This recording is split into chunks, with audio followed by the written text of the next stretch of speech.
Please join us for the Pledge of Allegiance. I pledge allegiance to the flag of the United States of America and to the republic for which it stands, one nation, under God, indivisible, liberty and justice for all.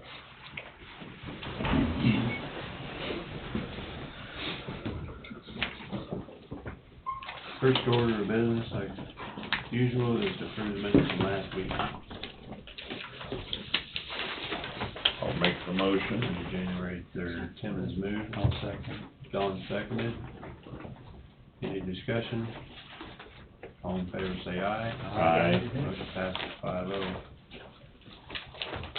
We were handed one just a few minutes ago about tax relief.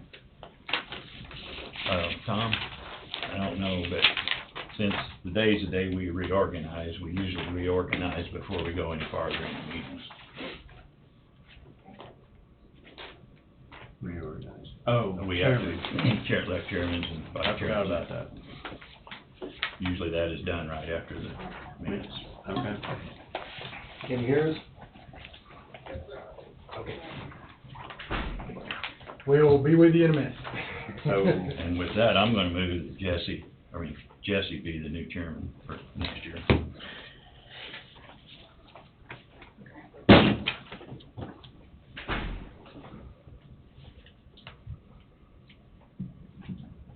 Bob's moved. Is there a second?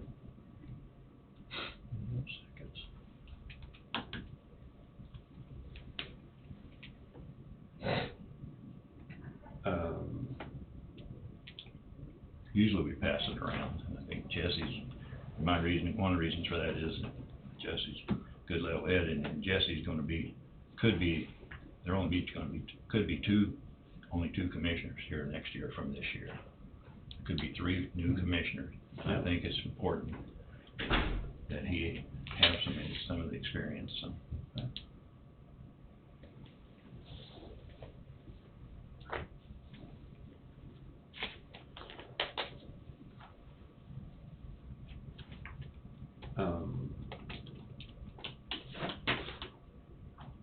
And I fully understand where Bob's coming from. I don't know how important it is to have our chairman in the city itself. And of course, we represent the whole county. We don't represent districts, so. And I got the highest respect for everybody here. No question on that.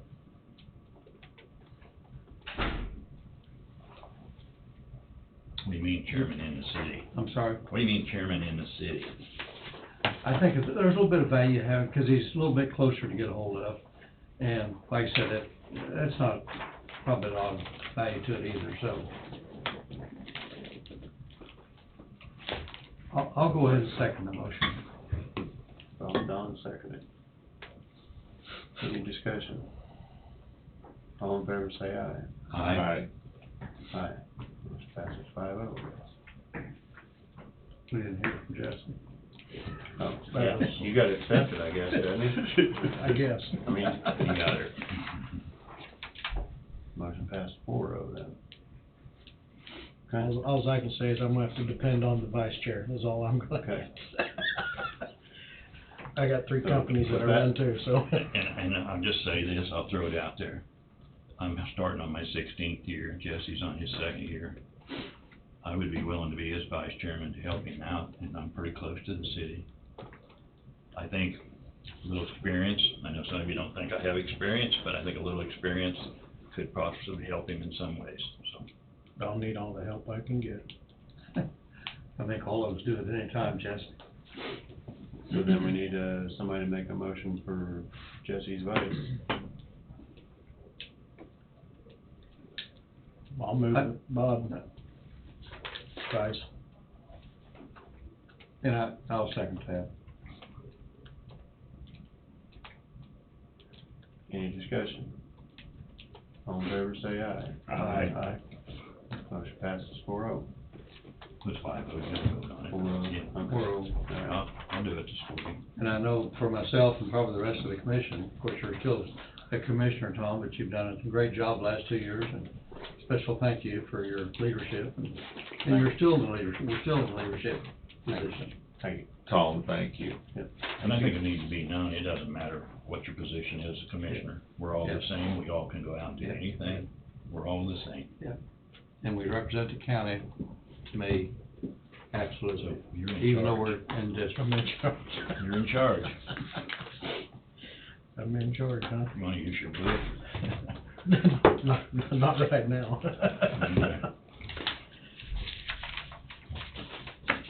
So we're gonna go through with the, Yes, I would assume we have to go through our, do we have to move around, or? do we You have to stay- move today. Not today. Or you don't even have to move, but, you know, you don't have to move today. Or you can stay where you're at too. You're giving that. I might wanna hit it right now. Just don't hit it.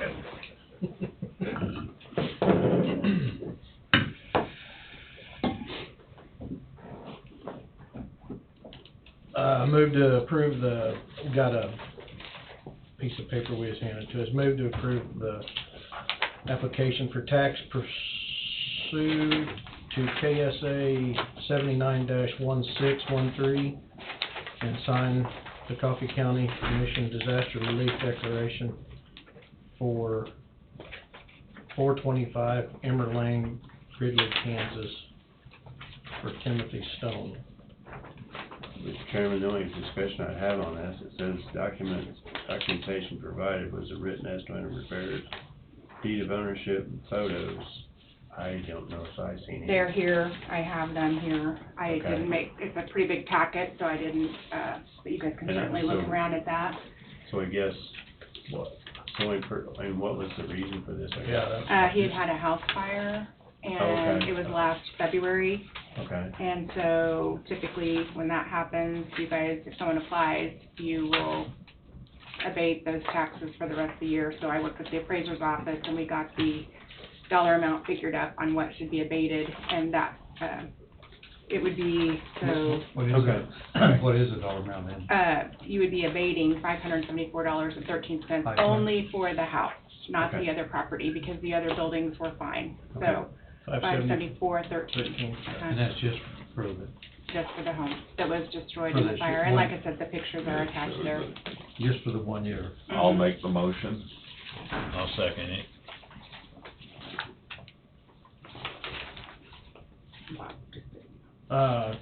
Tim's moved, Bob seconded to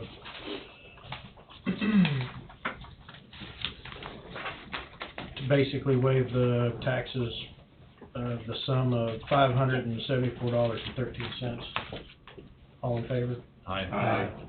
Motion passes 5-0.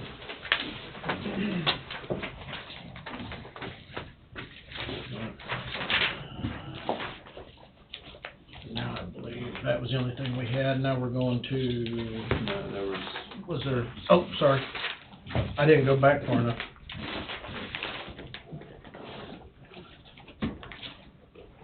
Next one's moved to authorize and direct the chairman to sign one tax abatement for the amount of $12. I'll move.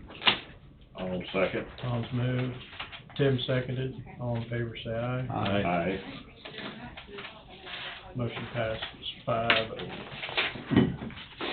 Now we've got, based upon the recommendation of the county clerk to approve the county attorney as to move to waive the purchase policy as a competitive bidding for good cause. Said cause being that the vendor is a single source supplier, I will call them through it right now. contract, and to approve annual peopleware agreement Thank you. and support Bye-bye. 01/01/22 through 12/31/22 for CIC. Greeley Company in total amount of $40,875. Funding for this purchase will be from the general fund courthouse general That is our, structural line item. that is our financial system, that the county uses currently. We've been using it for several years now, and so it's just the renewal of that agreement for them to provide us service, so. I see. I'll move. second. Moved, Tim seconded, all in favor say aye. Aye.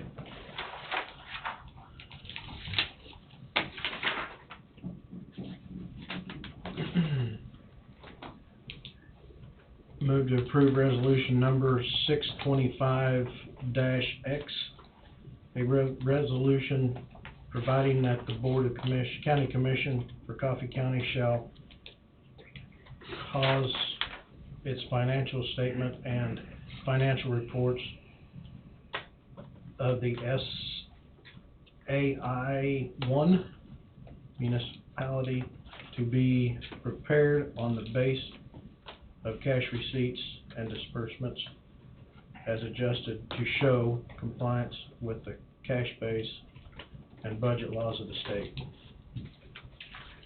This is something that's been requested by the auditing firm. We have to do that every Okay. year, I because said- we have to follow cash basis Yeah, law. I assumed all that, because everything is a cash basis now. Correct. So, I'll so move. I'll second. Tim Don seconded. moved. Get quicker. Don moved, Tim seconded, all in favor say aye. Aye. Motion passes 5-0. Last one here.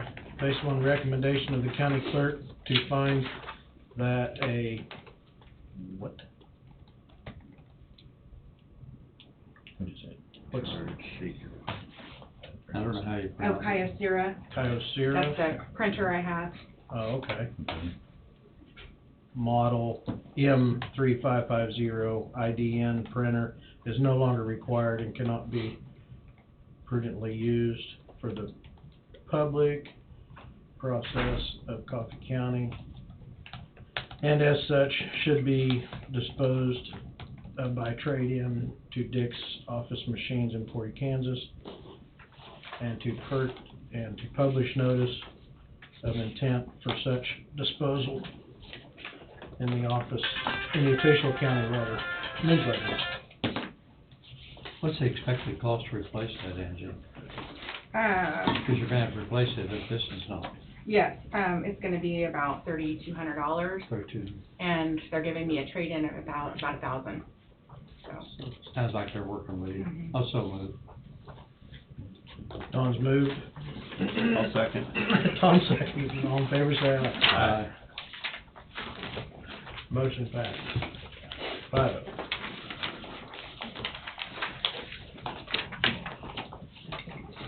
Now we got Did you do the tax abatement earlier? Mhm. It was the first one? Okay, I did. Yeah, $12. Oh, okay. Now I think we're finally to Heidi. Zoning Planning Administrator Heidi. Oh, we have to recess from, Oh, do we have to recess to, As Board of Coffee Is this- as County. Board of Coffee County to? Zoning? No, No, this No. this is not a hearing. Okay. This is just, she's just informing, it's not a hearing.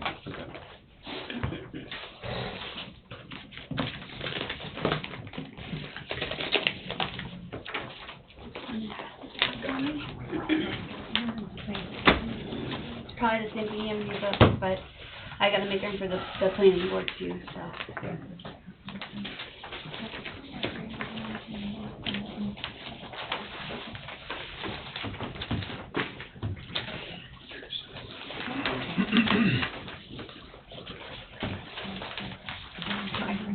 So, I'll go ahead and get started.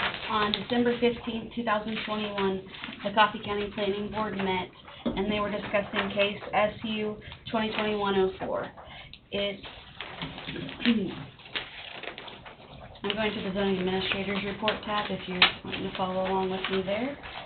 The request for the miscellaneous special use for privately owned retreat cabins for personal use to also be used as an Airbnb and VRBO rental property. In the zoning administrator tab, you'll see the factors and findings plus 2 conditions that the board placed on the case. The board did make a recommendation for approval on this. And is there anything you'd like me to go through for the book? The minutes outline what they did for the hearing. What was the recommendations, Heidi? I can't remember. For the conditions, Yes. the first condition they wanted to place was the applicants will follow the recommendation of the sanitation officer for all requirements according to the Coffee County Sanitation Code. The second condition is, when the property is no longer used or owned by WFO Farms LLC for privately owned retreat cabins for personal use to also be used as an Airbnb and VRBO rental, the special use permit will be null and void after 90 days, and any further use will have to meet the zoning regulations. And that's the only condition. You know, it says for privately owned retreat cabins, so there's possibility of more than one unit. Well, They, go they ahead. plan for one unit to be, that they're gonna be utilizing to live in while they're out there, and the other one would be used for storage. So they do have a storage facility, building there as well. Yes, It's been a few days, I they're can't remember. planning on 2 buildings. 2 buildings. Mhm. Okay. Now, if they expand that, will they come back to us? Well, I think that's a condition that we should entertain. As of right now, the way you have it, they could expand right now without having to come back to us, because we don't have a condition placed on it saying they have to come back for additional approval from the planning board. They'd have to go through the zoning process with me to get a zoning permit if they decided to put another structure on. But they don't have to come back and ask for permission. Correct. Which makes sense, more buildings put on, more property tax they pay. Yep. I mean, I as just, long as the- I just wanna make sure it doesn't turn out to be some big, you know, hunting place, I guess I should say, for lack of better terminology. He's fine. So, sorry about that, we have. Hang on. No, sir, to answer your question, it's never gonna be used as a housing operation, it's only family use. It won't even be rented during any, allotted hunting season. It's rented from beginning on to the summer, Okay. yes, sir.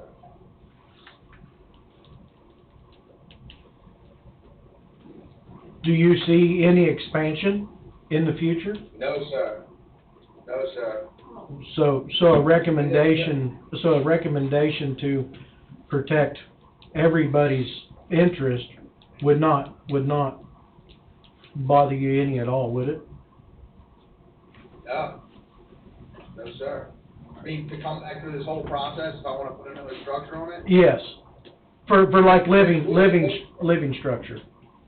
Right, there's really no other place for it on the property. I mean, it's right at the top of the John Redmond. Right. So, you know, I'm 200 foot above floodplain, but from the back of my lagoon on, it just drops off to the reservoir and then back there into flooded timber. So there's no really other area that can be feasibly developed anyway. Okay. Yes, sir. We have our structures as close to the county road as we possibly can because of how much dirt we needed to build the pad, to level the pad, Okay. to level the slope. So we're not, I mean, we would have to bring in 10 times that kind of dirt to even think about, constructing a new pad for building. So, no, this is how it's gonna be and it's gonna stay. Okay. Yes, sir. Would the board want to put any other restrictions on this property as far as? the planning board didn't put any other restrictions on it. Right. And that's kind of their responsibility, I think. Okay. Just my thinking. If I can step in, another trigger is if you go to put another single-family home on your property, you'd have to come back and talk with me about it to see which route we would go. There is a definition for an accessory dwelling, but there's certain criteria that has to meet. And then if you didn't want to go that route, there'd be another case that would have to be heard to allow another single-family home on that property. So basically what you're stating, that no matter what, they're kind of locked to any He's locked. expansion Correct. of any sort. If he's asking for another single-family residence on this zoning lot, he's locked right now. He can only have one according to our regs right now. Okay. Then he has to come back regardless and talk to us. And Okay. then depends which route he goes, if there'd be a case again or not. Okay. To me, it probably doesn't seem that we need any other. If it's locked to where he can't,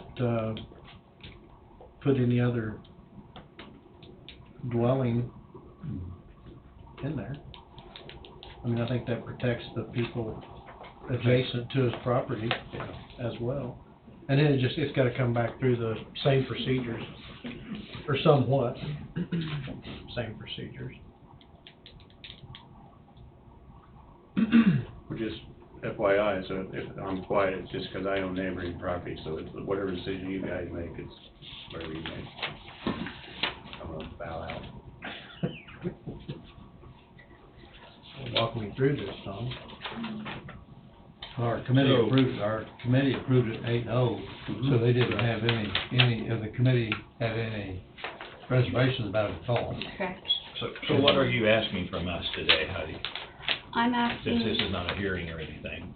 I'm asking you guys to, approve a resolution number 881 that would be establishing a miscellaneous special use for privately owned retreat cabins for personal use to also be used as an Airbnb and VRBO rental property. And then, I didn't put it in your packets, but, the case number is 2021-04, and then it has the legal description here, the address, the acres, and then those two conditions that we had discussed earlier, is what I'm asking you guys to look at and approve today. So we're gonna vote to approve Would case you like to number. You have a copy of that for Jesse? Yeah. I'm gonna have Thought to it fix was in it our because packet. you changed chairman. Oh, what's,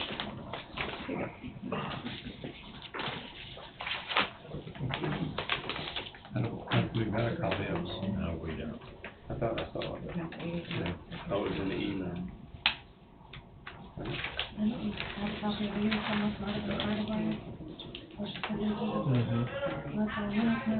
So,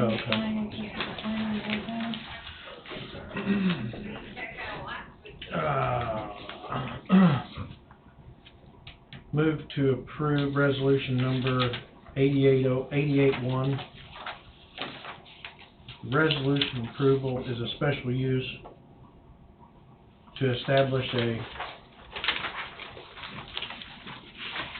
miscellaneous special use for a privately owned retreat cabin for personal use to also be used as an Airbnb and VRBO rental property in the A1 Agriculture District on certain property located in Coffee County, Kansas, under authority granted by the zoning regulation of the county. It's in your district. It's in my district. I See, guess. this request here is very similar to the one that's just a mile northeast of Leroy. Is it? Yes, Very similar, isn't it, Heidi? yes, it's To very what we similar. did there, I mean, it's almost carbon copy. Just different buildings, Yeah. because they were wanting to put, a manufactured home and expand onto it, is what they were wanting down south. It's in my district, I'll move. I'll second. Moved by Jesse, seconded by Bob. Passes. Congratulations. Welcome to the county. No. Oh, all in favor? All in favor? Aye. Aye. Passes 5-0. Congratulations. Yes, sir. Thank you very much. Y'all have a nice day. Thank you. Thank you. Can I have the resolution back since you The changed? what, the who? The resolution, You'll need to sign that. well, and I have to change chairman Oh. on it because I Tom, Okay. so I'll bring it back later. I have one more item of business, if that's okay to discuss with you guys real quick. Back on September 13th of 2021, you guys approved the subdivision regulation changes, and I just need these paperwork signed by you guys, so I can be able to put them into our books officially. So if I can leave those with you guys and have you sign all of them, that would be great. but it was September 13th of last year that you guys approved them, so. Bring back, Starting there and moving around again. I'll bring back these resolutions for you in a little bit to sign too, okay? This you, says guys. chairman on it. You were still, you were the chairman You at were the the time. chairman. Yeah, okay. You were the chairman at the time of approval, so that's correct. Thank you, guys. Where's your cluster of years? I haven't signed it yet. That is. Yeah, I think Use that as we're running ahead, aren't we? fingers. I do have a change to the agenda, You have a change? Mr. Chairman. We have Carl Lee who wants to attend near the end of the meeting, to discuss the mutual assistance agreement with Woodson County. Okay, So when we're done, we need to call him up. okay. I guess we'll sign some stuff here. Wait for Wayne to get here.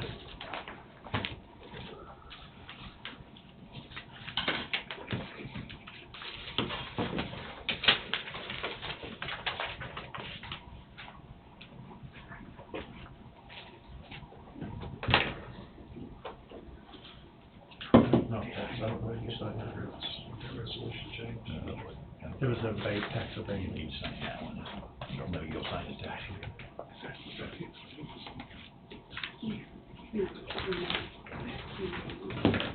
Two of them.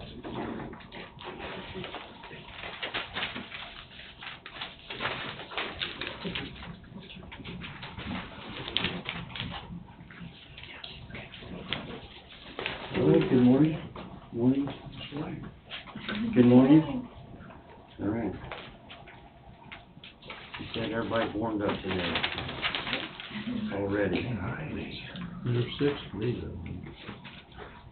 Morning.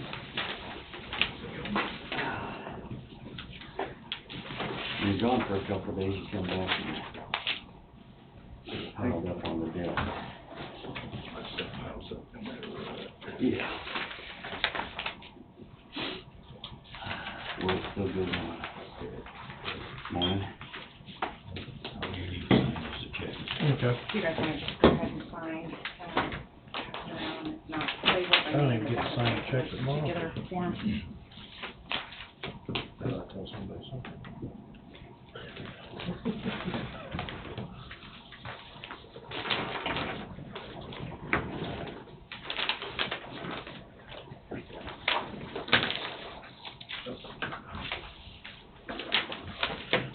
Thank you, man. Yeah, we all need to This sign one. it.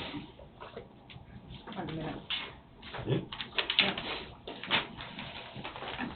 The end of the year. Wayne, did you get all the roads cleared off? Yes, sir. Even Embankment Road, we opened it up, Sunday afternoon. So, even Embankment Road. I don't know if people remember, we can't solve it, basically. Can't salt the bridge, can't salt the road, because there's weight limits on the bridge currently right now. If it continues to degrade, the understanding is there's probably not enough federal money to replace it. So if we wanna make it last longer, we gotta close it instead of salting it. We do blade it off. I thought about that over the weekend, and actually I was watching Smithsonian Channel, Aerial America, and they were talking about the Hoover Dam. Okay. And to reduce traffic across this, they built that Memorial Bridge, the Tillman Memorial Bridge, reduce traffic downstream of Hoover Dam. Okay. So ironically, we're talking about a walking trail between Newstrong and Burlington. Right? Hey, we need to be talking about a new bridge, right, with a walking trail right next to it. The voucher, I would let Tim sign them and he can get back. That would be, I don't sign Send other them than out. going down 75, that would be the only way to get to town. It is, but that has, I mean, right now, that's the way folks basically, they'll take their bicycle, go through there. It's not that safe because it's pretty narrow. Those are all wrong. True, but I mean, if they close that down completely, If they car do, traffic, you have to go down Well, it's 75. Probably Today's right. fine. We'll There's your go walking in. bridge. Scratch it Go out. down, well, Scratch it out. You what sign if they it. close it clear down, Skinner Walk, or they deem it unsafe? It'd take a while to get it down to that level, but yeah, that's true, they could. But still, I mean, we're planning ahead, I mean, if you just went downstream and built a new bridge. Nobody else find it? Well, that's the plan right now. Yes. Yeah. Alright, We're well, gonna- we're talking we're about gonna just a take it bridge back for the other walking, day. I'm talking about traffic, all traffic involved. Vehicular bridge. That, that could happen. I mean, it's not much different. I mean, it's, Not really. and you still have to have the same opening, it's just gonna be wider and all of that. But you probably won't get it for a vehicular because most of that's on core ground. Yeah. Well, we'd have to go on Bob's property. Of course, if they're closing that, they might be willing to, Well, that's what I'm saying, but, you know, when you come around. We're gonna go on your property, Bob. but it wouldn't be there because that trail follows a water line, That is- right over a water line. Well, you could switch a little bit as far as the vehicle. They might they'll figure out something. Well, my idea was that the bottom of the ramp could come off the dam, just keep going straight until you hit that other road that's at the bottom of the dam and Interesting thought. through it. Never thought about it as far as the, I mean, you wouldn't have to reconstruct new roads, just a new bridge, and, well, you'd have to construct a little bit of road, but yeah, it'd still work. it could work. It could work. It'd be, No, I follow you. Yeah. It's interesting. I never thought about it as far as, other than pedestrian. I mean, we've you'd be been so moving the focused on walking that. trail, but you could encompass it as well. Yeah. And involve it as well. Yeah. I would say during some of that discussion, that option needs to be brought up and see what could. You know which roads I'm talking about, right? The one right at the bottom of the ramp when you get down. Oh, yeah, that's where we put our Just take barricade. it and then head across the river. Yeah. To that other road that comes up the backside of the river. No, that's where we put our barricade. I know where the ramp's at, yeah.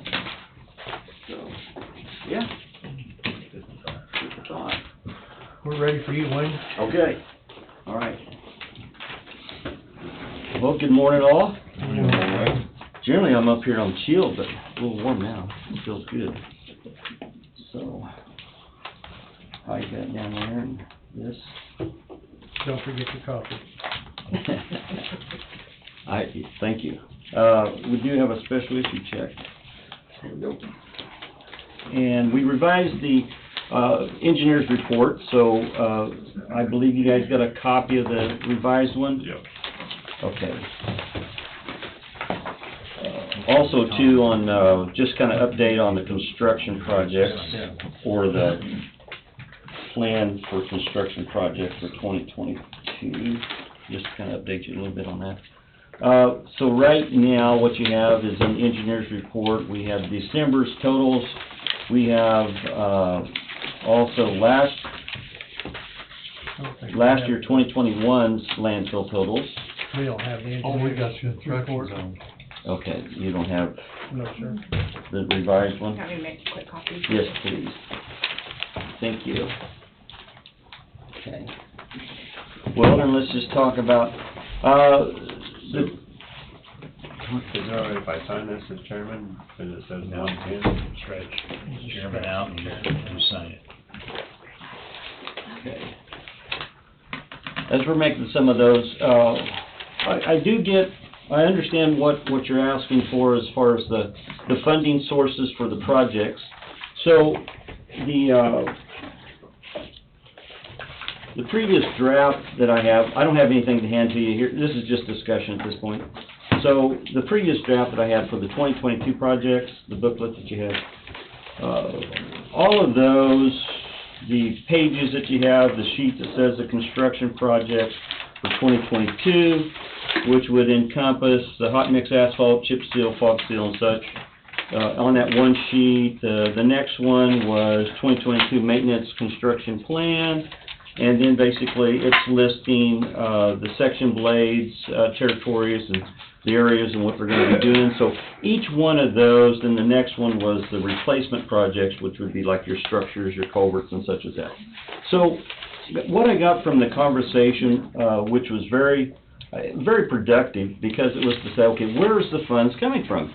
And, okay, yeah, we have so much budget, where's the funds coming from? So what I have, and I don't have it finished, is basically, it's an Excel sheet, and so on that is the funding source. And it's going to list every one of those projects that's on the map, and then it's going to give not each individual one. Now, I have another sheet that shows each individual, but what it's going to give is basically like 53 miles of chip seal And it's gonna come out of the Road and Bridge Fund, and it's gonna be $1,095,000, that sort of thing. So you'll know where the money's coming from and how it's coming out of the budget. So I'm making that right now, but we also, too, has taken the opportunity to say, well, what are we gonna do in the next, say, 5 years on all of our projects? Because I thought, well, that's a worthy venture as well, is to say, okay, what's your plans? And so the next one, what you're gonna find is once I get this finished up, and it's taking a little longer, and there's gonna be still a little bit more time, but what you're gonna find is I'm gonna include additional mapping. That's gonna be a 5-year extension, and also the estimated budget. Now, of course, different things may change. They may change as early as the following year, but you're gonna have a list by the time I get done with this that's gonna give a projected 5-year project list.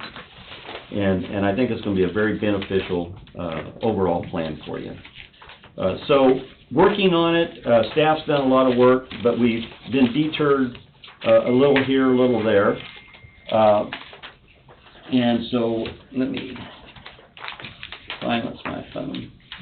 And it's really, we're extremely busy at this point with a lot of things going on. But I still have that. I'm working on it. I think you'll definitely benefit from it. Everybody will. Even in our department, I think we'll all benefit by having more of an extended year plan. And that's also going to talk about those bridges as well. So That's basically getting what Tom was asking about, you know. yes, that funding source. Yeah. Where would the funds, and then basically now it ties back in. And so it ties back in. You'll see basically our pie charts and what our money is, and I think we're talking like $7 million or something like that was all the funds that was available, that sort of thing. It will tie back into that. But now, it will not absolutely add up exactly, because the thing is, we have a lot of things that are maintenance that we go around the county that are not necessarily scheduled, even on our maps, not scheduled, because if you said that was absolute, we're not working on anything else, then what am I going to do with those 3 pages of landowner requests that basically come in every day to some degree, that we're having some drainage issues or needing some work done from our place? We have an entrance in, these type of things that cannot be necessarily scheduled, but you'd have to have the time, the resources to be able to do it. So we're scheduling what we can, and then the other part of it is going to be that miscellaneous. So it's not going to add up exactly, but it will be fairly close. And then one discussion too is the difference between the county and private is equipment is one of the big things for equipment. Equipment doesn't necessarily come out of my budget, but it does come out of the county budget because it's out of the general fund, generally public works.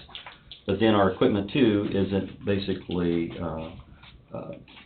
we run our equipment to the fence per se, and so it doesn't come back and say you're going to replace equipment like you would a lease a piece of equipment. You're going to replace it every 10 years. You basically bring down the devaluation of it and such as that.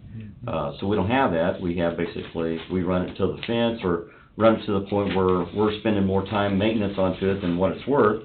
Makes more sense, or breakdown time onto it, and makes more sense to purchase new equipment. So that one's kind of up there a little bit different as well. So Tom, wasn't you kind of wanting a price comparison between what it was going to basically cost the county to do it, and then maybe see if there's bids or somebody else come in and do it?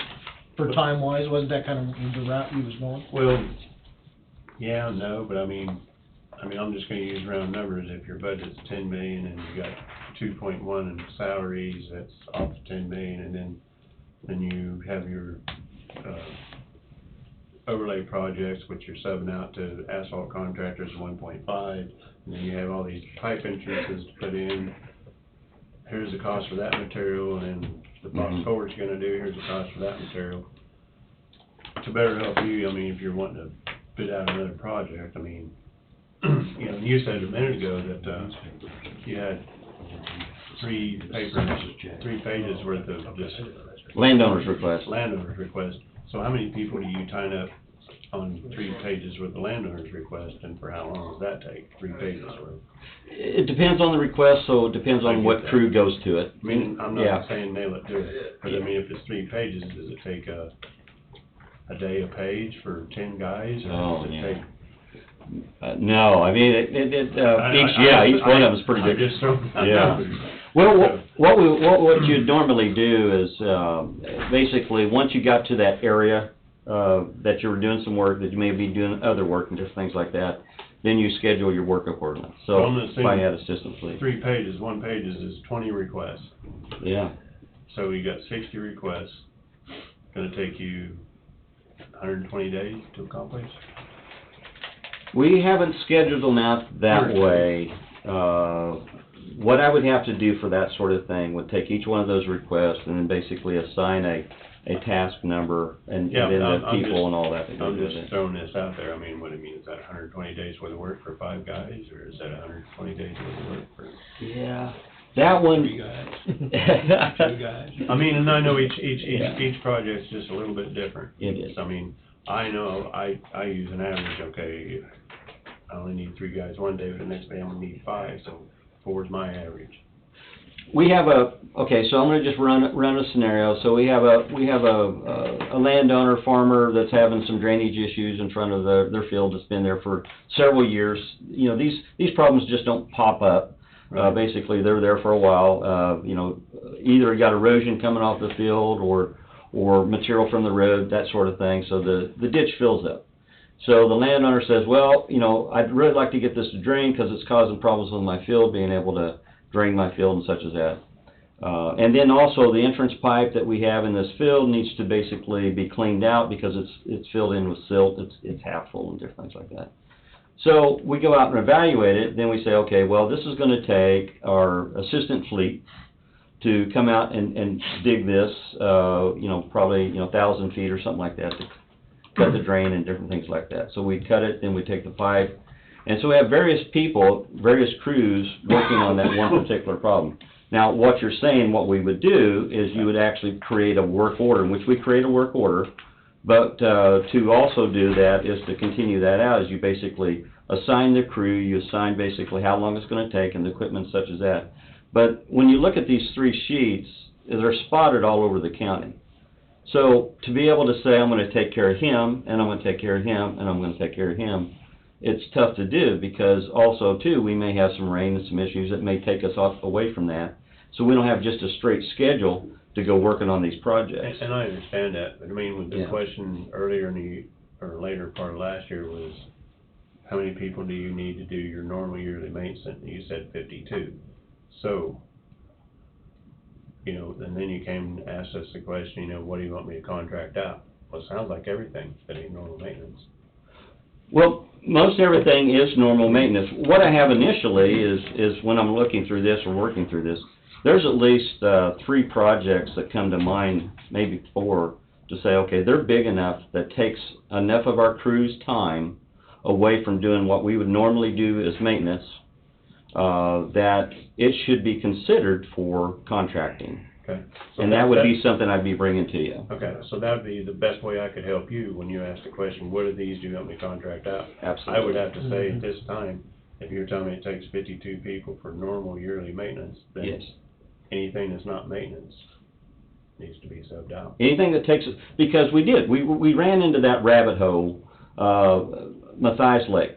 Okay, we took folks from being able to do normal maintenance, that 3-page list gets deferred, okay? Turns into Normal 6. maintenance, yeah, it becomes 6 pages or 9, 12. years to get to, but, so then other things, it's like on the project book, gets deferred because we don't have the people there. So when we're doing like those type of projects, I agree with you. I mean, I am agreeing with you, but up to this point, it's always been Road and Bridge take care of it. Road and Bridge take care of it. We don't contract out. Now we're looking at saying, okay, let's look at the economics of it and say, we do have the funds available, can we contract it out?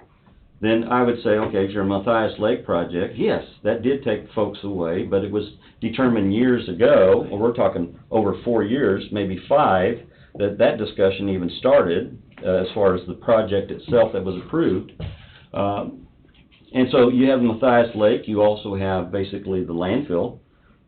So we took folks away, to build the cell on that particular one. The next one, I would definitely recommend as far as contracting, which is gonna be about, 6 to 7 years at this point. And so, you're gonna have your next cell, you know, those type of things. But the other ones that I'm making, mention of or thinking about is like that low water crossing that's up there on 28th Road, be the County Line Road, which would be just east of, Trefoil. You know, that's gonna be a slab, most economically would be just a concrete slab, and extend the slab up there to the point where basically, we're minimizing the water, the erosion damage that's occurring at that low water crossing currently right now. The low water crossing is too short in length, and so the water runs around it, basically takes the material, shoves it downstream. So that's one particular project. The other one would be, I think it's Sutherland's, down south. That potentially could be a contractor. There's gonna be quite a bit of work to do. Quite a bit of work, so you're gonna take a lot of time. To do it right, it's gonna take quite a bit of equipment and 3 or 4 weeks of just a flat gas. Yeah. It's gonna take time. So when you get basically in those rabbit holes, and you take us from being able to do maintenance and those 3 pages, which turn into 6 pages because we can't get to it. But I don't remember It's you not coming efficient. in and telling us we need to contract this Matthias Lake project out. No, we never We should have did. known this then. No, we wouldn't have. So- Because at that point, the commission at that point, and you were part of them, was saying basically, county does everything. I mean, that was even the parking lot. I mean, when we did this extra portion here, I mean, all of this, basically, even on the retaining wall, you know, none of that. The idea of the commission at that point was to say, Road and Bridge does it. Road and Bridge does all the work up to that point. I agree with where you're at now, as far as discussion saying, can we contract some of these things out? I think that is the way to approach it. Yeah, you didn't bring it up, but we also didn't initiate it either.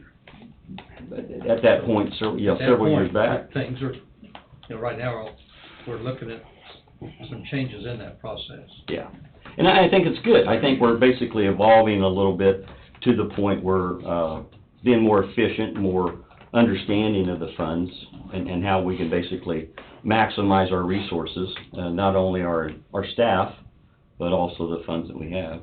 Well, mine is to say that, I got that phrase from you, but anyway, you know, if you can't fulfill your normal yearly maintenance, but we're out here doing stuff and putting that off, then Yeah. we're not really doing our taxpayers justice, No? as far as, in my line of thinking. We gotta pull off our normal maintenance to go do whatever, then Right. you're not saving any money. No. Is Matthias Lake percentage, how much percentage is done with that project? I would say you're probably about 80 to 90%. There's a couple structures that still need to be put in place, that we have, in the works or gonna be in the works. Other than that, the ditching for the most part's done. It's still, there's a 3-phase process on this. And still, until we get the involvement from the landowners, you know, we've only taken care of one aspect of it. We made a larger retaining ditch that's gonna hold more water, than it has before, more efficient in that regard. But that's only one side of it. The other side is, the lake itself, is we still have breaches in that dam that's taking the water, but it's not affecting the other landowner, it's affecting the landowner that owns Matthias Lake. It's really affecting his property, but until, there's agreements there to move that, outlet back to the original ditch, you're still gonna have problems. He's gonna have problems in that field, which is the southwest corner of Matthias Lake. He's gonna continue to have flooding, or it's not gonna be non-production, crop, but, you know, that's his, is to say there. Then the other aspect of it is that ditch itself is to clean out that ditch all the way down. Right now, he's the only one that's being affected. Yes. And he's, on a wet year, he's having 3 to 5 acres affected, might even be 7 to 8 years, Mhm. 7 to 8 acres, Right. so. I don't think he really cares. And maybe not, I yeah. don't think he really cares. But, You know, when he was in here, he said he didn't care whether there was water in that lake or not. Yeah. That water in there didn't bother him one bit. Yeah, he wants water in it anymore. For But- for the hunting. Last time I talked to him, he wants that lake level maintained the level it is, but I haven't talked to him for a year plus either. but there may be a time in the near future that we will have to address it, because if the water stays inundated in that ditch, then one, it becomes a safety issue. Two, it's gonna basically run the road. The water's gonna come underneath the road. And so, that dam will have to be addressed at some point. It still may outlet in his southwest corner, but along Native Road, it would have to be addressed at some point. We still need to be in touch with the Kansas Water Resources to get that to come out the southeast corner. Yeah. And I haven't talked to them for a year now. That's gonna be, you know, Department of Ag is gonna be outside of our right of way Yeah. as far as, and Water Resources. Water Resources, who I've talked to here Yeah. several times. So, But now we, you know, the first phase is done. To me, we gotta definitely move into that other, but it's gonna take the farmer to work with. Yeah. And how, I know Kenny's wanting to maintain the water level, but to do that, you can't go out the southeast corner. and we So- can't have those breaches So in the our Water dam, Resource so. Board's gotta be involved in that discussion probably. Mhm. So, that's one of them, to answer the question, for the dirt, yeah, we're high percentage as far as being completed onto it. But we do have a couple of structures left. I think it's in better shape than it's been for years, I really do. So, I think I got those. Like I say, this has become a very worthy project. It's just taking time. Right now, I have qualified base selection for the cost share program, that I'll be doing an interview with, BG Consultants. We're also looking at finalizing the qualified, base selection for the two bridges, down there by Gridley. So we're looking at that. I should be contacting a contractor for that one. We're finishing up, 6A. As far as, now, they're asking, the state is asking, just as recent as my email here last week, is, they're asking for the consultant engineer for the inspection for 6A Bridge. So that one's going. Bidding on that, or taking it out for bid, should be sometime in April. Got that one going. Old Highway 50, we're working on the plans on that one. We should be setting the plans out and delivering those, hopefully the end of this week, for environmental review for KDOT. So we have a lot of things going on in our department. Survey is not finished. There was several pins of 4 locations that were critical corners. Only one pin existed. Survey's not finished, but it's near the building line is what you're gonna find a lot at. I asked Wayne last week to expedite This over here. surveying that property over there, which he got it preliminarily done, and it is correct that we do have 2 walls of it. So there's no 38 feet to say? There's no 38 feet, Okay. but I came up here Tuesday and wheeled it, and didn't take long to figure it out. The 150 feet goes to the building wall. Yeah. so just let you know, I requested him to do Right, that I sooner as remember. opposed to later, so that we can utilize that for courthouse parking and this and that, and the other. So I guess, I don't know what to say other than the previous owner still has materials out there on the right of way, assuming that's his property, so we wish Wayne to go inform him that's not the case, or, you know, wait for. I'll get the survey 100% Yeah, I finished. can say he's not completely done yet, but Yeah. don't get ahead of it. Well, I'll get it 100% finished, and I'll be glad to have a visit with Where the. Don wheeled it, it's gotta be right. It's close. So the 38 feet is not correct. No, no. That's really all that really matters. If you go to the middle of the street, it might possibly be. Well, We'll that's go from survey. your survey, Wayne. Well, thank you. But the We'll- legal appeared to be where the flags are at now. And then we're looking at doing the survey up there at the extension office had purchased, or you guys had purchased the building there for the extension office. So we're adding that to our list. So office right now is more busy than we had been, even when we had the wind farm. The office is extremely busy. And just for me, and I asked him to survey that property too, here in the last couple of weeks, just for general knowledge, just so we know. That way you know what And you I'm know. not, I wouldn't be in a hurry for that one as much as we were over here. Yeah, there's discrepancies over here. Correct. So we'll be working on that one too. As I'm past my report, but I'll give you the report here in a second. One other thing is, we got a Zoom meeting going on here at 10 o'clock. Kenny's watching that one. And that's Lyon County is closing the bridge there on Angus. I'll get the details and report back to you. This one just south of Hartford. It'll be right there at the rock quarry where they're sending the rock underneath the bridge. And so, They're gonna close it, they're gonna close it and they're gonna be doing the deck, replacement. replacement. They're gonna close that completely down. Yeah, yes. And I'm gonna be getting the information today onto it, exactly the duration, and as I understand it, there's no detour, no scheduled detour.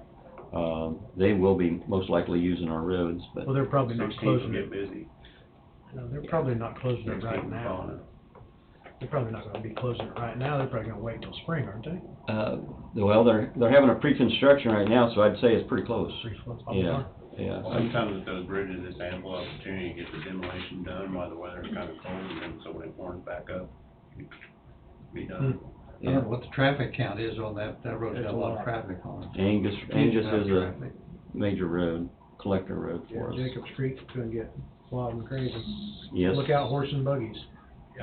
Well, that's very true. But And that will that's- eliminate some of it too, because they won't be going on south from there, so it eliminates some of that horse and buggy. But we have our signs up. That's a good point. That's one that, we'll review their signs, on those type of things, try to make it as safe as we possibly can. But that's going on as well. Mr. Rohr, I have his number. We have an idea of what we're wanting to do on that, but I need to visit with him, and that conversation did not need to be rushed. And so, I need to have that time to visit with him. Yeah, I haven't talked to him since I talked to you 3 weeks ago or 4 weeks ago. Yeah. You know, to me, we need to probably do something down there to at least provide interest in from one direction or the other of his not his residency, but his operation, even though there's not much out of there. Mm-hmm. And right now, it's just totally shut down. Right. You can't get in from either side. To me, we got a responsibility to provide a little bit of entryway, either from the north or from the south. You can get in both ends, but you have to go around to do it. You can get in. But what I'll do is just visit with him and let him know what our, if we basically would want to open the road all the way, this is what it would take. And then after that, we'd. He'd like to know how we're gonna proceed ahead. But right now, you can't drive a vehicle down from the north. No, not all the way through. You can't, because the signs are too close together. Yes. Drive a motorcycle through it, that's all, or a four-wheeler. We need to provide in my opinion, provide some type of access. Maybe not all the way through, but from the north or coming back up from the south. But with the signs up, they're not to drive through it legally. Correct. But, He could drive through it anyway. yeah. But if he needs to have some type of access for his own, we can talk or visit about it. I think we need to continue a little bit of visit, and try to reach some compromise and provide a little bit of access, better than what it is. Right. And that's a conversation I have, it can't be rushed. The other one is, for Louis, down on the county line, Whitman County line. The discussion, I'm getting is actually some of that's backwater, it's just not draining. And it's beyond, it's south of the property. So Tim's aware of it, Tim being basically the Woodson County, supervisor. Yeah. And so we're working on that, discussing that. The next one is, I haven't forgotten it, we have it actually in our 2022 projects, and that would be the North County line, north of Levo. And so that one is to get the information document for Wade to be able to run it through as a resolution agreement between Osage or the township there in Osage County. And so we're working on that one too. So pretty busy. So engineers report, back to engineers report. We have the totals of the landfill, unless you have any questions there. Then the next one is heavy equipment operators. And what this is as we had filled the 2 blade positions from within, we also now need to fill those 2 positions in assistant fleet. And now this is open internally first, but this motion allows me to both, because if I don't get enough applications internally, then what I do is advertise outside. So we would be looking at doing that, and that's just filling positions. We're not adding to our existing group. We're just filling Blade positions. operators, who moved over on blade operators. We don't have the, We don't I don't have the motions. We don't have any information, basically. Well, as far as, you don't have the motions, I give Angie just the 2 sheets. Didn't we do that? We did that last Yeah. week. Last Yeah. week or 2 weeks ago. 2 weeks ago. Well, you moved Jim on the Yeah. CP2. Jim did? Yeah, you moved Jim, and then you also Okay. moved, Jim was on The names were on the motions. Yeah. Yeah. Okay. yeah, I don't remember. They the moved name. over. Ben and Jim. Okay, And so, and they were on the assistant fleet? they're both on assistant fleet, yes. Did you all get the motion? I don't think we got you the motion. Angie, I apologize, I just had you the front sheet. Thank you. So those were on the CP2s, once again on that one. Those were heavy equipment operators. They moved over laterally. There was no increase initially, but according to the job description, as they have 5 years in the blade, then they can move up to specialty equipment operator. And so most of the territory blade operators are specialty equipment operators, but not necessarily all of So, them. did we move the blade over to? Jim's house, we're in the Jim's process house. of moving that one, if not done, but we're in the process of moving that one. Ben's is being stationed at Gridley, but actually we just got word that Caterpillar was gonna do some work onto it, so, That brings up another question. How come Jordan's blade, since he's at Gridley and he takes basically north of Gridley, how come he doesn't keep his blade active? thank you, Angie.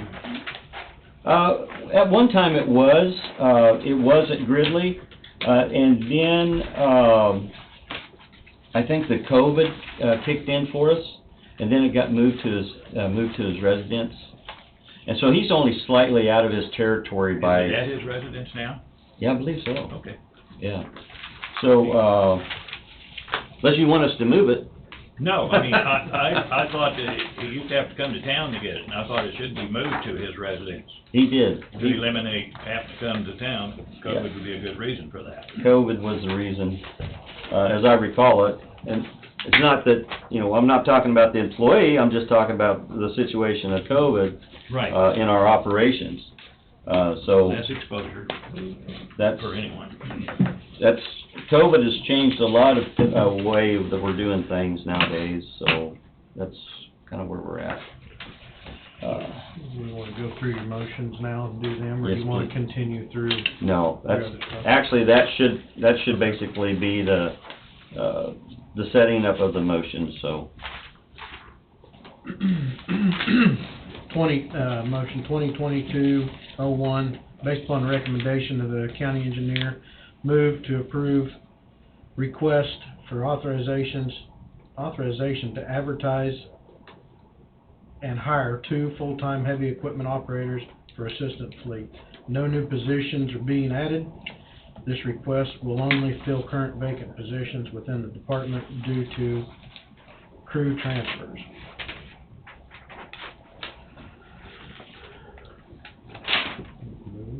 I'll move. Tim's moved. I'll second. Tim's moved, Bob seconded, all in favor say aye. Aye. Motion passes 5-0. Bob or Dawn? Don. Dawn, sorry.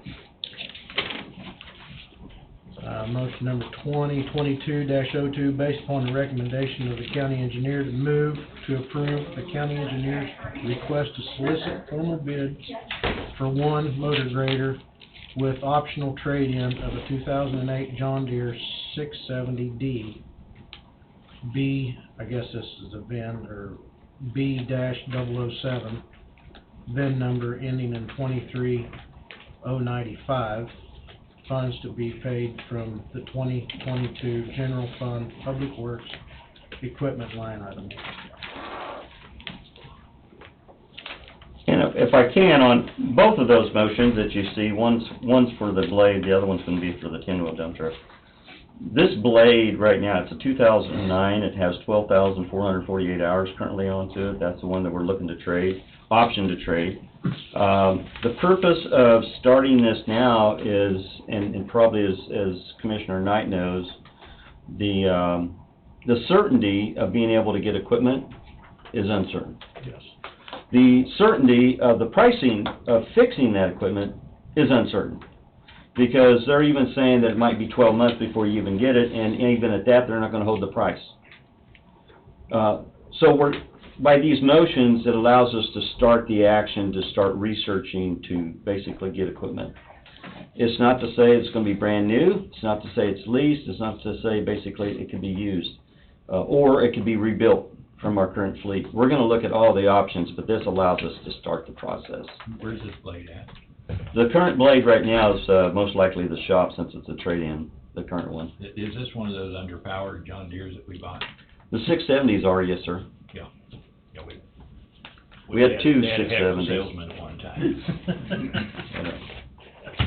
Very popular. I think it was something that has to do with John Deere, because I got, in '01, I got 2 new John Deere skid steers, and they just didn't seem to have the Well, power of the ones I had previously. I don't know what it was. I remember the salesman came in and they brought it down, they were gonna demonstrate it on this, tell us how much with these smaller engines, how much more Fuel fuel efficient. efficiency, all that stuff that got to tell us would be underpowered for what we do with them. But anyway, Also move, Mr. Chairman. Don's moved, I'll second. Tom seconded, all in favor say aye. Alright. Passes. but that doesn't mean we're not gonna look at CAT or anything else, right? We're looking at all brands. We're looking at, yes. Now, we're not just getting the cheapest one, we're trying to stay within our fleet model. And mostly right now, we have John Deere's and Cats, is what we have. You had mentioned '09 on our paperwork, said '08. On the front one? Well, the motion here for this one, for what the trade-in is, the trade-in, Yeah, okay. the 2008 Let me double check. 670. Let me double check. Maybe said 08, but she did mention it, oh no. I just heard it. It's '09. Alright, I have '09 in my, list of Good equipment. job. sorry to be picky. Is the VIN number and everything right? It's, DW670DX623095. And it's B07. And that would be a 2009, it's 670D. D. D, And then Dog. with the year. yes. Okay. But in this motion, it's not absolute until we actually do a disposal motion. Right. So we voted that passed, right? Yeah. Motion number 2022-03, based upon the recommendation of the county engineer, move to approve county engineer's request to solicit formal bids for 1 10-wheel dump truck and dump body with optional trade-in. Do you know what one you wanna trade in? There was some discussion on it, but at this point, I don't have it to tell you what truck. Internationals do you have? I would have to look on the list. That would be one of them. I don't have. That would be one to consider. Depending That's on one, the year. that's one thing I don't have in my pocket, Be one to consider. the International. We don't have any Max Sports, do we, have left? That's the internationals. Yeah. Ooh. I'd have to bring that list, and I didn't bring it, so. I'll move on this motion. I'll second. Jesse moved, Tom seconded, all in favor say aye. Aye. Motion passes 5-0. Construction zone, pretty active. We're out burning brush in some locations, but we're still mowing back. As dry as it is, it's still allowing us to mow back a little bit as well. Boom mowing, as well. And, normal maintenance, bridge maintenance, culvert extensions. So as the weather's allowing some of this to still continue, we're still working on it. And we had worked a couple of snowstorms, at least 3 times out. On weekend, on holiday. Every time, isn't it, Bob? It does. Every I tell you what, time. it's been consistent for a lot of years. And then even, this week, I mean, it's gonna be 40, 50 degrees during the week, and then the weekend, gets pretty cold. When that happened, I thought, man, that is pretty consistent, been consistent for years. Did you have enough snow in the northern part of the county where you had some road issues? You know, down south, there wasn't hardly, just a skiff. It wasn't as bad as, they were, saying on 75. The thing was, is the snow was coming in, blowing in, and it was extremely cold, so the temperatures got to cool down enough that whatever was blowing wasn't necessarily sticking, but then it eventually started to stick. Eventually did, yeah. Basically, wherever we had, trees, shelter, and people would drive, basically they put enough friction temperature on the road that would allow it to stick, and then it basically started building up ice and such. And so then we were out treating, everything at that point. A lot of people, well, you'll see pre-treatment on 75 almost every time. Every time any type of storm comes through. We don't, because if we know if it's gonna be a dry snow, if you pre-treat, and, it's gonna allow it to stick, because we got caught one time doing that. And so, once it sticks and basically becomes ice, and then you have a slick problem, you created a problem, versus blowing it off. The reason why the state can do it is, as they put that down, they have the traffic to keep basically working that salt in that material, so it doesn't necessarily freeze, for them. We don't have the traffic. But when it got that cold, it's gonna freeze. It's gonna freeze. But, you know, the guys were very successful. You know, we were out able to treat it. You know, you had safe speeds for the conditions, for the most part, but, you know, you're not doing 60 miles an hour. But, you know, you are traveling down the road safely. You can come to a stop and accelerate and such. So, the guys did an excellent job for the storms that we had, and ice is always the most difficult, and being able to get underneath it, working it from the top is the worst scenario, but that's the only way we could be able to treat this one. And now we have material on the road, so anything comes down, as long as it's not rain, should be in pretty good shape. We'll have material underneath it.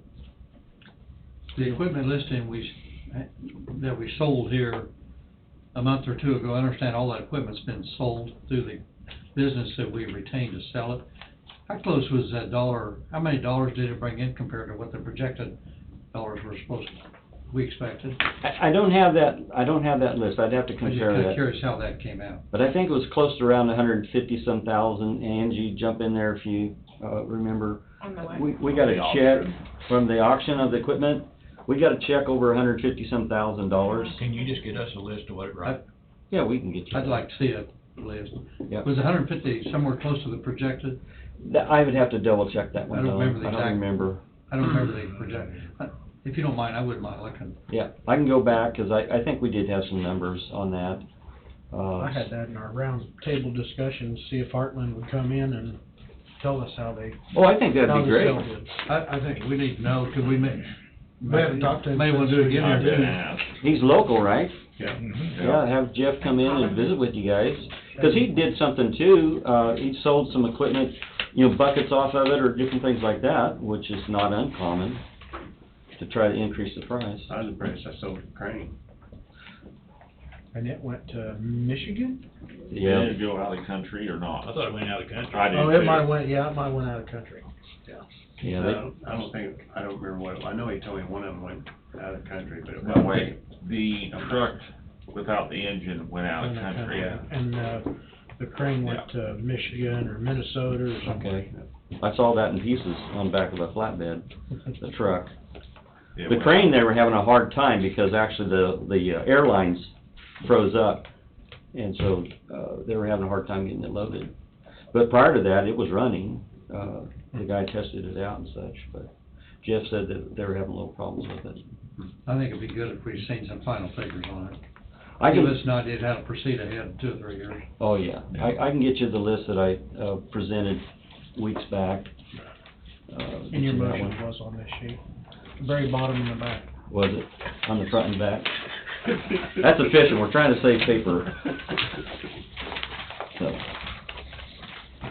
well, thank you very much for your time. Thank you, Wayne. Thanks for the update, Wayne. All right, and I got my coffee. You guys wanna do a short break before we get Carl? We got time for a short break? We'll take a short break. tell me the second time. I get hot.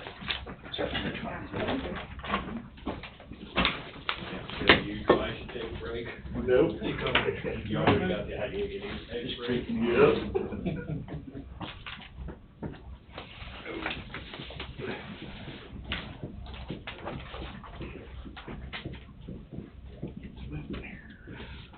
Mark, you just had a smile on your face every time I seen you in the last week or two.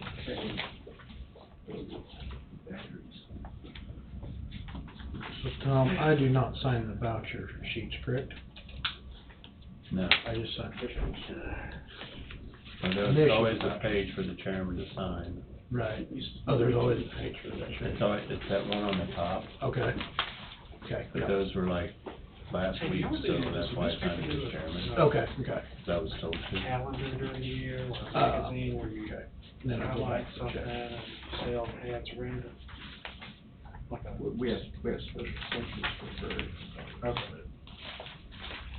We'll get that picture. What funders? I've seen that. Come here, Carl, how are you, buddy? Carl, I- Ugly man, pretty good.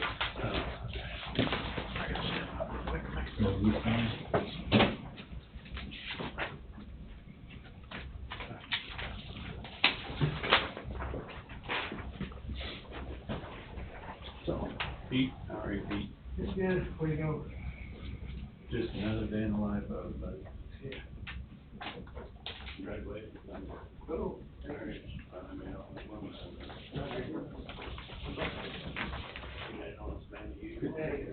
what were you talking about on that text, yeah? There's Jeff right there. Okay, yeah, you talking about the guy over there, yeah, he's gonna be there for a while, every 5 years. So then, he'll be there for a while. Yeah, he's probably still there pushing sales, right? Yeah, he's probably still pushing it over half. Okay. We need to nominate that copy of the souls. And then also agree to have a picture taken. Serve, Carmichael / what?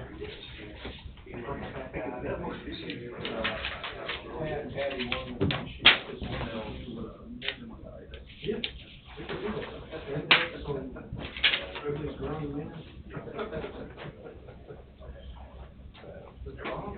I am fine. I like being city resident of Burlington.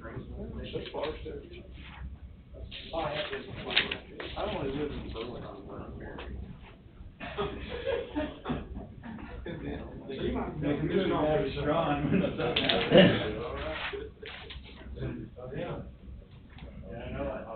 Yeah, I thought about that the other day, I mean. How's your boy? Good, yeah. What's his name again, so I can forget once again? No, it's okay, Grayson. He, wasn't excited about going up to school today. When we go to my sister's, it's my cousin, he doesn't wanna come back, you know, but that's how it is. Yeah, that's when you know they have How long is your to. thing? Oh, I'm Oh, sorry. no, you're fine, you're fine. Maybe You're fine. 15 minutes at the most. Okay. At the most. I was gonna try to get it out, right at the beginning of the roundtable, I was gonna try to get up. Well, he won't be long. He won't be long. I mean, mine's just to go over memorandum of understanding, get their comments or no comments. And I gotta, let them know that we got the generator going in at the JSV building. And then if they got any questions, so I'm saying 15 minutes at the bare most. So probably 10. I don't anticipate it taking. Yeah, enjoy that time, cause it goes by way too fast. Yeah. Amazing. People always said, you know, it'll go by fast, and I believed them, but that's not even the, It's hyperspeed. yeah, it's not even, it's faster than fast. I have to admit, I've had a hard time adjusting to empty nesting, you know, because I've invested everything I've ever done into the 3 kids. I mean, we still talk, we still interact, we still do all that stuff, but then all of a sudden you just go, and what do you want to do with it, you know? And where do you want to place it, what do you want, you know? And then as the kids evolve, you know, where they're going to be at in life, and you're going, where do I want to go? And there's always that constant evolution. You know, seeing the granddaughter, and then she's starting to talk. She is 16 months, and she's talking. Last time we FaceTimed, and she told me, "Love you, Grandpa." Start kissing the camera, and I'm just like, I gotta get this early retirement thing figured out. Yeah.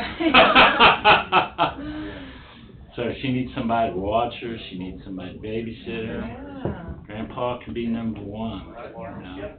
Now, is that one of your boys? That'd be Zach, the oldest. Him and Katie, he met Katie Danishak, and they live up in Junction City. I knew they lived up there. I didn't Yeah, know they're there, they're not going anywhere. Unless something, you know, big happens, because he sells Pioneer Seed up there and then has his chemical sales business, and then last year they've expanded over into Abilene, and their chemical business just keeps expanding. And they got you know, there's always the question of how big. And the competition within the ag sector is just vicious. And it goes in right now with this whole thing, supply issue or whatever you want to call it. Yeah. It's really made things fun for them. But I Yeah. mean, they're up there, that's where their living is, and that's where they put their roots. And Maren will probably end up over in the Garnett area, where she finishes her master's degree. And then Kyler will probably end up in Oklahoma. Right on right. Yeah. He's in Stillwater now, he's got a year and a half left. Yeah. It just goes. Yeah. Yeah, I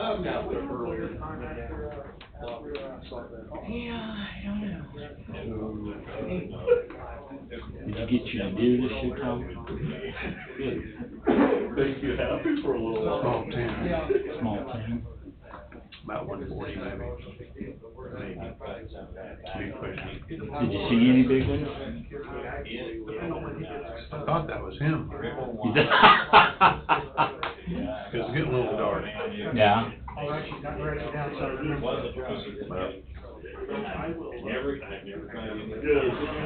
was more sure of the shot than I was of the deer. Right. If you know what I mean. Bobby wants to come on after Carly.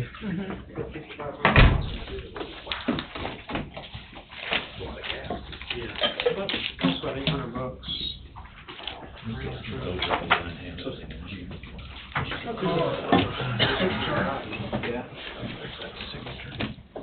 What it is, I put 2 pieces of paper in front of you guys.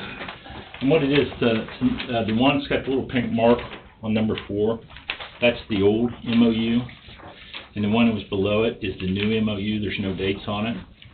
I haven't corrected any of the signature blocks on it yet, or updated any of the dates. But the sole reason I brought it before you guys is that we're at the end of our 8-year cycle on our MOU, and we got the choice either to redo it or whether we wanted to dissolve it, but we want to keep this MOU because this is part of our Wolf Creek plan. But what it is to take out item number 4, that's why I put the little red mark on there. It's concerning the generators that we had bought them back in the beginning of our relationship. That's the sole purpose of coming up to let you guys know, to show you what changed. Number 7 is the one that talks about this agreement shall be in effect of minimum of 8 years unless agreed to by both parties to amend or discontinue the agreement. I have a recommendation that we continue the agreement, but which is taking out item number 4 because it talks about the generators we bought them. That's it. This is just for the Wolf Creek response. For the reception and care facility. Yeah, the reception center. We met with them last week. We're setting up, I meet with them tomorrow night to talk with the fire board. And then on January 18th, I'm going down with Wolf Creek. We're going to have just a little one-on-one talk with them about Wolf Creek and what the reception plan is. and let them take a look at this unless we have drastic changes to get their input, so both parties, everything's above table, what the expectations are. And then tentatively right now, February 22nd is when we're going to have our annual training with them, provided COVID don't mess things up. Plan on that. So this is just a rough draft. This isn't, yeah, it's the rough You're gonna run draft. it back to Woodson County, make sure it's all. Right, agreed I'm gonna to. make sure, yeah, and answer any questions they have. But next Tuesday, we're going down with our Wolf Creek partners just to do a little 101, like hand them the calendar, talk about how this is our emergency response plan, talk about how the emergency classification levels work, at what point, so the commissioners get the full spectrum of how we work with Wolf Creek. Wolf Creek was at the table with us last week when we was talking with them. Do you need anything from us now, or just wait until? No, I haven't given this to Wade yet for his review, for final review, but this is to bring you guys into the loop to know that we need to work on it. It's got an tentative expiration date, and neither party signs for some reason, of the 24th of February. We just want to keep it moving, so there's no lapse in anything. So anyway, it's just for your guys' We're gonna do excuse. that for 8 years also, Carl. Yeah, We've been doing that for them for 8 years. Doesn't seem like it. yeah, it's flown by. Time flies by. It's gonna be 2030. 8 years. Yeah. Be 2030. Another item I was gonna bring up was Brad Scheidmeyer and I, have been working on getting a generator purchased. I talked to you guys back in September or October, I can't remember. The generator went bad up at the JSB building. And of course, with the supply chain issues, we've been, having troubles getting commit of when he would find us a generator. And I had a phone conversation with him to expedite it, to show him, emphasize that's one of our emergency services buildings and that we need this generator. Tentatively, they're going to be there on Wednesday. This is another FYI of what the generator is going to cost for the replacement up at the JSB building. When I tentatively talked to you, it was supposed to come out of general fund because I don't have a budget item for the generator within my budget. Back in, it was either September or October, I can't remember when it went bad. But the generator did go shot, all the windings. And went. JSB budget, how much? I don't have no money in You don't have any money in it? not for something of this nature. I got a very, very limited amount of money in it. I have to look, but we've talked about taking it out of the general fund at that possible point in time.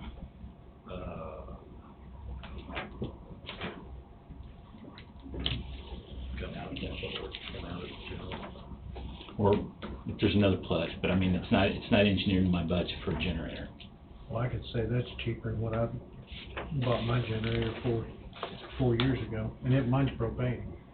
I'm guessing. Yeah, this will run on propane also, Yeah, it's already up there, but it's a 20 kW generator. So really, you don't need the authority to purchase it because of the price, but you need the authority for us to give you the money to purchase it. It's the FYI, because one of the things I emphasized to him, I said, this is guaranteed money, we just need to get this in. And so once we have the receipt of after it's installed, then I can port it through the system so that, So that firm is in West Bay? yeah. Well, Brad and I have been working with him off and on since that point in time when it happened. Who owns that firm? Dustin Moyer, M-O-Y-E-R, and he's busy. He's really busy. And he moved us to the top of the schedule after we had the conversation about that's one of our emergency services buildings. Angie? Yes. Could this come out of capital improvement or just, community improvement, or What are under? it's a generator, it's gonna be attached to the building, so it's, fixed structure, Well, you could do equipment reserve. equipment Yeah, reserve. Capital improvement wouldn't be the place for it, because it's Well, you could do We could a capital, little we bit, could do it. but, yeah, I mean, Equipment reserve. yeah. Okay. We talked about it. I'd given you an FYI. It was either, I can't remember, without going back to the minor reference, September, October. so you'll wanna do a motion to Transfer of the money. to purchase the Kohler 20 kW. 20 KW with funds to come from equipment reserve. And I'll bring it up and we'll get it taken care of. Motion been read. Second. Moved by Bob, seconded by Don. All in favor, say aye. Aye. Motion passes 5-0. $7,473.95 to come out of equipment reserve, is that what it said? For the JSB building.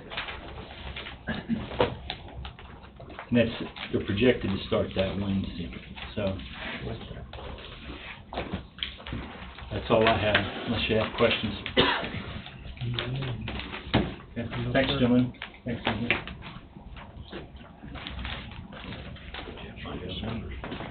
Yeah, Bobby contacted me and said he would like to visit some updates on something, so, Yes, sir. and then we'll probably go with Heartland.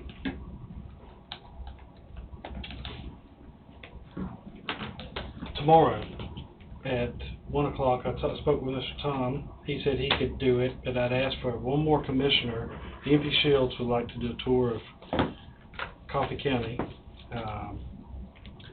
to look at what assets we have. They would like to consider protecting, using their product, some of the assets that Coffee County has. Won't take long, but we don't have a whole lot. But they'd like to be able to say they cover Coffee County, where they hopefully are going to be for a while. And hopefully there will be some good news, some cement news regarding EMP's proposed expansion tomorrow. So we'll all know rather quickly, sometime tomorrow after lunch. If one of the commissioners other than Tom could speak up, I'd sure love to. I have a meeting in Ottawa tomorrow, so. Okay. What's your, I haven't got my, I just do that. What's the time frame on that, Bobby? 1 o'clock. I can't see it lasting much over an hour because, I mean, everything's, well, other than the JSB, somebody can correct me if I'm wrong, pretty much everything's. Where you want, I can be here, that's not right. Just be here at the courthouse, down at my office.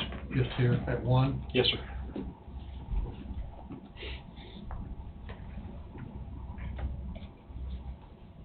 I can be a part of it, Jesse. Okay.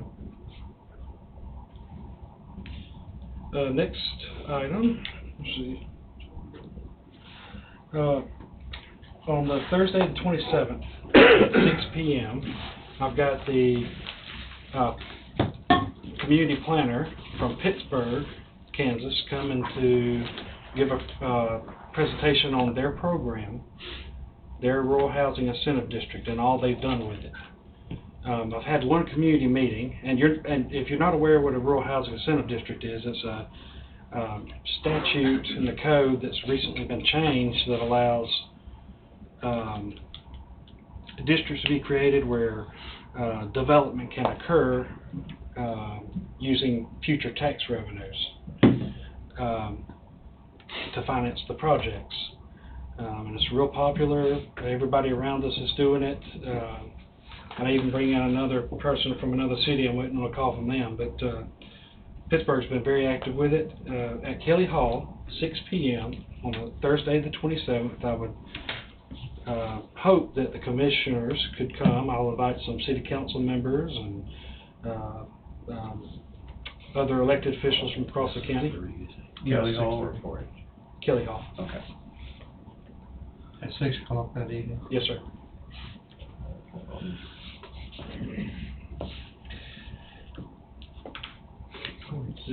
It's the Lyon County League Tournament in Emporia, so we'll see how SDC, see where they're at.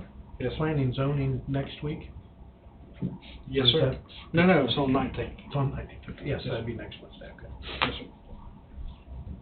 sir. Next item is, it's common knowledge now, I suppose, but Flint Hills Tech has approached us about possibilities here in Coffee County. They've been engaged with the school district and a few other entities, but they would like to have a sit down with the commission and some city officials sometime either it'll be on one of the Fridays coming up, either the 14th or the 21st. This would happen during the daytime, sometime right at lunch.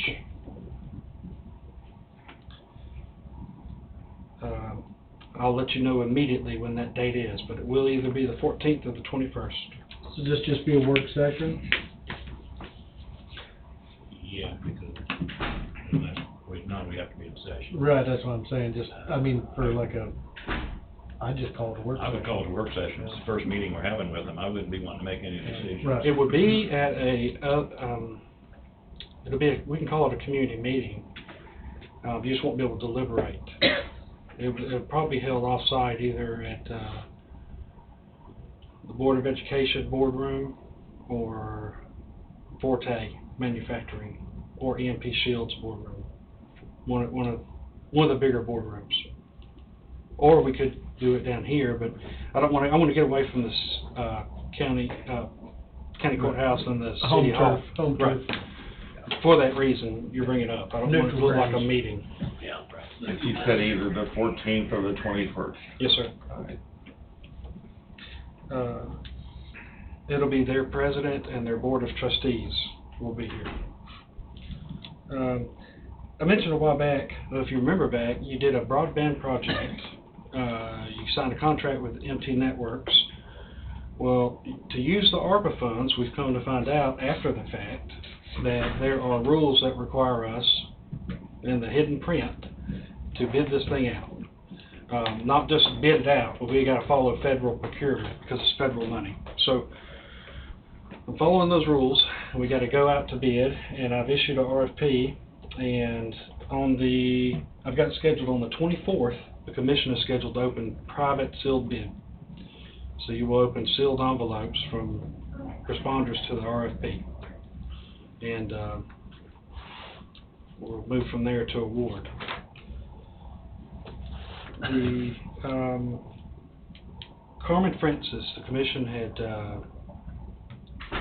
spoke about a RLF loan to Carmen Francis sometime back in her purchase of the subway. They just got their approval, so that will be closing here pretty soon. They got their approval from Subway. I get asked many times for different reasons. People call and ask weird questions, but we get a lot of calls about inspection. People need, for different reasons, different entities need inspections done on properties. Sometimes it's banks requiring, especially with FHA and VA loans, they have to have inspections of the property. We don't have one in Coffee County, not even in any city. No inspector. I spoke to Mr. Tom about it. He mentioned that Rhonda Gilbert has outsourced it some. I just know that when she built the triplex, a guy came down and inspected several phases of that project. Where that person came from, I don't remember, so I suggested maybe you contact her to see. She probably, she has some information for you. Yes, sir. And for now, that would be good, but we're increasingly running into the scenario where we need inspections done.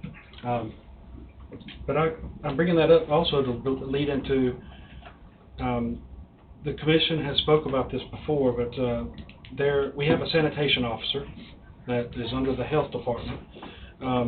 At some point, if there were to be a retirement, whatever years away it may be, I would ask the commission at least just start thinking about sanitation, training somebody to be the sanitation officer. That does require training,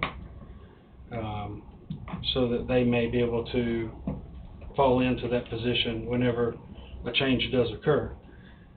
And it may be prudent along the same lines to cross-train whoever that person may be for sanitation, also to do some inspector duties when needed. I'm just bringing that up, just talking. I'm not asking any. Is there a time? I'm sorry, go ahead. I'll just add on that, there's two kinds of inspectors. First of all, we've talked, and Tom has brought it up before, he'd kind of like to see one for county, cities and that. But when the banks and them start inspecting, that's private. And to me, if that's gonna happen, there's gonna have to be some financial, from the banks. I mean, it's not the taxpayer's responsibility to pay for banking and land deals, the private stuff, it's not the taxpayer's responsibility to pay for those type of inspections. The banks have no problem if they go out and appraise your place, they have no problem charging you to appraise it. Right. So there shouldn't, and I could be more swayed to encourage the inspector, but there's gonna have to be some guidelines to it. Yes, sir. Understood. That's a conversation I'd like for the commission to have at some point, just what is it gonna be and what's it look like and, you know, cause it's coming, especially with the sanitation side. Does Lyon County run they run building inspectors, don't they? Is it code inspectors, what they They call have them? code services, and then they have, they have inspectors in code services that come out, and they'll inspect different phases on, any sort of construction, so to speak, off and on. And then they also enforce, property maintenance code manual as well. So they're the. The UBC and property maintenance code. Yeah, they're the police behind the Code zones, service. yeah. Code service. There's probably a fee for A little that. more polite. And yes, when you get a building permit, there is a fee that includes those inspections. I think there's also one for our sanitation when they inspect, there's a fee. And it's So nothing against the city, but it's a penny a square foot, I think it is, to get a building permit. When in all reality, I mean, it takes an hour for each phase. You can incorporate that in with your inspector, your, permit fee, so to speak. And that's what Lyon County does. Franklin, Allen, all of them. Everybody but Coffee County, Yeah. everybody around. So yeah, your building permit in Allen County is kind of the same way as Lyons, and then Franklin would be the same. Topeka's a little more stringent than that. There's a lot we gotta be planning towards, cross-training and a lot of decisions to be made in the next You got 6 months. a lot of 7 people months. coming up for retirement, and, Mhm. This training for may not be the easiest to replace. Right. This training for the sanitation officer, is there a period of time that they gotta do that training? Takes 6 weeks, Don't 8 know. weeks, 3? I'll find out. I'm just curious if there's a time frame involved in that training. Don't know. I will find out though. That's very pertinent to, Well, I bet if they work underneath somebody for so long, they wouldn't have to go to a school for it. I know wheel alignment that they dropped it to go up here. They dropped it in order, without somebody being trained for wheel alignment. Mhm. This is gonna take 6 months new training without working under the current one. Current one, yeah. So it's dropped completely. And this could be very similar. the last thing I'm gonna try to get out of your hair, Chamber of Commerce director approached me. Currently, Coffee County essentially funds the chamber. The chamber director, has proposed, coming under the fold of the county officially. Right now, you have a private entity out there with a board that the county's funding that's operating independent of the other county departments. And especially as it relates to economic development and Chamber of Commerce activities, it would be more efficient and good if the chamber were to work more closely. Not that they have no desire, or we have no desire, but that we are under the same roof, so to speak. They have proposed talking about it. And again, I'm not asking for any action, I'm just bringing it up. Currently, we pay essentially, other than the fees they generate through membership, we fund them 100%. Some of that's through bed tax. Yes, sir. Yes, sir.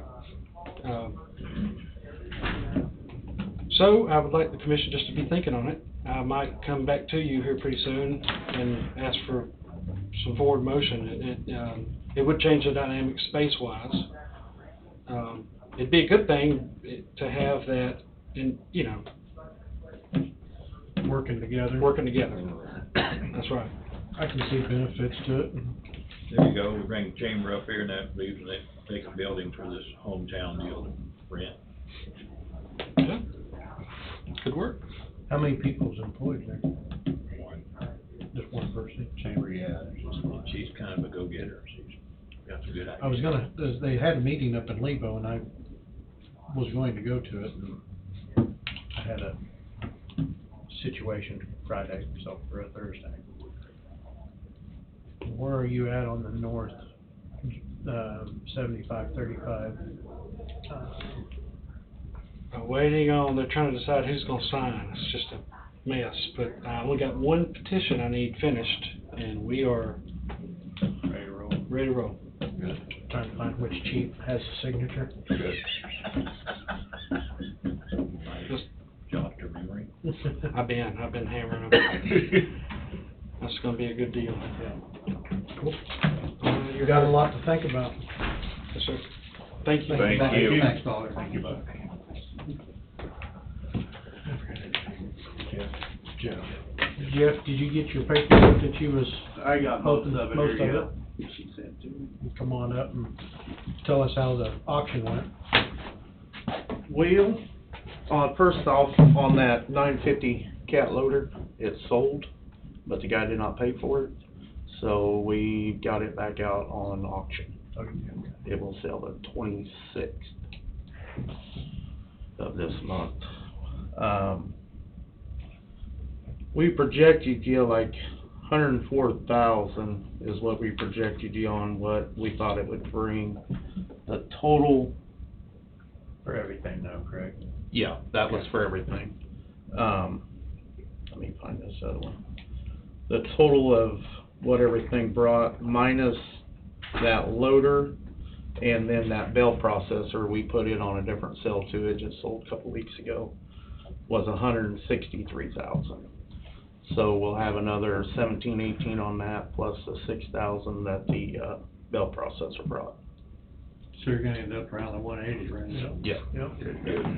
Yeah, everything did good. That crane was amazing. It brought 68,000. And you said that went to Minnesota, Wisconsin? Michigan. Michigan. Where was it projected to bring? You didn't 7. have- Yeah, you really didn't have. We really to- didn't have, we couldn't find So nothing on it. 2/3 of your increase came from one piece of it, Yes. which you never know. No, some things It didn't takes two people to, do as quite as well, but others went up, so. What'd that cat loader sell for that we didn't get to check for? 17,000, I'm pretty sure. did you have to go pick it up? No, we don't let nothing leave We until. don't leave none Good. until, Yeah. the check, what do you give them, 7 days to 10 days for a check to clear? Yeah, and we Before actually. you release a piece of equipment? Yeah, we waited 30 days on this So, guy. 30 days? Yep, so we got tired of messing with So them. we're not on any expense going after Right. it.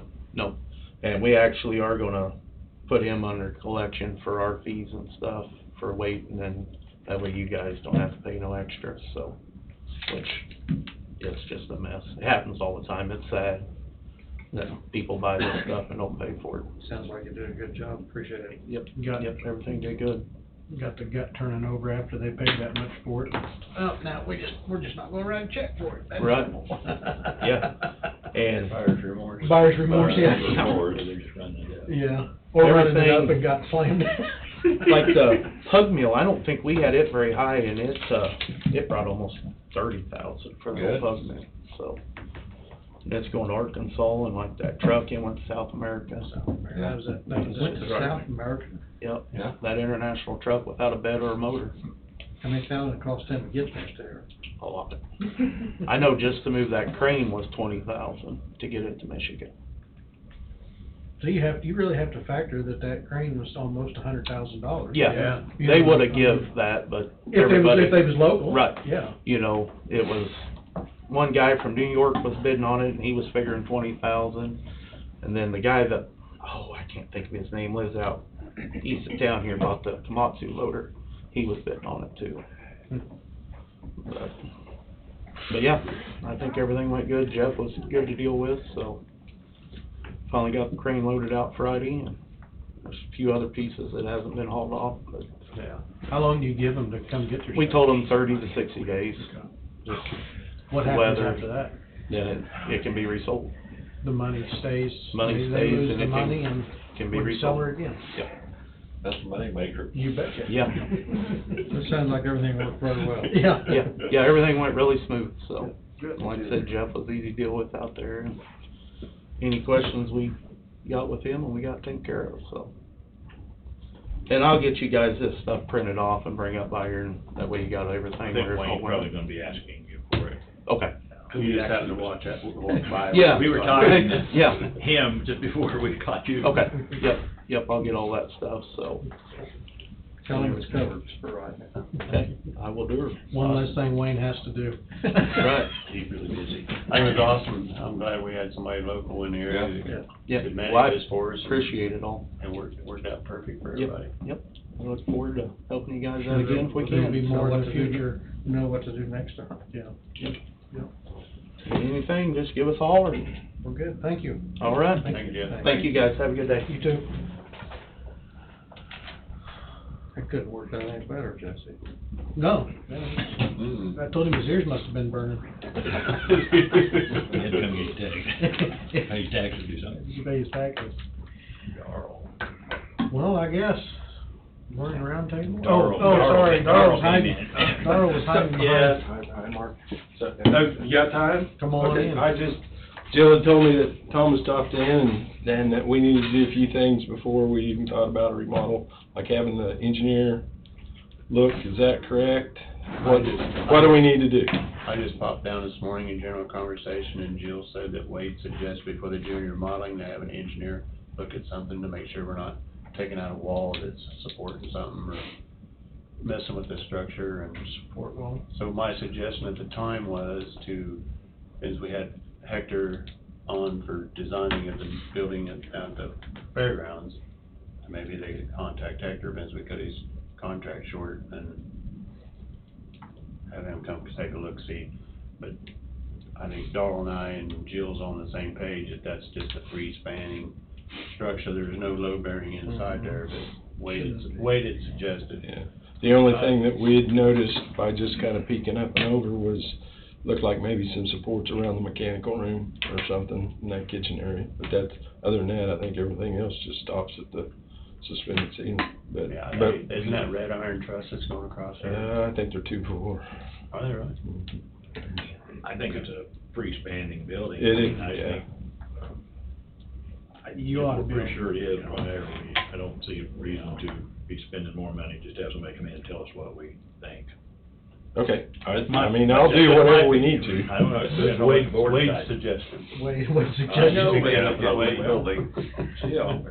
Who are you thinking on contractors? I don't know, You know- you'd said Yeah. earlier that we needed to send it out for at least 3 bids, so I was gonna wait till we got closer and maybe find out who you all had used in the past on some things and go from there. Well, if you're getting a contractor, they should be able to be able to tell you that. Yeah, instead of wasting the money on You're right. an If engineer. we put it, Okay. we put it out with. As long as, I'm, like I say, that was different than, Wade's suggestion was different than what we talked about earlier, so I just wanted to get some clarification and go from there, so. Yeah, I can't believe there'd be any wet load bearing walls in that. A decent contractor would know that. We'll find out. Okay. So are you ready to put it out for bid? No, we're moving boxes now, desks and stuff are supposed to be moved out on the 27th, so it'll probably be 1st of February, or, you know, a week or so after that before we get to that point anyway, about looking particularly at that deal. But Awesome. just wanted to touch base and make sure we were on the right track still. Okay, all right, thank you. Thank you.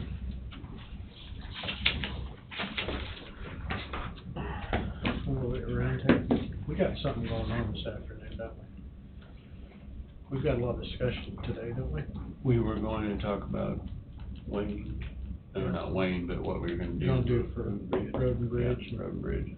So do we wanna roll into round table and do that, or do we wanna continue on? I need an executive session. Okay. I would like to have one anyway. I don't know if we wanna do it before round table or after. I think Wade wants to be involved in it. Is he around? Yeah, he's here. He's here. I guess we're earlier anyway. I guess we can start roundtable and then come around, try to get Wade down here. Start with me. I don't really have too much.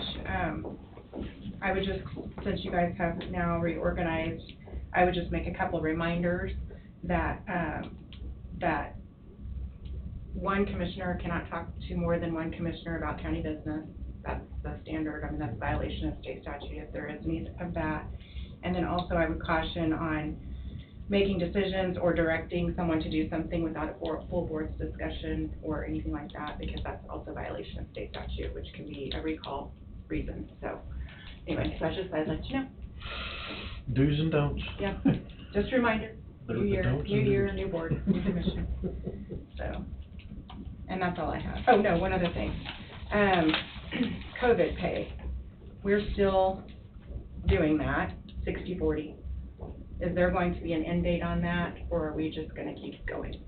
We just had a question from the engineer's office, and then we still have some people that are out again, and so I just wanted to know if you wanted to end date. We can't tell anyone no now, I mean, we're still operating under the same rules, but You said out again. Well, if they were out once and we paid them the 80 or 40, whatever it was that time, we're not paying again the second time.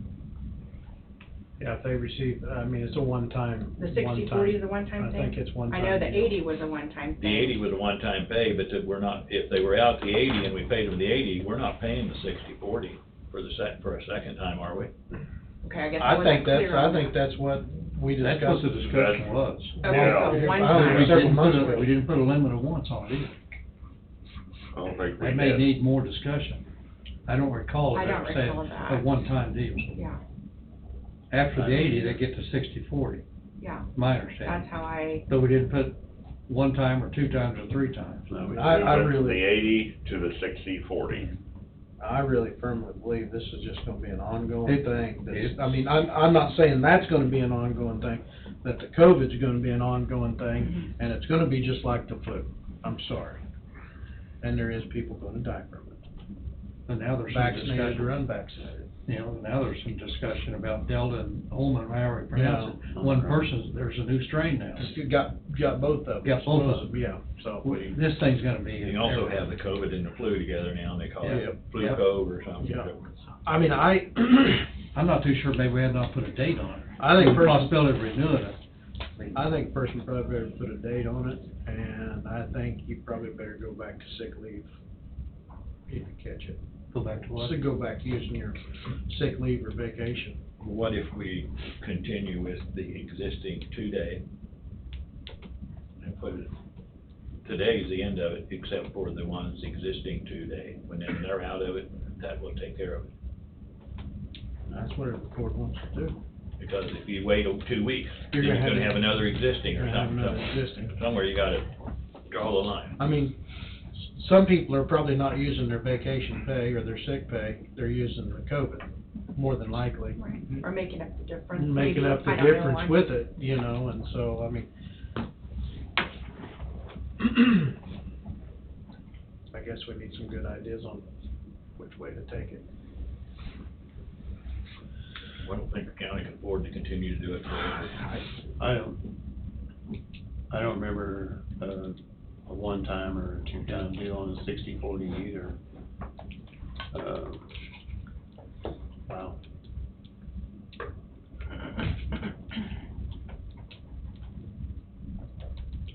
Yeah, we probably ought to have an end date. Yeah. I think we need it. Because there's more policies out there from different businesses and Carter and Shake. Oh, it's Well- crazy, it's It's crazy. I so know, many I- different combinations of policies out there, it's unreal. Which way is the best way for us to move? I have a network email with all the county clerks in the state, and there's been discussion that some of them were ending it. So, I mean, I don't have a total number of counties that have, but there are some that did. I think we ought to just roll it till the, what is today, today's the 10th? I mean, I'm up for suggestions, whoever, I give my suggestion. I don't remember your yours suggestion. is throw it out today. Mine was today. End of today, but if you are involved in it right now, you are still covered until you are out of it.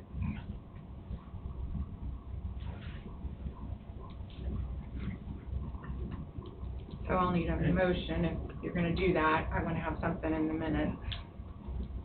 And I understand that, but I'm making an immediate cutoff date is probably not quite as professional as what it should be. I don't know what's best. What date is I the really, guy I don't have an gonna answer pick? to it. If you make February it, if you 1st? make it 2 weeks from now, you're gonna have the exact same thing. You're gonna have some people involved in it, and some who aren't. But at least they'll have a warning. But if you don't have it right now, it doesn't apply to you. I understand, Bob. It doesn't apply to As you. far as with you and the payroll, will that affect if we would do it today versus February 1st? Well, it's less reporting I would have to do on COVID pay. Good February 28th or so, or January 31st. Yeah. It's less recording you'd have to do if we did it today as opposed to. Less reporting, yeah. I see, okay. Just seems kind of abrupt. Yeah, For lack slam of on the better- brakes, Yes, yeah. But we're not taking anything away from anybody. No, I get it, I get what you're saying. I understand that. This feels kind of abrupt, so. Done. Emergency brake. And maybe that's the way it has to be. Maybe it ought to be abrupt. Anyhow, I mean, the ones that don't have it, if they're gonna get it in 2 weeks, they're not gonna know it Right. Right. until they get it. I don't know what it is.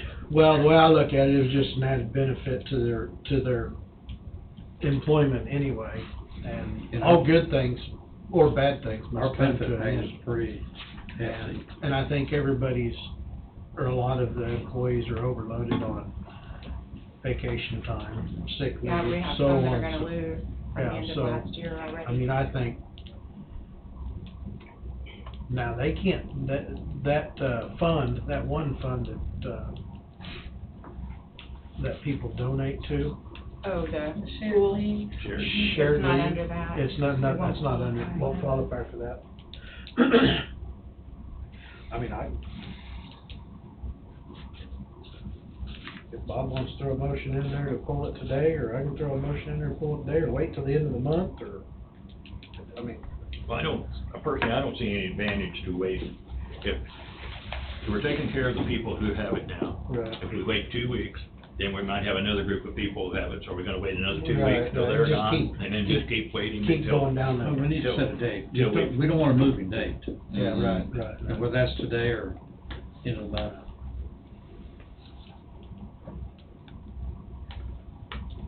I'll make that motion that it stops today, but the people who are involved in it will continue until they're free of it.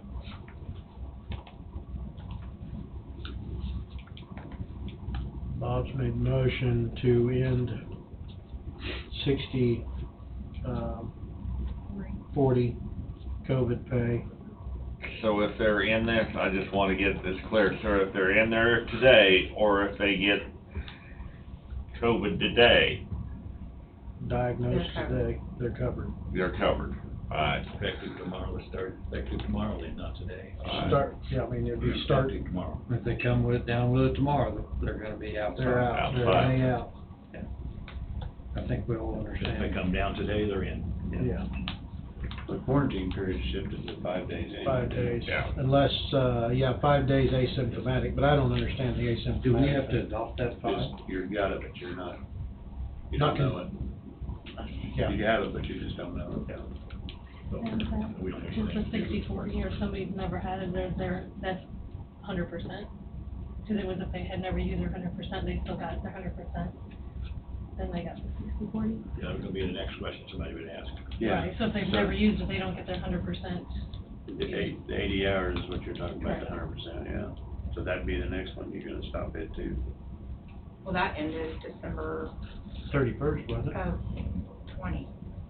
Well, We extended it, and we also said if you haven't used those 80 hours, Oh, for the net, for 2020. For the person, yeah. Oh, yeah. 19. Yeah, 21. yeah. yeah, I mean, we did it all 2020, if you hadn't used from the previous year those 80 hours, we were paying them 80 hours plus 60/40, and, there were several things, so I think in the end, that's your question. Right. Are we stopping the 80 hours too, or just the 60/40? I think there were so many stipulations and rules changed and tossed and turned previously that I think we need to get back to basics, what it was prior to. So again, the question, are we stopping the 80 hours as well as the 60/40 comp time? And all COVID pay? All code pay ceases as of January. I'd say if you're doing away with one of them, you might as well do away with the other one. What percentage of our employees is taking the 80? I'd have to go pull Is it something. approximately, you'd have an idea, is it half? Two-thirds? Probably 2/3. Probably two-thirds already taking the 80. And I realize that's. So if they haven't used it, they're gonna, If we adopt that, 2/3 they. to a half, yeah. If they haven't used the 80, they're gonna lose it too, Yeah. if that's the way we go.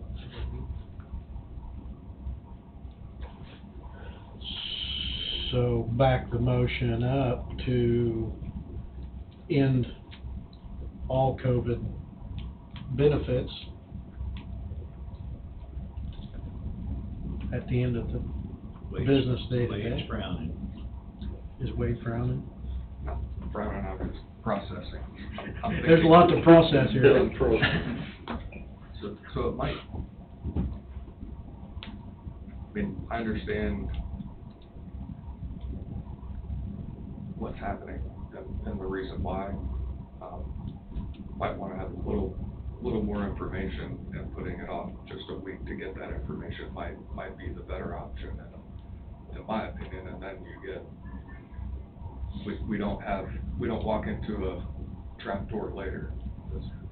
So then all the information's known, who's used the 80, how the 80's applied.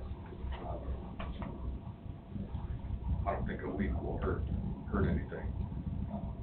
You can stop, put a date certain on when you're gonna stop the 60/40, and then we'll just figure out the other, so that. It's two different things, really. Sure, right, but. And my motion was a 60/40. Yeah, well, yeah. on the federal money, is there any guidelines or anything that we got for the 80? No. It was just all extra benefit. The way I take it. Well, when it first COVID, the way I remember when COVID first started, the federal government basically said you had to pay your employee up to 80 hours if they got COVID and was out because of COVID. I mean, they just made it a federal mandate law type thing. So there was highly summarized, and Angie can correct me if I'm wrong. You had to meet one of those 5 criteria. If you met one of those, there were mainly 2 criteria that really applied. One criteria was if you had a doctor's note and it met, and we had to request some additional information because they were like hall passes, so to speak. So if it was hall pass, then you'd request more information.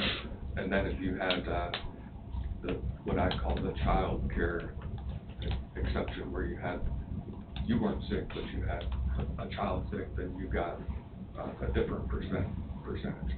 And then at the end of 2020, all of that sort of went to the wayside, and the 60/40, I think, is what individual employers such as Coffee County put in place to help their employees, because you would end up in potentially a crisis situation where people are coming in to work sick, and because they need the paycheck, they needed the money. So I think that's what was worked out with the commission to sort of manage that particular issue. Now we're in a different day and time where you're dealing with a different variant of COVID, and there may be a different variant tomorrow that sweeps across the country or across the world. That's my understanding of where we are.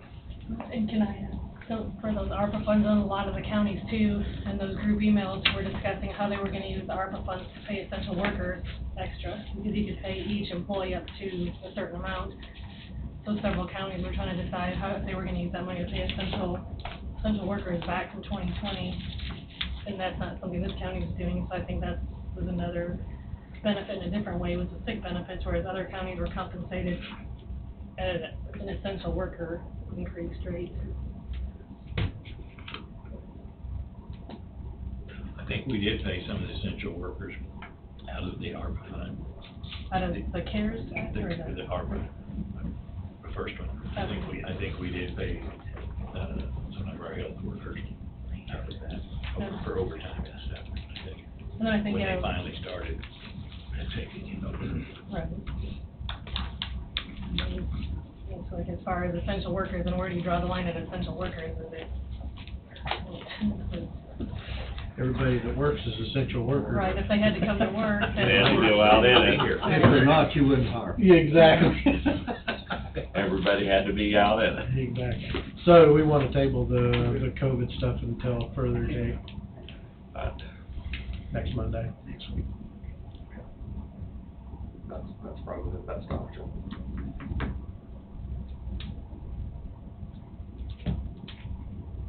Withdraw my motion, or I guess it died.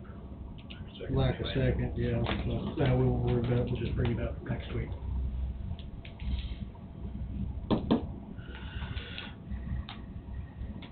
Bob withdrew the motion or it died.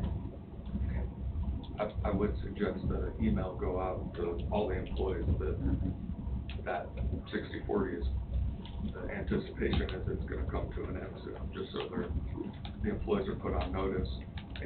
Some pay attention to what happens here, some don't, some read the paper. But as employees with the county, where that's been sort of the long-standing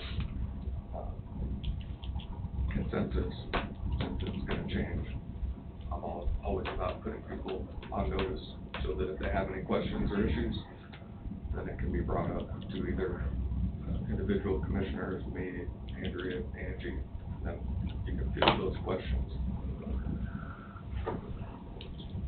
It's another second, the things go on too long and then they become a norm as far as pay.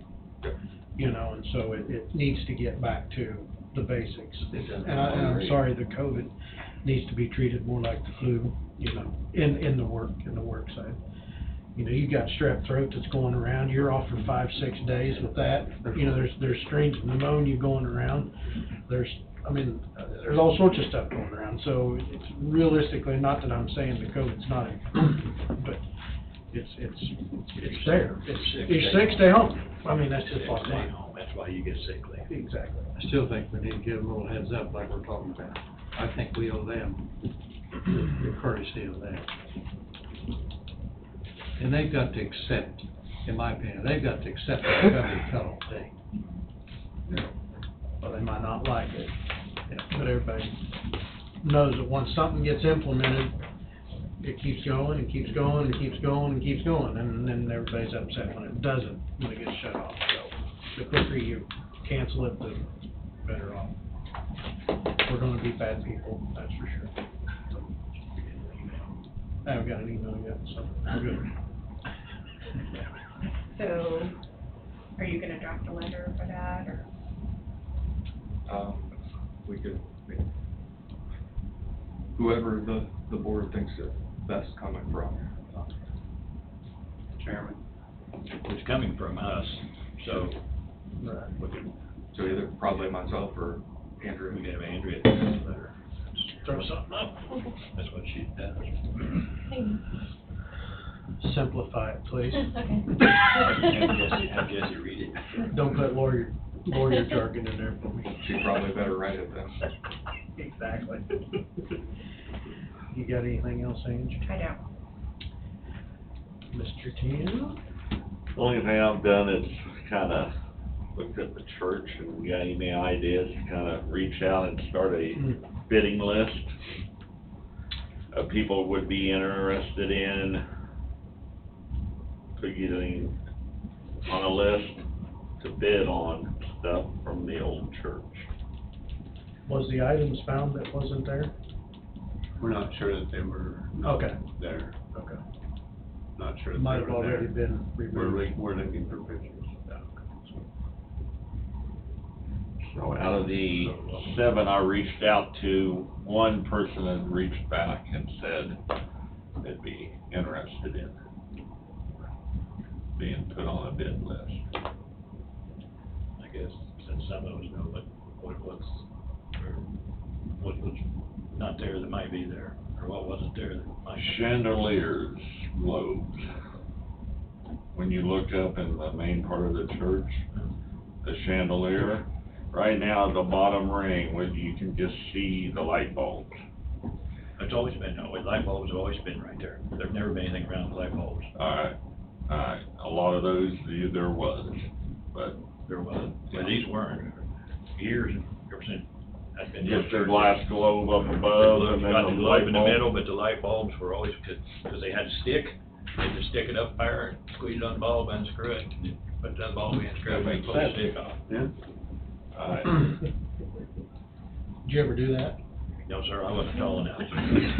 Just need a longer stick. He's afraid of the height, Jeff. Yes, he does. But You know, I- Of all the churches that are being built, it seems like every day, especially in the metropolitan area, how do we discover businesses or companies that build churches? How do we discover that list? They might have some interest in that. I just looked up architectural salvage and started that direction, and so many of them's gone out of business. The one that off of Broadway, I think 2400 Broadway in Kansas City, Missouri, COVID took them out. I think this is salvage. I don't think there'll be any old churches that, Christian church took what they wanted when they left, and I don't think any other stuff with churches would. The windows is about the only thing. Windows and some of the places. Leaking windows. Pardon? Those windows were really leak with weather and stuff there. And I can, yeah. People want it for Yeah. decoration more than anything. Yeah, that's, I mean, there'd be more. Refurbish it. Refurbish it. Refurbish, clean them up, and then the wood, the trim, so all of the architectural, anybody who wants to reach out.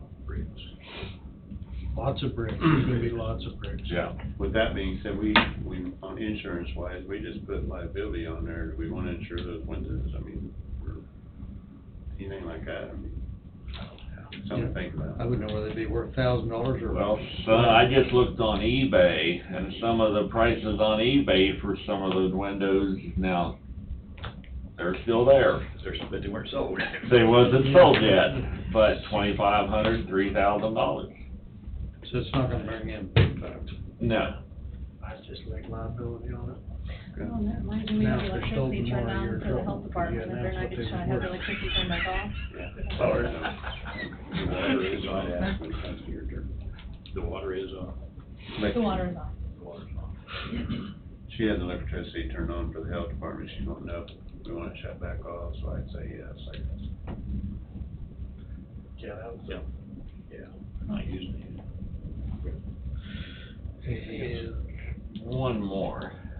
Are the employees going out of the door where we're testing right now? No, because they're not testing it right now. Not there now. When they do test is what I'm asking. I talked to Lindsay about that, and she sent out an email to them that if, during that time frame, if employees could use another door, put that time frame. And is the public, any of the public coming in to the extension or?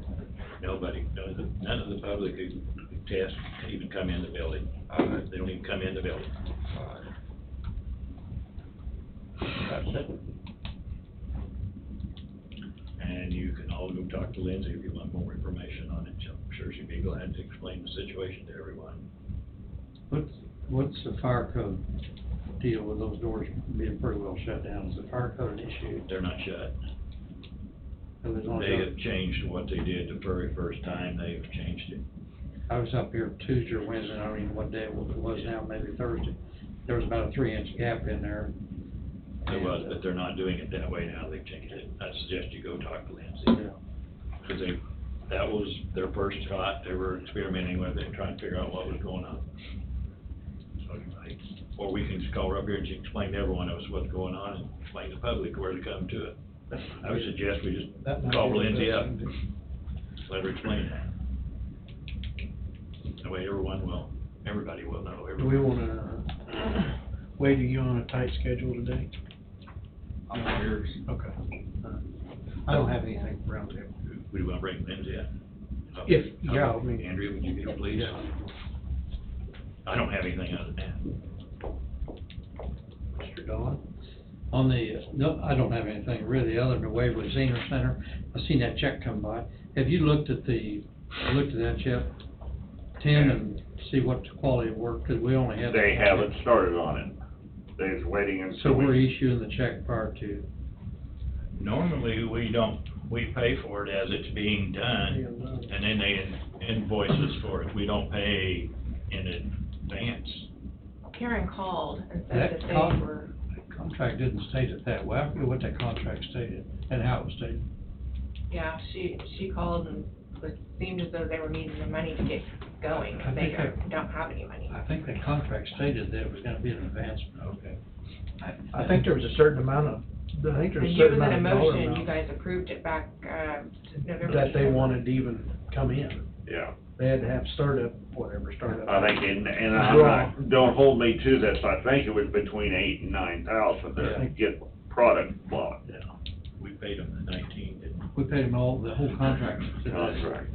Okay. And I'm not too sure the contract didn't say we just pay them 8 or 9, and the rest of it on complete. I forget what that contract said. I thought maybe it was done. No, they have not started. Well, I can check and. Usually we holler. don't pay the whole shebang. No, well, I forget how the contract said. will that go into the senior center and then be paid out?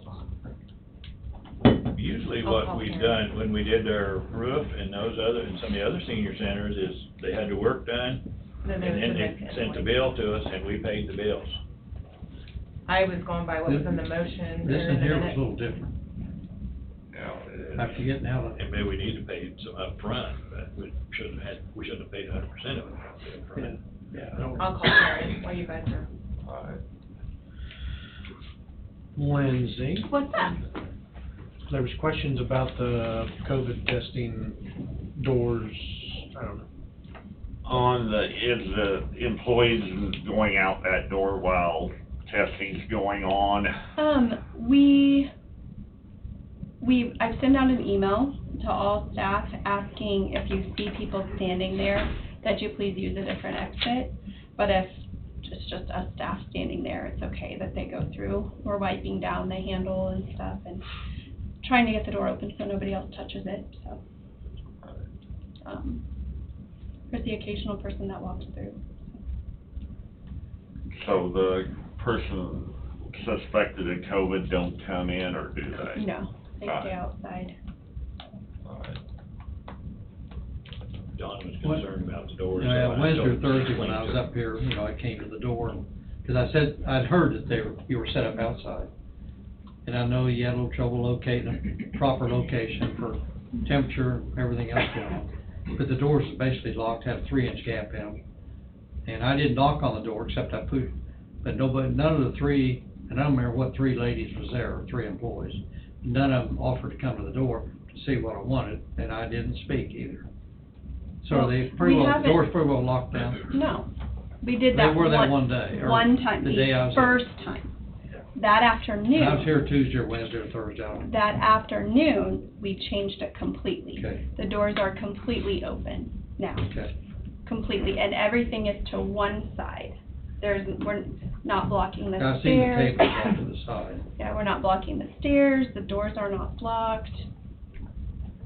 Because I'd understood maybe a fire code, if they were blocked, They're not. okay, because the fire code might be an We issue. addressed that.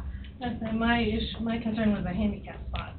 We have a whole parking lot that we could designate certain other spots as park here for testing and walk, instead of using the 2 handicap spots that we have.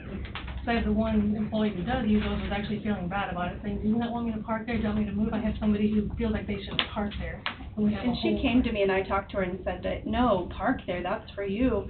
And I've only seen one tester park there, and they were in and out, they didn't stay. And can we designate so that those are specifically not to be, unless they have a handicap tag? Well, but if you have COVID and can't breathe, and you can't walk across the parking lot, we will gladly come and test you at your car. It takes 2 minutes. Right, So I would prefer to not say if you have COVID testing, you can't park here, because for their safety, they might need to. As far as weight, I know we had discussed. So my understanding, there was a prior conversation with the sheriff who said it was okay to park in the handicap stalls. I think the handicap stalls need to be open and maybe designate as an upper ramp where, you know, one of them is for deliveries, one of them is for whatever, and maybe designate that spot so that somebody could go there. That's not necessarily a designated handicap spot, just like the other two, and I think that would solve the issue. It's really, we've honestly been testing in that vicinity since we began testing. So it's been months, if not a year. I don't even recall the date. So to this point, no one has brought a concern to me until last week. So, Well, I think the difference is now that they're designated, it's 2 hours. So for 2 hours specifically out of every 8 hours, they were specifically for that use, which was my concern, is that I didn't realize how often it had been used. People were pulling up there, but now from 10:30 to 11:30, and 1:30 to 2:30. Those are basically designated testing spots, which. it hasn't been utilized that way. Patients have been parking, for the most part, back there. So if I can flag them and tell them, I point to the delivery to point them over there, so. Because, I mean, we've had people walking clear from the parking lot that are struggling to breathe to get to us, and so I don't want that. For them, I yeah. have breathing issues. I use the VA for a breathing disability, but I don't have a handicap tag, so I could be hiking it across, you know, the other end of the parking lot because. The delivery and that, especially if there's a little bit of ice, that is not level ground. And I personally don't see any problem of using a handicap spot. If there's nobody sitting in it, I see no problem. Say, hey, come up here, we'll test you, and they get it, and they're gone. It's a minute. I don't know how long the test takes. I've never done it, I've seen it. It just takes us, they just fill out a paper and we swab and they. And I would hope to think that if someone was sitting there and somebody came in and had a handicap sticker, they would be moving out right away. You know, a little inconvenience, people, is not going to hurt people. This is inconvenience to everybody in the world, basically. People need to get over the fact that it's all about me. And a little inconvenience doesn't hurt anyone to have to sit there momentarily or something for it. That's my opinion of it. It kind of goes back to here. We need to get on with our lives instead of. I mean, we will do whatever is necessary. Whatever you guys want done, we'll do it. It's working really well to have it there. It's free, and we don't have to pay anything extra to use this location. The tests are developing okay. We had one day, that really cold day, that we were right inside the door. It was too cold. We had to move. We had to retest somebody because it wasn't developing. So that's why we've moved the table more on the extension side now, and that's our test table. Our supplies are more towards the door. That's working a little better. So, I mean, we're problem solving it as we go. So if you want us to say the delivery spots can be for COVID testing, we will. I mean, that's not a problem. So. To me, that's more of a hazard than if we let someone parking in a handicapped parking spot. We're not denying any. Somewhat, two people come out and want to park in those handicapped parking spots and they're full. You will make something else work. Right? I mean, to me, it's not an issue. How quick do you get the test you're doing, how quick does it take to get the results on that? 15 minutes. And then they leave, and then if it's positive, you call them or work? Yeah, there's some people that. I'm just asking procedures. No, there's some people that might not live here that want to wait till they can take it with them, but so far they haven't been staying in the handicap spot for that purpose. So they can take it with them and test themselves? No, Okay. They take the result with them. I'm sorry? The result. So if they need a picture of that result right away to tell work, then we have them hang out till the test is done. Some people are so, we call it hot. They're so hot, their viral load is high enough, they are positive as soon as the test goes and everything's done in a couple minutes, so. But there's some we wait the full time on just to make sure they're negative. So it's not a problem if I pull the handicap parking testing. It's not a problem for you. Say, would you pull out in? If you're waiting for it, would you pull out into the parking? Oh, of course not. No. Right. I mean, to me, there's ways around it. Yeah, And my only concern was just that since we have other spots that we could use, or even designate when someone pulls in the parking lot, like COVID testing parking, just like anything else, because as the statute says, no stop, standing, or parking. So even if we're saying they're just pulling in and parking, we're making an exception that we don't necessarily need to make against the statute that says no stopping, standing, or parking. Okay. I mean, it's like me pulling in the handicap spot at Casey's and saying, I'll just be a minute. I've done it before and come back out, and somebody trying to get out in a wheelchair. I feel horrible, so I apologize and move. But I think the original issue was the major issue at the time was the fire code possible Right. violation that we were trying to remedy. So, Well, and- I'll go on, and I presented to Lindsay that she's gonna have to relocate. We tried to come up with several other places where she could try to do this. Kudos to her, she tried the trailer across the street with the heaters in it and stuff like that. And once it got colder, she explained to me that the tests weren't coming out. I get it. We were blowing But there was- breakers too, by adding more heaters, we were blowing Yeah. breakers. Yeah, that wasn't working for you, I mean, We had to leave the door open. kudos. Yeah, we tried, it didn't work. But so, you know, I was trying to offer up other possible solutions, like the 4-H building, or the back of the fair board, fair board office. I was told, no, that won't work, this won't work, that won't work, but, I don't know. We've looked at, So, looked at guard shack, so now, yeah, I mean, so, Yeah. I guess in my realm of thinking would have been at the time that, okay, we're violating a fire code, we're parking in handicapped parking spots. Is there another option? I know that, you can consider this temporary, correct? So why couldn't 4-H building or Kelly Hall be temporary till we get you a guard shack? Was my thinking. So I know Sloyer's asking you to do this testing. So if we've got to violate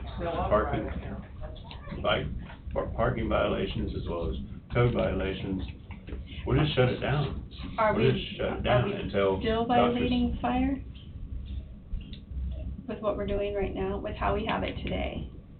I haven't seen how it was today, but I know as far as even people being in the building, I did get a call from the sheriff's office, and they're like, hey, we have these people in here, where do they go? Well, by the time they're asking, and they're already in their office asking, where do we go for testing?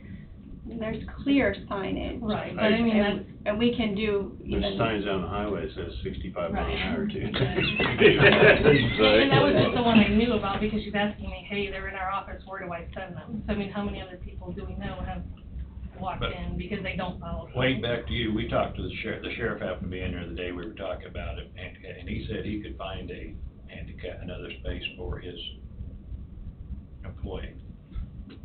I remember him saying that, whether he really wanted to or not, but he said he could. And- Well, I think they would park in the delivery spots, which is Sloped. well sloped and closer. So, and my concern is for any handicapped spot, even if somebody's driving in and out of it. And I've prosecuted cases where somebody goes to the post office and they go in, they are doing something that takes a very short period of time. The problem in my mind becomes if somebody is truly handicapped and they need to use that spot, they're gonna continue and drive by it and not utilize it. So, Could you just make it not handicapped temporarily for a while, like cover the How sign, many cover the. handicaps do we need out there? Or since it's not a public entrance anymore, is it a proper location for one? I guess I know that's been discussed, or I've heard that's been discussed in here before.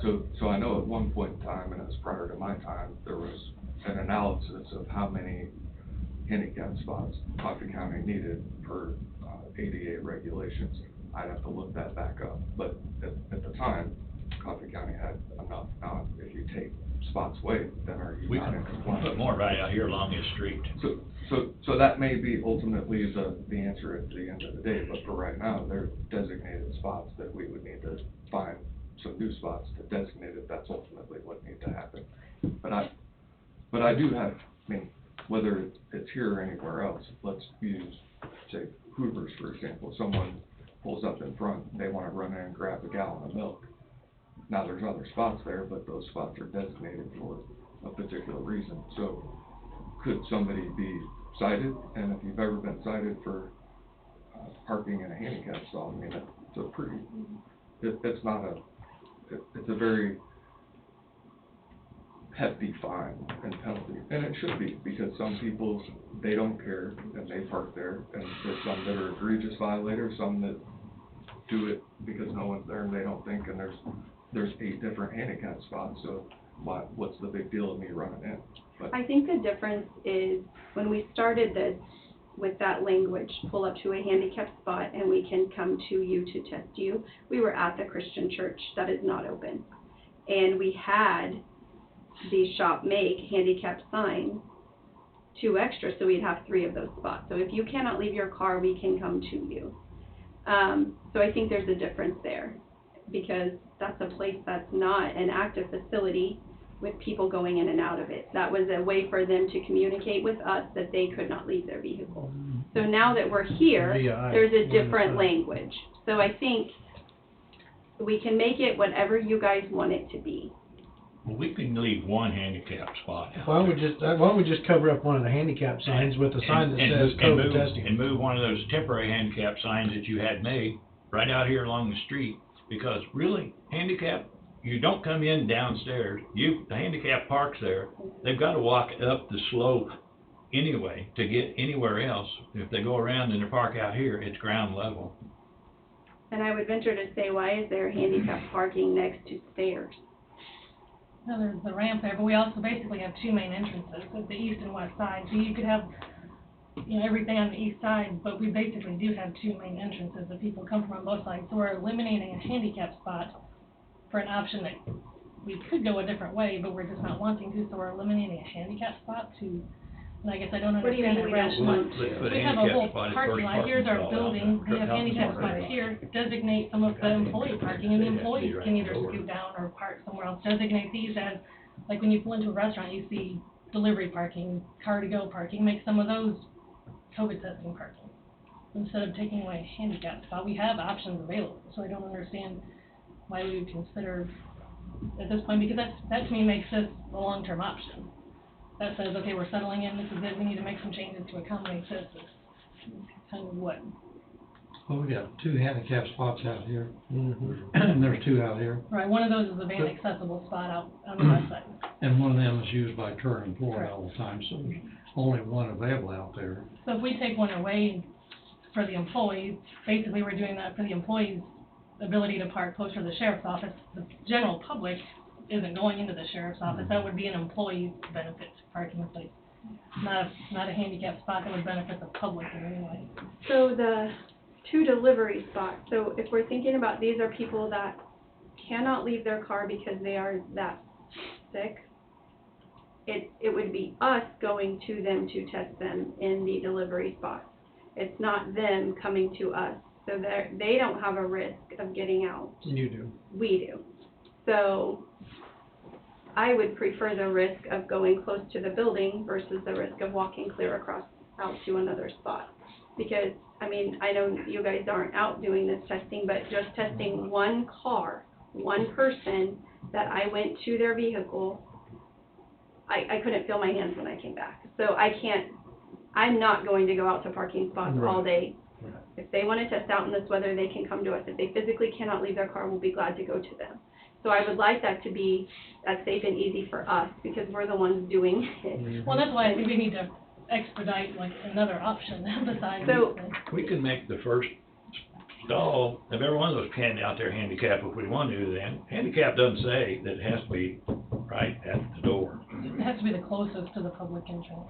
That's pretty And the close. delivery spots are considered not public entrance, so that still makes those the closest to the public because the delivery spots are not public parking. They don't meet ADA standards anyway. Because of this plan. Can I say something, just because I worked with all that when they did the parking? So our 2 public entrances are the lobby doors only, that's it. Right. And so the handicap, we're supposed to be closest to the public entrance, which are the 2 lobby doors. It's not that door, because it's not a public entrance anymore.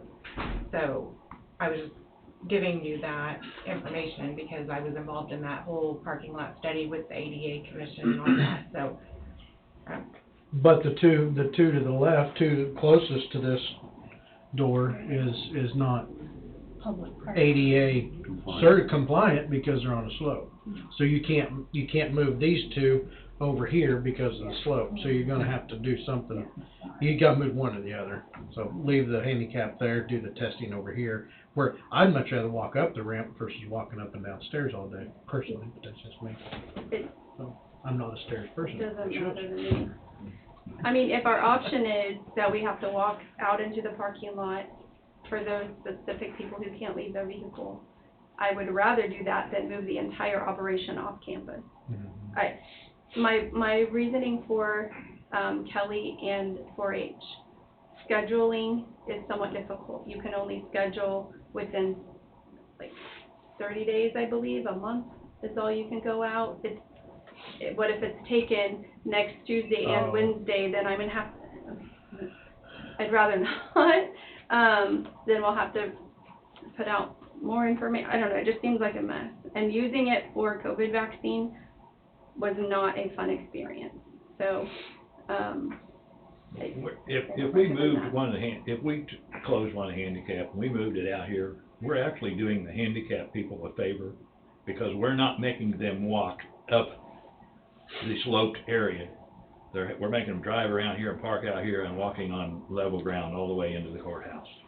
So in a sense, we're probably looking out for the public better than we would be by having them park out there and then have to walk up a slope. I think that the meaning of it is that those parking spots are van accessible, where you gotta throw a ramp out, so throwing a ramp out here on the grass ain't gonna help a handicapped person one bit.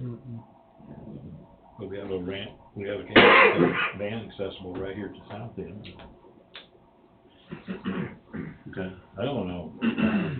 so some of the options we looked at, just so you're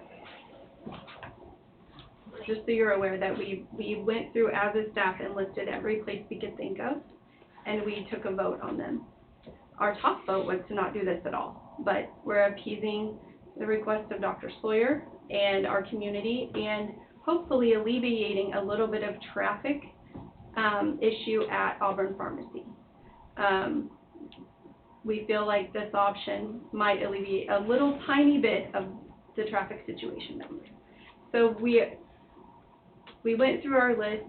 One of the things we looked at was purchasing a guard shack that has its own heater in it. It's a significant enough heater for the space of it.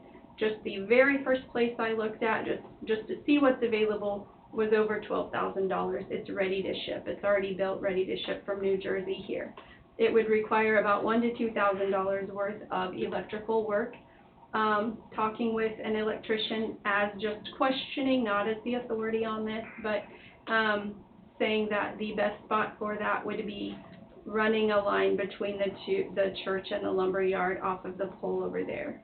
That would keep the line away from the sidewalk area, and it would cost around $1,000 to $2,000 for that electrical work. So that would put us again back across the street, which is close proximity to here. It'd be a warm enough facility, but it is an expense, and it is a permanent purchase unless we were to resell it or use it for whatever reason, I don't know. So the school destroyed two of our $10,000 tents. And they would be willing to buy this $12,000. They are reimbursing us for the tents, yes. I spoke with Craig last week. I asked him if in place of the two tents that were worth $8,600 each, if they would just purchase this one building at 12, and they said they're just gonna reimburse us. So, the other option, Tom has more experience with this, but they're temporary work sites, like, are they Connex? Office trailers. Yeah, office trailers that you can rent. They run a few $1,000s for 6 months. Again, we still need the electrical run, and then I don't know what their heater is, and if it's large. They're both electric. That's electric. They're good. Yeah. So that's another. Heat and AC. Yeah. 8 foot by 20 foot, so that gives you a little It's a lot more room. Yeah, than- the ones I was looking at were, 6 by 6, I think, maybe. Yeah, it wasn't very big. I would rather rent because then we're going into the attitude that this stuff is not gonna last forever. We buy, we're basically going in the attitude, man, this is This is life from now on, Right. and I'm not gonna accept it. And I'm game with any of that, and again, though, I don't wanna put any extra money towards this if we don't have to. I do have the funding, I just put in 45,000 at the end of 21 to carry over to 22 for such a thing. So, I do have it in my budget, I am getting some reimbursement from the school for those tents, so. I would go towards that rental.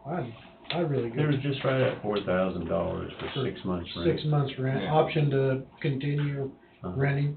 And there's a 1,000 to 2,000 for electric rough, and the electrician I spoke to is the one that we frequently use in the courthouse, and it wouldn't be available till the 18th. Would we put that over at the church? His recommendation, yes, I asked him about putting it on this property, but again, we're still dealing with traffic, we're still dealing with parking issues, and placement issues, and it just, he's like, if I were the one making the choice, I would put it across the street, and I would specifically put it between the two buildings that are over there now. Would the electricity in the old church handle that load? No, it's not, it's a problem, it's not. Because the breaker boxes and everything is clear back in the northwest corner, that's. You might as well just drop right out of that meter in the back with a disconnect and run to it instead of going through all that. Yeah. Quicker and easier. You wouldn't even have to bury it, just run a conduit on the ground. The most I can run off of the one breaker I had was one radiant heater and one fluorescent light. I could not run two heaters with the lights off. When a generator wasn't an option, nobody wanted to use a generator, so that wasn't an option. That'd be a pain. Well, and we would have had that maintained, but nobody wanted, and then as far as, renting a trailer, we have looked at kind of getting it covered under ARPA funds. And getting some comparisons and some bids to see if that could all be covered under the ARPA funds. If we rent. You know, there at one time I'd understood, a couple of weeks ago, when it was still in the planning stages to set something up, that our sheriff would prefer not to do it on this side here because the increased traffic flow might hinder the emergency getaway. And now we're here, That was, and yet he's approved this, and I shouldn't be speaking for Tom, but that's what I'd understood we were told. I might clarify that a little, Dawn. So we were talking about, one of the ideas we had was clearing part of that last row where county employees, or county vehicles park, and doing a drive-through testing option out there. And that could back up people to be parking and blocking where the sheriff's officers would pull out to leave. Need to get out. And so this is being on this side, and we haven't had that volume yet, Okay. so that hasn't been an issue that I've known. Have you heard anything? Because We haven't. I'd understood he approved the location you're at, which is to me a little bit of, there's still a lot of traffic out there, but maybe it's not blocking anything. So. And I did bring the numbers of what we've been doing. I was gonna ask you what your accounts were, So, although it's probably too early to get good yeah, counts, but. since it was our first week and the weather was kind of yucky on Thursday. So we did 36 in the morning and 31 in the afternoon That's in one last day, week. that's just one day, No, that's all week. all 5 days. Yeah, our highest time was Wednesday with 20 in the morning. So, that, experiment for a while, but 5 days a week, is it really necessary? 2 times 5 days a week? Maybe you wanna go some days morning, some days afternoon. Maybe, The reason why we chose the morning for sure is because the school was struggling with, not being able to do their antigen testing, so kids are waiting for us to open so they can get to school. So, we kind of want to stick with mornings just for that purpose, if that remains a need. As we look at the afternoons, I mean, they've almost been just as busy as the morning, so and sometimes what happens is you test positive in the morning, you're like, oh, I better go home and tell my family members they come back and test the afternoon. So it kind of gives an opportunity for that. You know, you live far away, they can't just hop here and get here quickly before we close, so. That's kind of, we've seen that time and time again, spouse in the morning, spouse in the afternoon, so. Are there people coming from outside Coffee County to get tested? I noticed the Virgil, but Just curious. they're not huge. It'd be just close here, it would be Yates Center, Yates Center may not be doing it either. Yeah, I'm not sure. So, I mean, we're we are meeting a small need right now, so, I don't know, and we will do whatever you guys want us to do. And again, I would rather walk out to a different spot in the parking lot than move it completely off campus. Or across the street. Because we do have, other staff that do the calling, so if you're positive, we take the paperwork down back to the office, they call, they get it entered in the computer. It's just nice to have that handy, or if someone needs a copy, it's nice, but. Other than the temperature problem, did the church seem to work okay as far as area? I liked, that they can, I like that the traffic doesn't affect the courthouse parking lot as much. It has its own parking lot that no one else uses. I like that, but it's not marked, there's not lines, and so some people pull up sideways and some people pull straight on. So if that becomes a temporary, permanent, semi-permanent solution, whatever, maybe some paint. Yeah. Or I mean, we do have cones, but I don't know if we want cones out there long-term or semi-long-term. I don't know. I mean, we have a whole trailer of cones. I can talk to Carl about using some of those, but I felt like that was a little excessive too. So, you know, I'm like, well, it's just for an hour. It is what it is. But we will accommodate whatever you guys want us to do. As long as we can stay close to campus, please.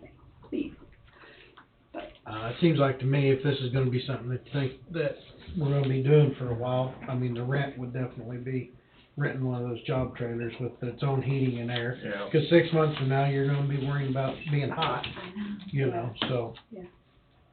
I emailed both those to Andrew, there wasn't much difference in either one, I'm concerned. No, I can go print those off really quick if you want, so we can go discuss, like, to see what sizes and what they look like inside. Right, I mean, I would say So both 8x20s, they were ground, you know, they weren't trailer on wheels, they roll them off like a dog. Right, it's just Connex box basically made into an Or- office. Yeah, basically. Yeah. Do they have like a sliding window, or do they have windows that you can see someone approaching? so you can Minimal open it? windows. That one I forwarded you, it gave the layout, did it give the windows too? I didn't see that I couldn't tell if it was Probably, sliding they or probably not. don't have sliding windows, but, Well, they have slide, the only ones I've been in have the windows in the doors, yeah.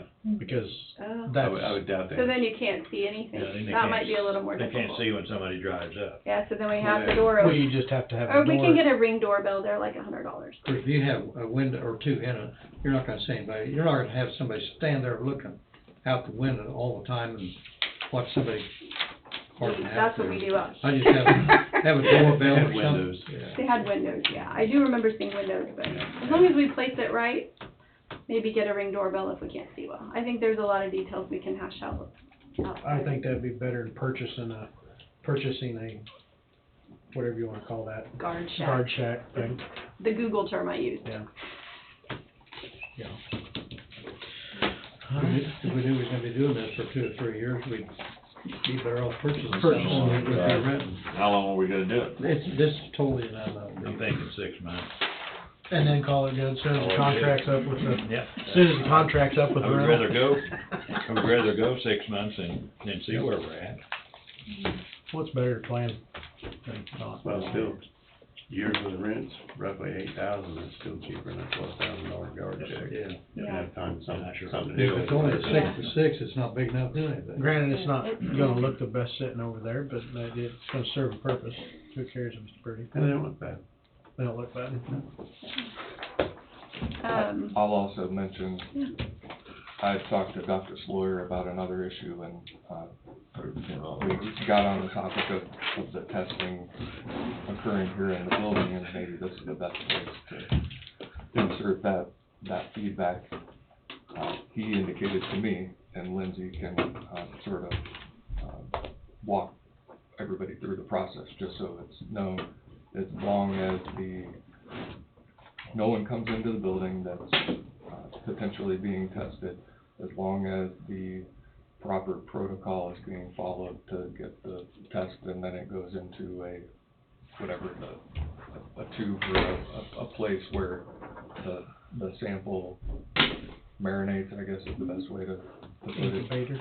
That nobody is at risk in the building. And I think that's an important feature because that's something I talked to him about, because, I mean, in case that's brought up with employees, in case employees have concerns, in case the public has concerns. And Lindsay can probably walk you through that process, what it looks like, and how, protective measures are being taken, so there is no, what I'd call cross-contamination. I don't know what the right wording is. They walk up and they start to reach for the door handle if we don't see them walking up already, and I stop and say, sorry, I'm gonna have you stay outside. I go outside, hand them their clipboard, hand them their pen. They fill out the paperwork. While they're doing their paperwork, I take their sample. I bring the sample back in and on our table and put it on the table. And it's just a card. The sample goes in a card that has reagent on it, and then it develops. It lays on the table, and then it's thrown in the trash. When we're done for that hour, we take the trash out. So just to about maybe it. answer the questions Yeah. about potential risk of exposure to, I mean, everybody's worried about, a lot of people are worried about COVID, Omicron, and, you know, how they hear it's transmitting, and I think just to maybe help alleviate And some while of those we, concerns. I mean, we want people to wash their hands and do all that. It's not really spread through hands, it spreads through air. And so, UV rays kill it instantly, so being outside is the best thing. So I think the current concern would be, and sort of the conversation I had with Dr. Sloyer, is once you get the sample, you bring it back in. If it's sitting on the table, that doesn't mean that if there's COVID, that it's all of a sudden just dispersing out into the air. like radiation going into the air. I mean, and I think it's a valid concern that If you people do a have. breathing treatment, if you have COVID and do a breathing treatment in this courthouse, that's a concern. That's where you aerosolize it. That's, no.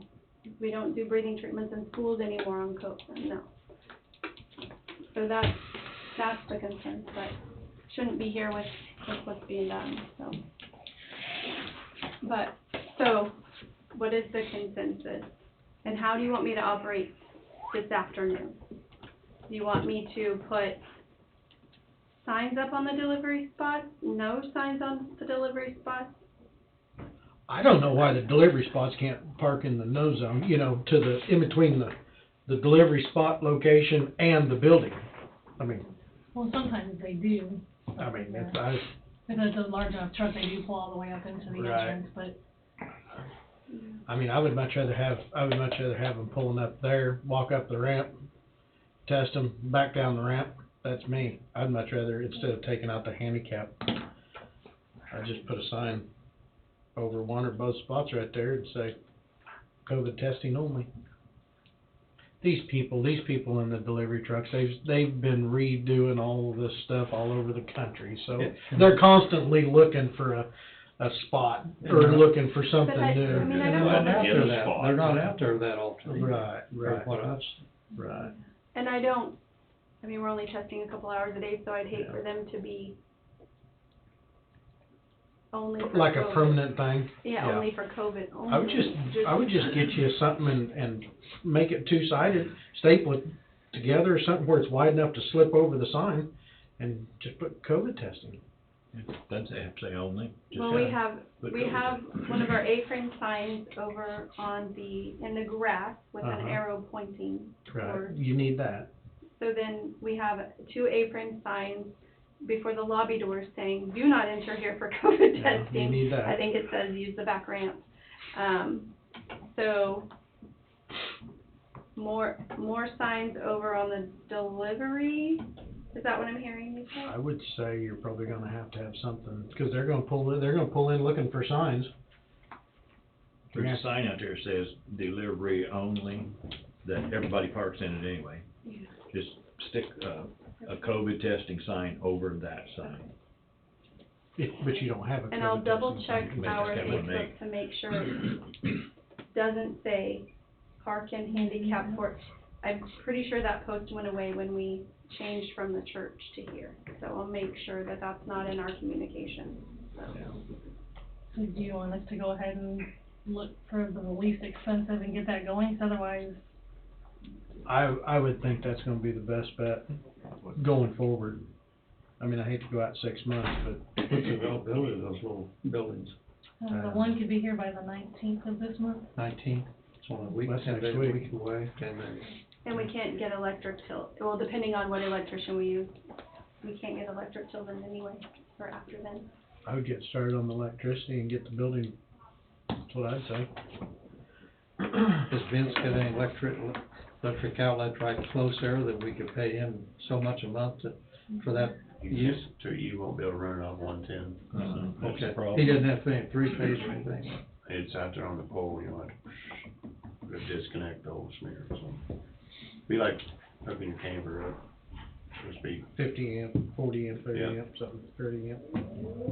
I think what we were running into with that trailer was the cord was a 20 amp cord. Even though we were running on a 30 amp breaker, I think. I think between the two heaters, there's enough amperage. It doesn't matter what kind of cord you have. Yeah, 'cause the two heaters together were 24. Yeah, and it's probably a 20 amp breaker at best. It was 30, Oh, was it? but the cord was 20, so we, And plus the length you was running it Plus to. you're running the Really? whole length Yeah. of that building and. So this would be a more temporary, permanent, viable solution. I mean, no matter what the weather is, it'll be, whether it's hot, cold, rainy, whatever, yeah, it'd be okay. you'll be content. So if you happen to find one that has a sliding window, like a drive-through window, that'd be great. But if you can't find that, that's, or even an up and down. I would doubt it, but 90% of them have bars over them. I did see that, actually. just because they're on a job site out in the middle of Yeah, Timbuktu. true. How if they can't see them pull up, then we're gonna have to figure out it. There'll be windows, but there'll be speed bars over them, so nobody can actually just break They in. can't get out. And there's Yeah. a Ring doorbell too. I can tell you what those are, Bob. You can see people pull up and you're alerted. It's, Do you wanna see what your numbers are before you commit to the offsite? I mean, if you had, what'd you say, 30 just 30 last week. last week? In the morning, and well, 31 or 36. 60 So we had total, 60 64. 60 total. So, Those numbers 67. will probably go up a little. or if they go up and then they immediately go down, then you have 10. I mean, I think it just depends on what's happening. There's no good solution. Yeah. I mean, So- you so plan given- for 60 or you plan for 5, which do you do? If we're Well, gonna do 5, you might as well do what we're doing here. right. If you have, how long have you been doing it? Just this week, last week. Last week. So maybe you get the next week and this week, and then you see what those numbers are, and then you figure out what, I mean, I'd hate to see you get a 6-month. Yeah, we already did 9 this morning, and last Monday, all day, we did 8 on our first day, so. Like, can we use these as like a month by month, or if we get it for 6 months and we don't use it for 6 months, or we get 3 We'd have to months? look at that contract a little more in depth, what they sent, to see if you can terminate it We can, prior to. we can make cardboard signs to stick over the delivery signs and, I mean, and go with that. I mean, it sounds to me like Most people have been parking out in the parking lot or driving around till they see me saying you can park here in the delivery.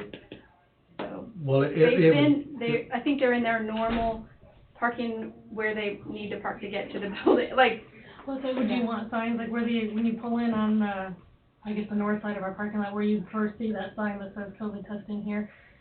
As soon as they look in, they would see where the employees park. We could put a couple of signs there that say COVID testing. I mean, we'd lose a couple of employee spots, but that would be the first thing they see when they come in, would be signs right there that say. We need something pointing towards, I mean, I know when I pulled in off the road, it said COVID testing, and then I pulled in here, well, there wasn't any other signs. Yeah. Yeah, there wasn't no signs, well, where in the world's COVID testing at, you know, it's this way somewheres. But if there was another one pointing like to the parking spot, boom, you know, there's no good solution, I'll guarantee you that. don't do it. No guarantee how long it's gonna last. Yeah. Yeah. Yeah. We'll control more numbers, see what the numbers come in at. Okay, and I'll get with Andrea on parking signs. For now. The shop was amazing, they got us really quickly, so. You have them made at the road and bridge department, and it wouldn't take them long to make others. I got And the cost is permission for, cost is insignificant. I got permission first. I went through Tom and Wayne and asked, hey, can I please ask for help? And they were accommodating, so. Try not to step on toes. Thanks, I'll just Lindsay. step on. Thanks, guys, you. we're trying. Yeah, I know. Thank If you. you think of anything that we can do better, please let us know, because we don't want to upset anybody, so. Understand. We're trying. Thank you. That was a long one. You wanna hit your round table? Or your executive? Or do you wanna break? Yeah, I just need 15 minutes. You need 15 minutes.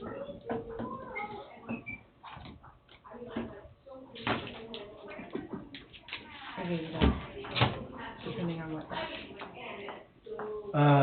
What's it, just, Non-elected personnel. recess into executive session, the board and Wade for. If you want Wade. Yes, for 15 minutes. You're messing it up. What have you been allowing time? 2 minutes walk time? 2 to 3, depending on what that says. Right, it just went to 5. So that's gonna be 22, 23. At 12:05, 15 minutes, coming back at 12:23, right? Non-elected personnel regarding what? If you're going at 12:05, you have to come back at 12:20, it's only 15. Well, yeah, I was given extra time. Start at 12:07. Well, now we're non-elected personnel regarding Performance, job performance. yes. I'll make the motion. I'll second. All in favor, say aye. Aye. You need it. Yes. I second. So we're going at 12:08.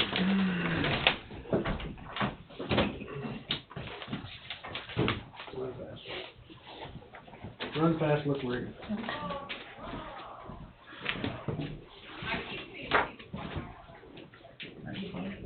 Oh.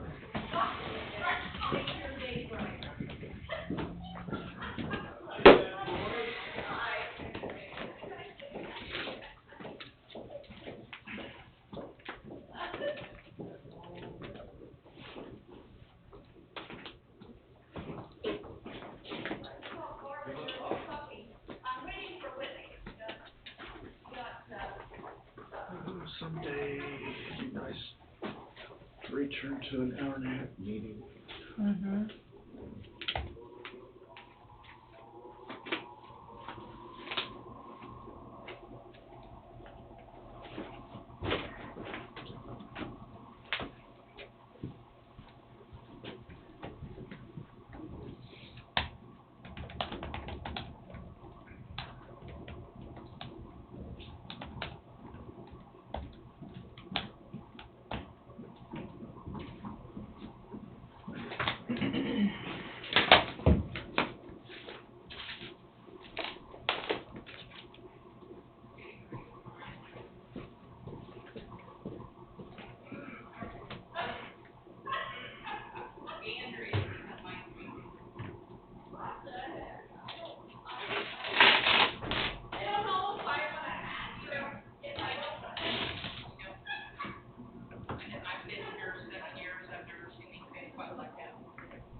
Bob.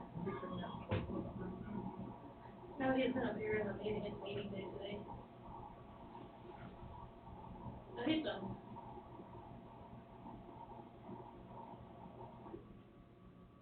Oh, okay, yeah, he's done now, so he's probably checked his messages by now. It's probably been about a half hour or so, or maybe less than that. Okay, he's here somewhere, so hopefully he's at lunch, or at least checked his phone by now. Oh, okay, oh, thank you. Oh. So, it was a good morning all around then, huh?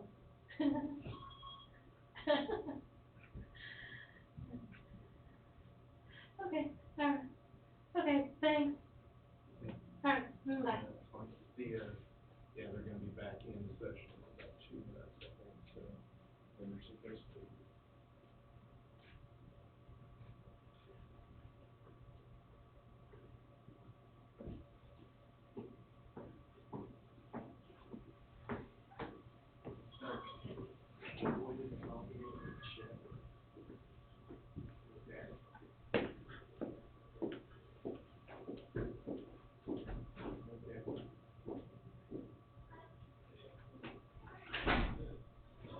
Why don't you just say that at the beginning?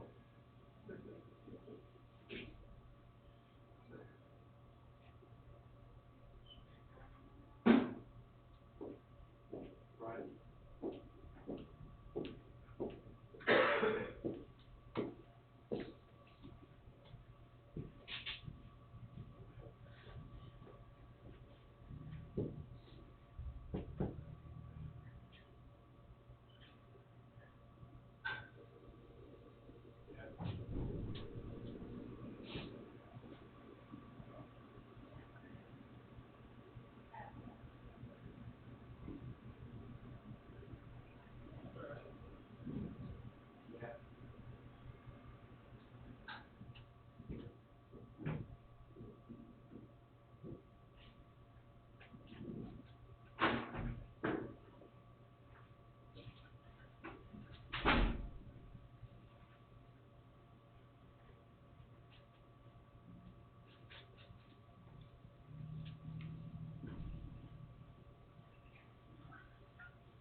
So you're saying that Conditions are good. Yep.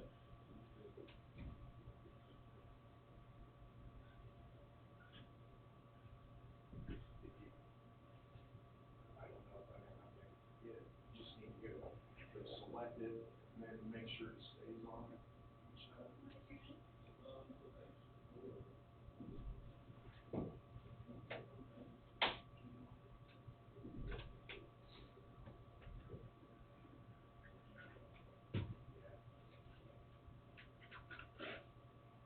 So you're with Plano? Yeah. Oh, okay.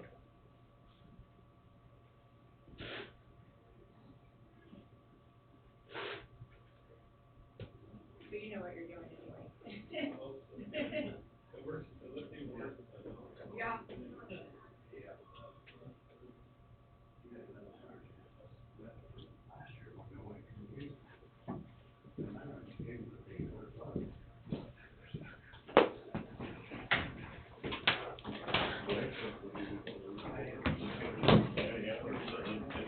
Vacation.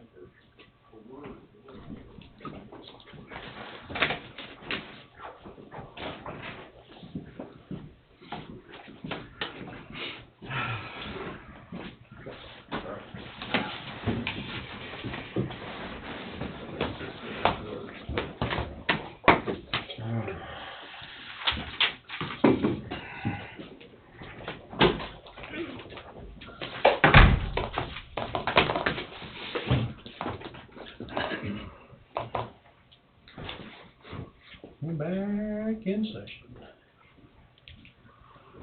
With, I believe we need an extension of 15 minutes under the last executive session. I'll make the motion. I'll second it. Tim's made the motion, Tom seconded. We'll come back at, 12:48, right? Give us 2 minutes. 26? Yeah, 48, 12:43.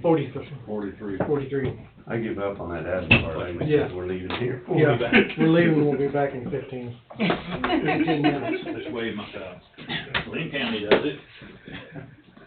Jimmy did it. We're gonna do executive session, we'll be back. I should've just stayed down there.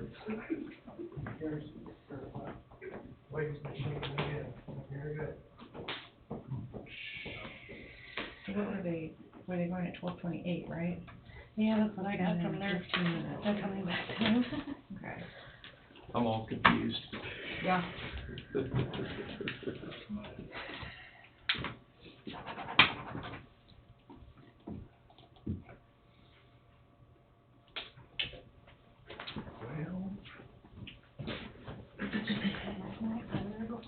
Yeah.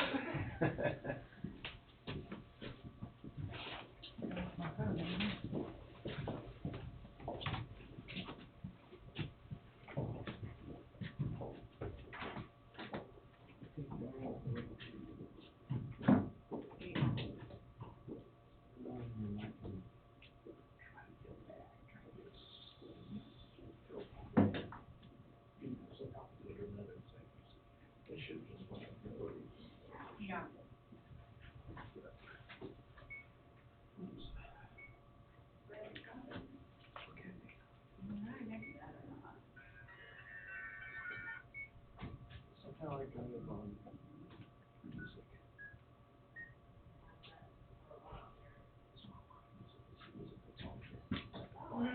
Pre-recorded.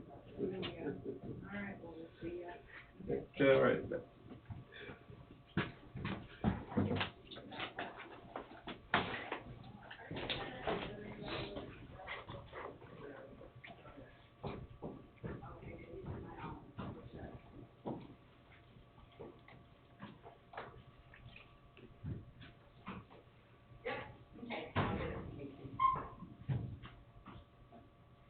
Alright, and I love you.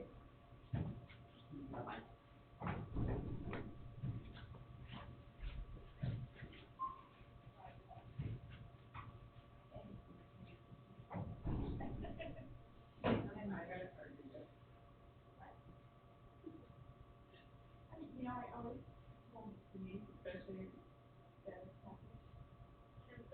Yeah. Cause, you know, they would put packages. And I said, well, you know, they'll do right over there, but there's my name on it, it's hopefully that I never do personal care at work. Until then. I don't open anybody's mail, and I'm not like. Well, no, seriously, I don't mind if you do, but it's kind of funny, I think I warned Brad, but I kept forgetting, you know, that it was coming. Yeah. I was like, okay, this time it really is mine. My daughter, she goes, somebody gave her sign for it at 12:20. That was me. Yep. Okay, Casey has it. So for now, COVID pay continues, 60/40. Okay. Continuing on for now, but they are going to press it in every week right now. And so they're going to send an email out about it, so we're not in it, we're on God, we did not. Yeah, so.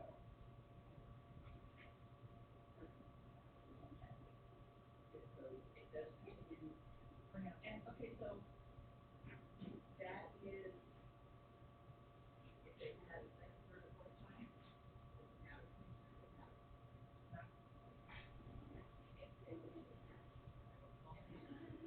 they tried.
Yeah, have her come up.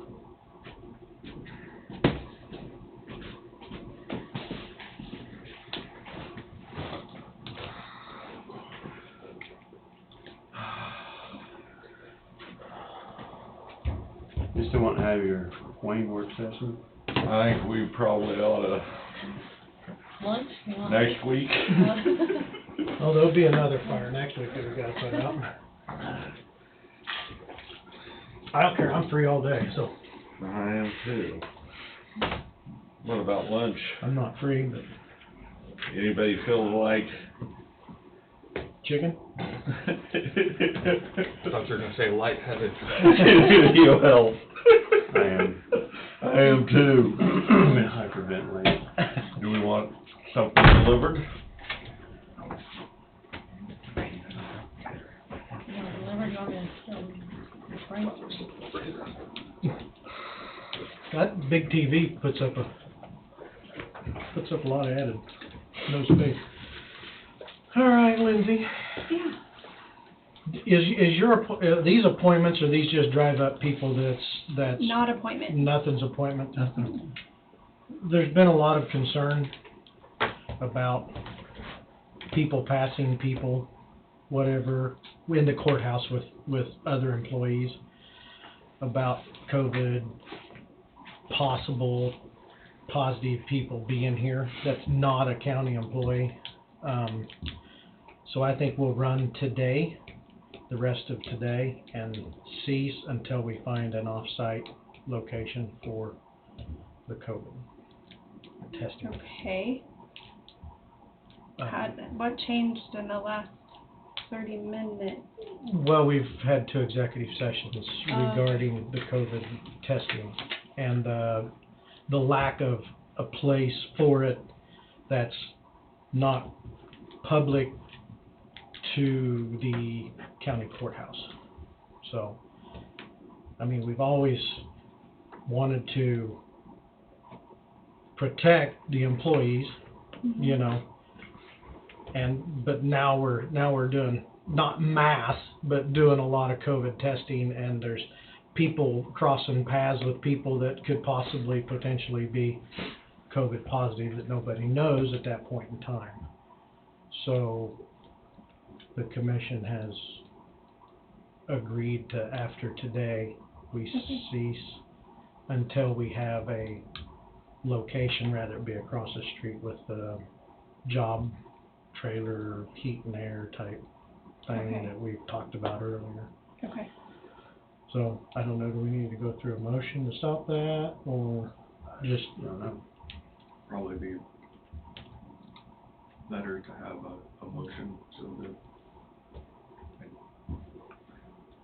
Well, she's a department head, all we gotta do is commission as director. Yeah. Isn't it? It is.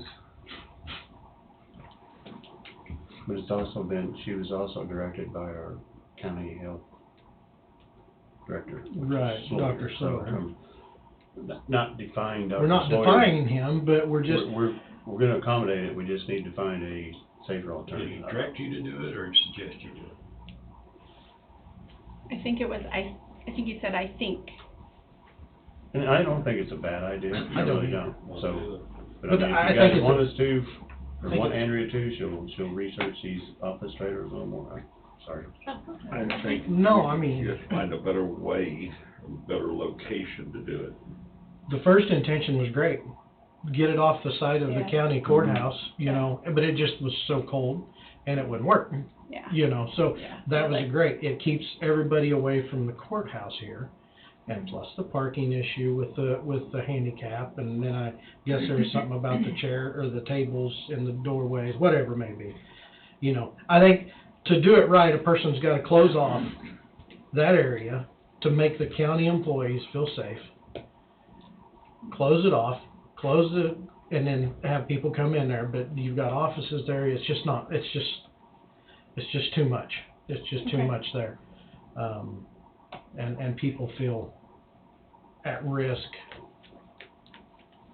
passing other people, which I know there's a timeline, but we've got to look out for the greater good of our employees, number one. Okay. So, I know people's planning on coming today, I'm sure people's planning on coming tomorrow, but it's gonna be, Okay. I think, So- until we get something Okay. established. So just to clarify, am I to be finding any of these solutions, or is that being handled by someone I else? think Andrea's got the information. You both, I guess you both can work together with the box or the, if there's a sliding window, that's great, but I'm sure, as I'm sitting here, Not gonna get a sliding that there's window. there's gonna be Okay. bars over it, so, there's possibly a ring deal, something around Yeah. there. But, I mean, I just, it's gonna be so much safer and so much better for the public if it's off, for the employees and the public if it's off-site, even though it's right across the street. Okay. At least everybody's not gonna be passing, or potential of passing, Okay.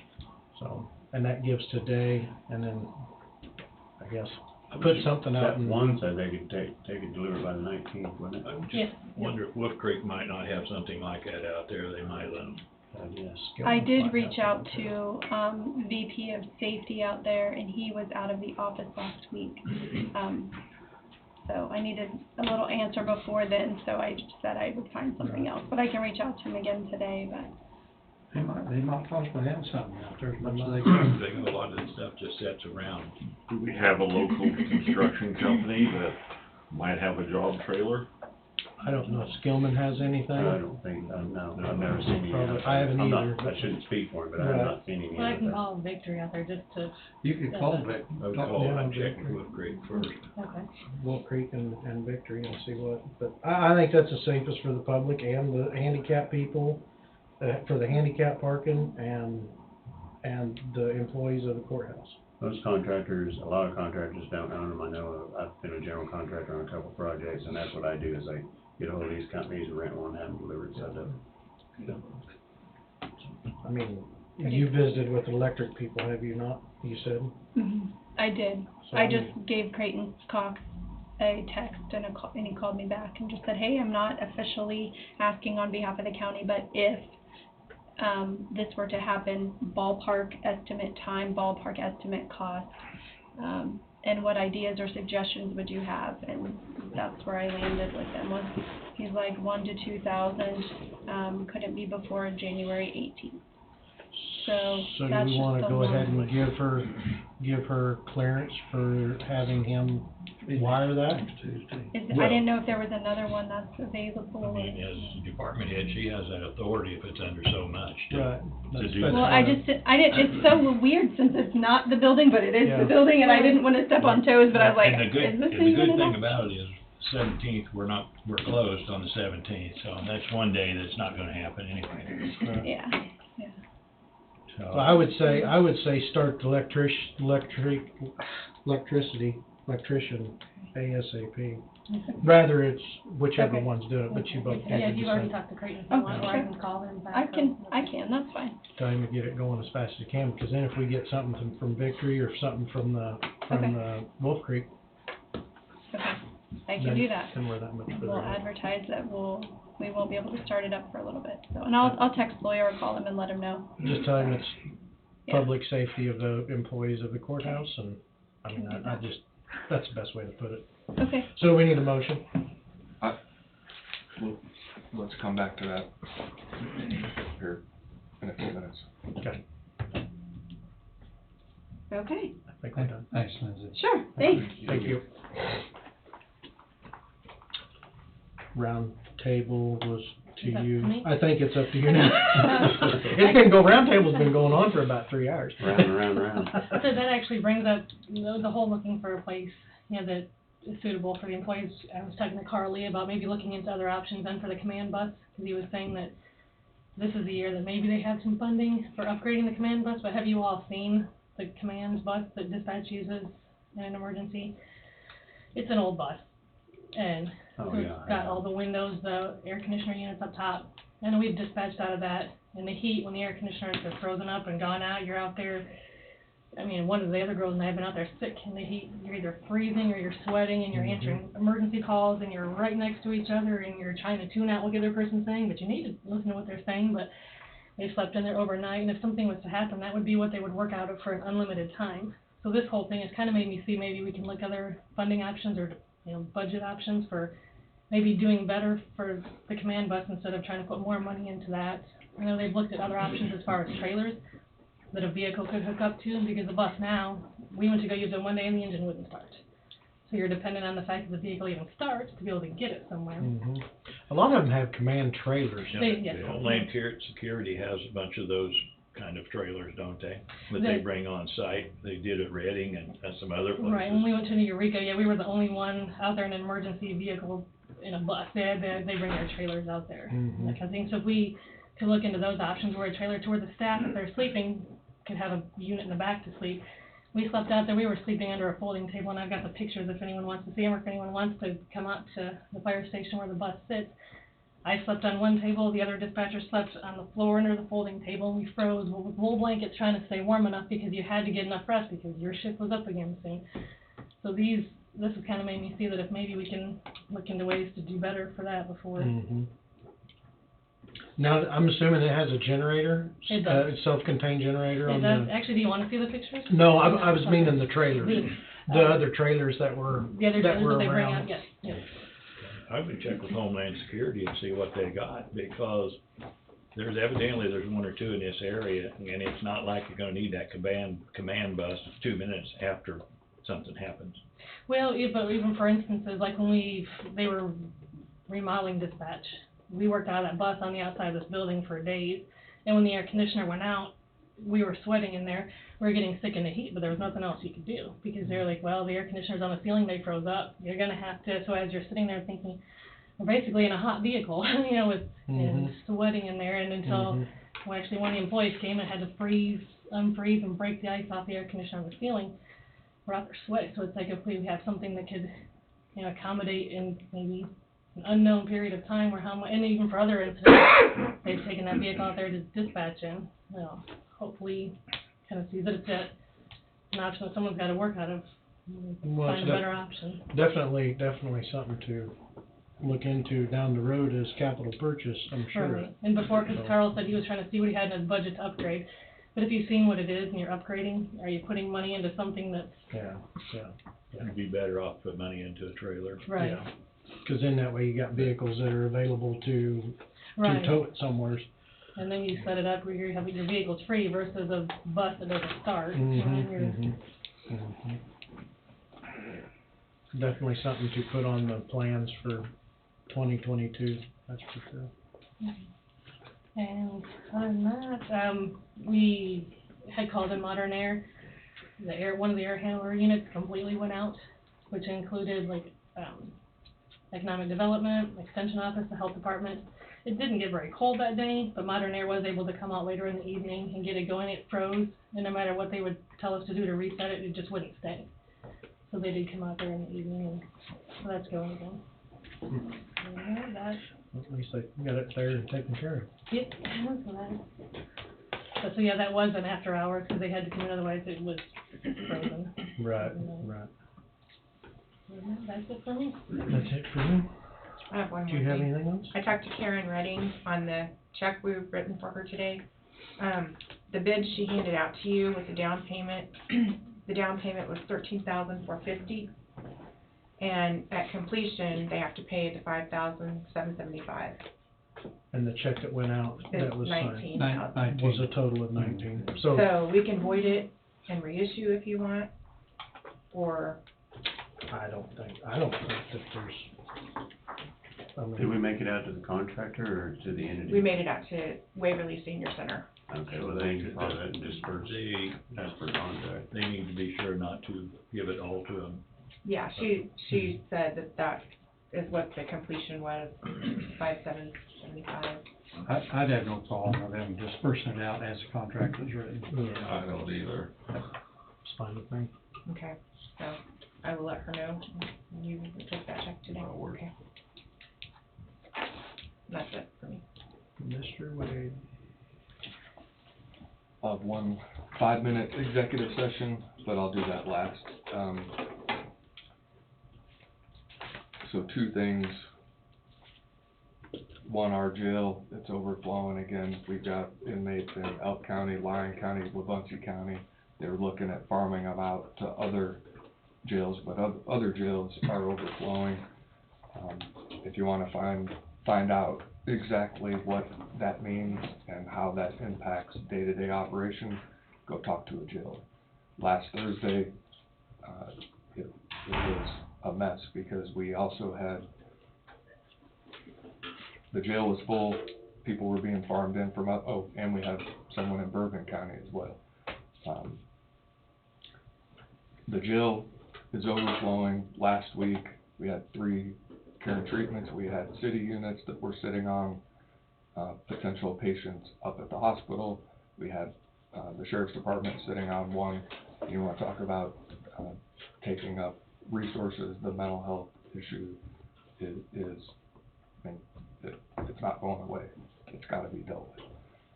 Our jailers, and I talk to the jailers on a regular basis, they don't have the ability to deal with or help the people in jail that have mental health issues and needs. It's just, and it's not fair to them. And you really want to go out, and if the public wants to thank somebody and pat somebody on the back and tell them that they're underappreciated and underpaid, it's the people in the jail. They deal with things that people on the outside have no idea, they wouldn't even imagine, and I'll just leave it at that. And I'll go to bat for those individuals anytime they just goes to you. Sorry. Thank you.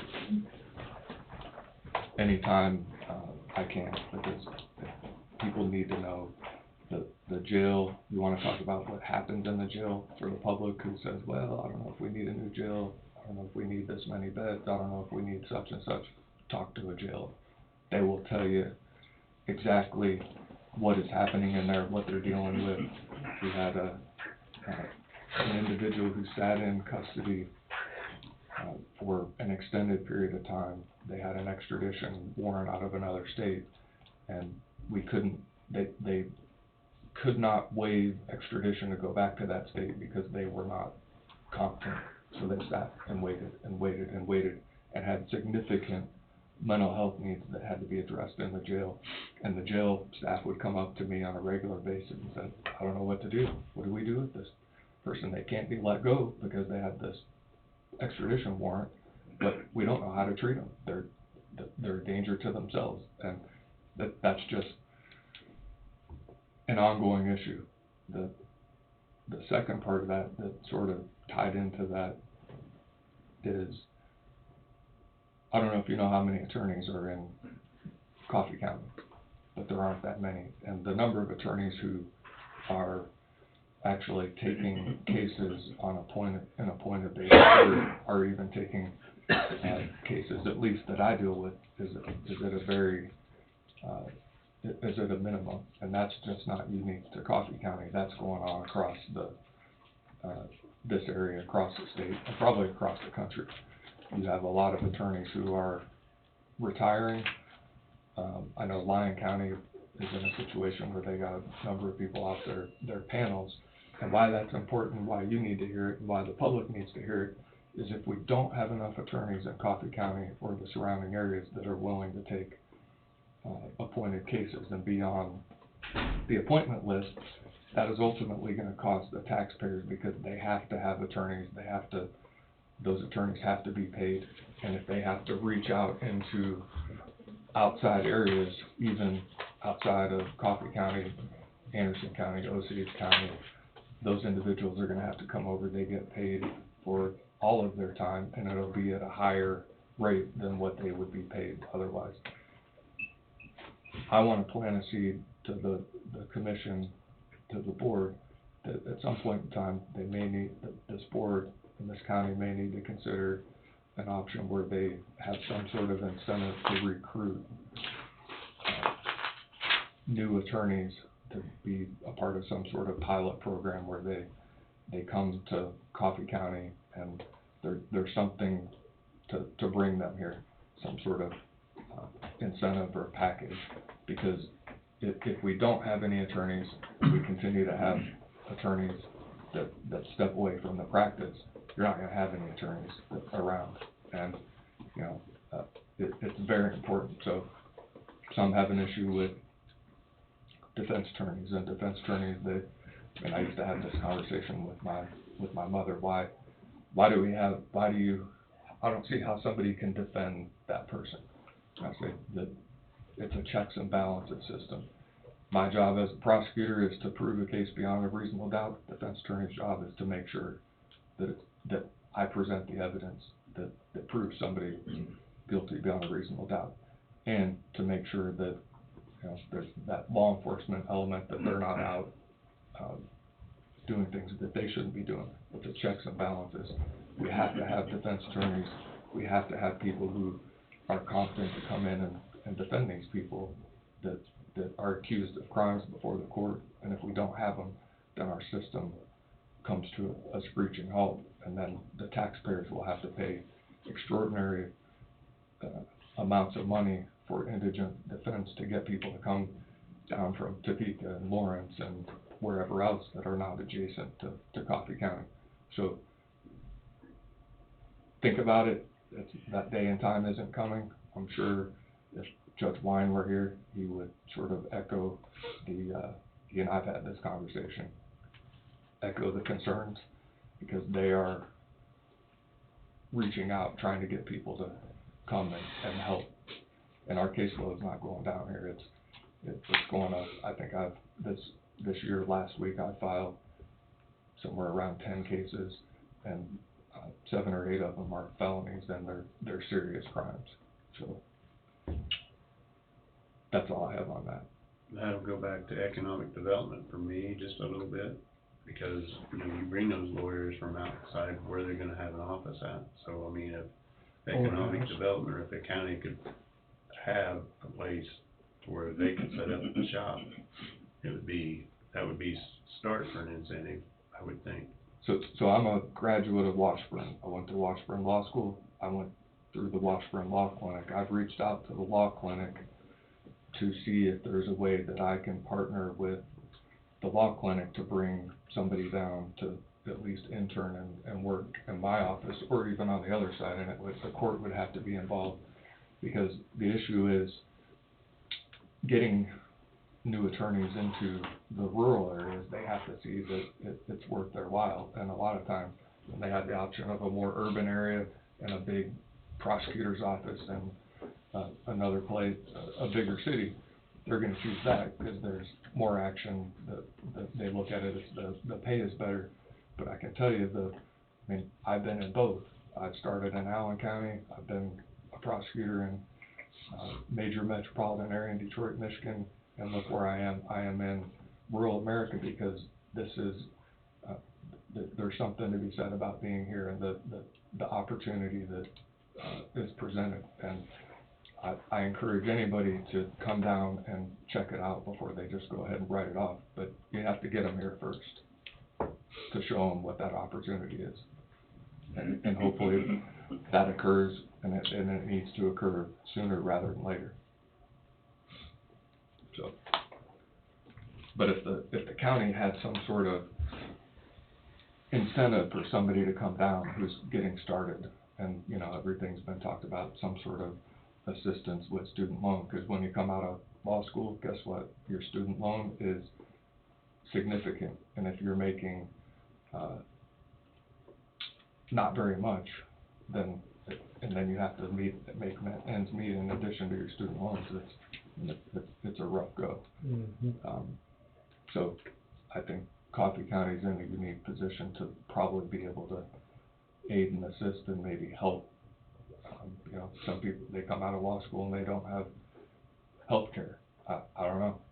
Think outside the box, and if you have even some minimal commitment from the county, hey, if you come here, you stay here, you work here for 5 years, and then you figure out what you're going to do, that's a benefit that they might not have somewhere else. They do it for doctors, they do it for dentists.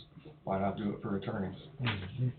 So, again, having some office that they could set up shop immediately and would help immensely, I would think. And there'd be plenty of work for someone coming in. You know, I've got interns that come into the county attorney's office. I want to bring law students into the prosecutor's office and have them, come on board and be a part of that and see how that, because even in rural areas, prosecutors don't necessarily have the easiest time bringing in, employees as well. And, you know, it's the big city prosecutors that get all the looks, and that's where everybody wants to be, because that's where you have all the crazy types of cases. So that's all I have there. Well, I can see the need for it, just like Absolutely. just like half of our employees, or, you know, a lot of our topside employees are gonna be retiring. We gotta try to fill the gap, same as lawyers. I mean, it's everywhere. I mean, look in the phone book, and you can probably say on one hand how many attorneys are even in the county, and then you have to narrow it down. Some of the attorneys handle specific types of cases. They don't handle criminal cases. They won't do that. Some specialize in it. The estate and wills type of thing. Some of them, they sort of have a broader approach, and, you know, that makes a difference. So when you look at, if there's 5 attorneys and only 2 of them handle criminal cases, then that's a problem locally. And it's not just here. I know Osage County's dealing with it, Anderson County's dealing with it, Lyon County, their judge had, from what I was told, it said if they don't have enough people sign up for their indigent defense panel, then they're gonna sort of just start assigning attorneys cases, and they're just gonna have to do it that way, which creates its own issue. And, you know, I don't know what the answer is, but we're gonna get to that point soon. Right now, Coffee County has certain people who are on the panel, and then once you can't overload them too much, and if you have a multiple co-defendant case, then we have to reach outside the county and say, hey, are you willing to take this case? We had a number of people get off the panel last year on felony cases, and then if they're high-level felonies, only certain people are qualified to handle them. I mean, Judge Wine can come in and probably tell you the statistics, what he's dealing with through the 4th Judicial District. So it's something that will have to be addressed at some point in time in the very near future. Do away with criminals. Do away with criminals. Yep.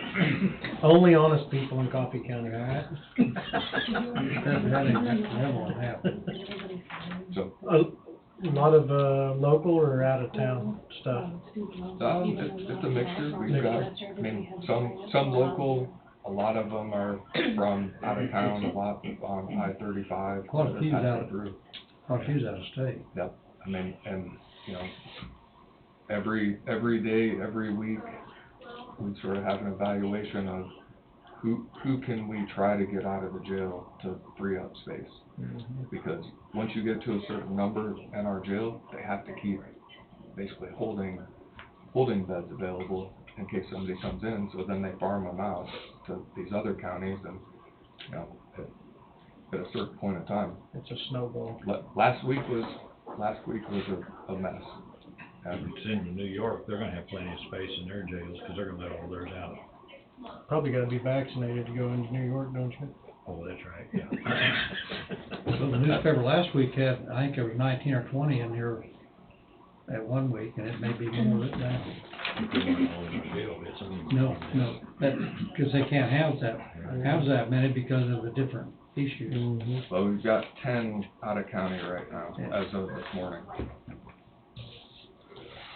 But you're talking about the same thing like KFVI's been advertising for 2 or 3 weeks, or 2 or 3 months. They're willing to spend some money themselves if there's somebody who's going to college that's going into the news business or whatever it may be. Can't think of the right word. You're talking about the same thing. That's stepping forward and maybe providing for some funding that would have some interest in the young lawyer coming back. Just for example, different, but yet similar. Just for example, if somebody came in, they signed an agreement, and I'm just hypothetical, to work as an attorney in Coffee County and be on an indigent defense panel, then the county would aid or assist with their health care. And I don't know what that would look like, if that's something that's even possible, but, and then they'd have to agree to stay for a certain period of time. Or maybe even help with some of their loan. Sure. Pay portion of their student loan. A lot of the problem with some of the people who come out of school with the debt that they have is if you go into private practice, you're also paying for your own healthcare. Mhm. And that's not cheap. Right. So when you have overhead and you're paying for either yourself or your family, and then you're paying for healthcare, I mean, that adds up. So I don't know what the right answer is, but it's a point in time where I feel like planting seeds, so it's at least something that you're thinking of. And maybe other places have a program, but we'll need to do something here soon. And I'd encourage you, if you run into Judge Wine or any of the other judges, to just bend their ear and say, hey, what are your thoughts about this? And I'm almost certain you're gonna hear the same thing. Trying to figure out a creative way to bring attorneys into the community. Very good information. Can I say, that does remind me about that resolution last week on the repayment of student loans. Even though we opted out of it, Rhonda Trulove was saying that it still needs to be signed. It has a $0 amount for contribution, and it was signed last year, she said, by everyone. Otherwise, other businesses in the community won't have the ability to use that program if the county. Doesn't sign off on it. You wanna sign it then? It is still dated, it's the same one from last week, it's dated with last week. We passed it, we opted out of it last week, so. Last year, actually, we opted out of this, but they presented a resolution to us last week, which we did not sign. Right. So I'm not sure what we she's did. saying is, we sign it so that, even though it says $0 amount, so anybody else in the county can use this if they're available to them. Did we take action on that last? I think we've done that for the last I don't few think we- years, You we've guys done it, voted. but we've We always, did. so, But we didn't sign it last week, even though it was presented, Right, but we just spoke about opting out, so. right, I guess might as well sign it, we opted out of it, so. And it that does way have others- allocating $0 on there. Okay.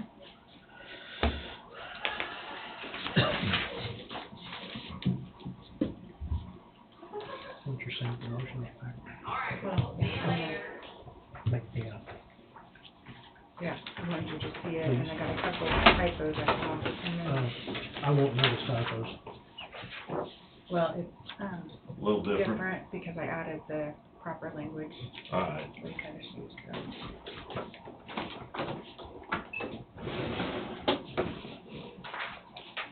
That paper does not have the resolution number on it. Okay.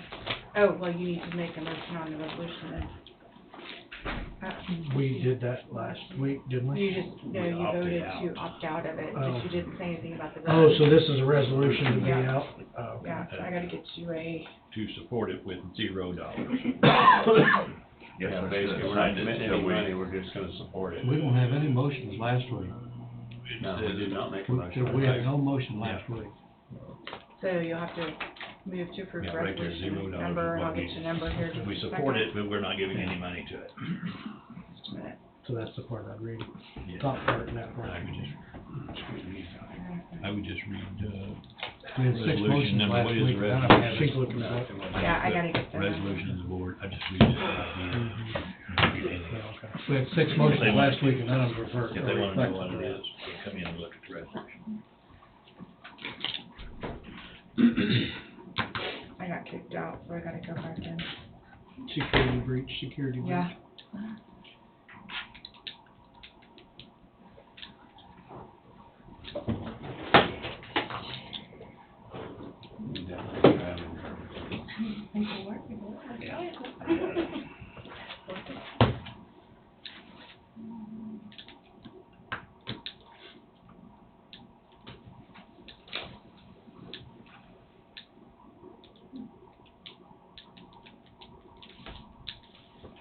It's really got a big tick in it.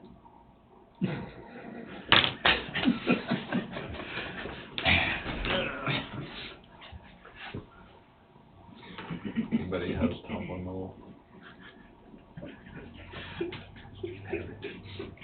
What's the terminology on that? Oh, I get it.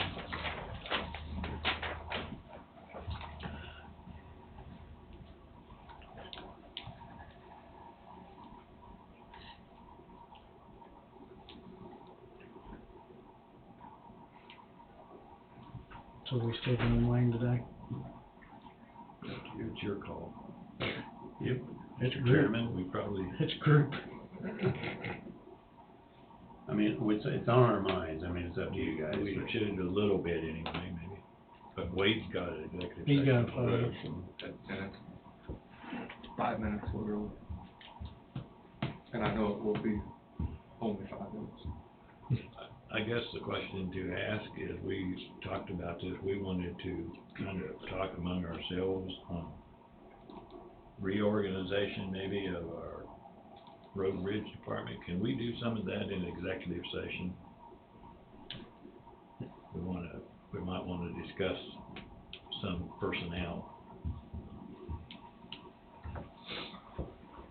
So the overall theme is the restructuring, which I think would have to occur outside, but if you're talking about individuals, then I think you need to go into, if it's talking about the, you know, one of the reasons you can go into non-elected personnel, and it's tricky. The other thing is you go into,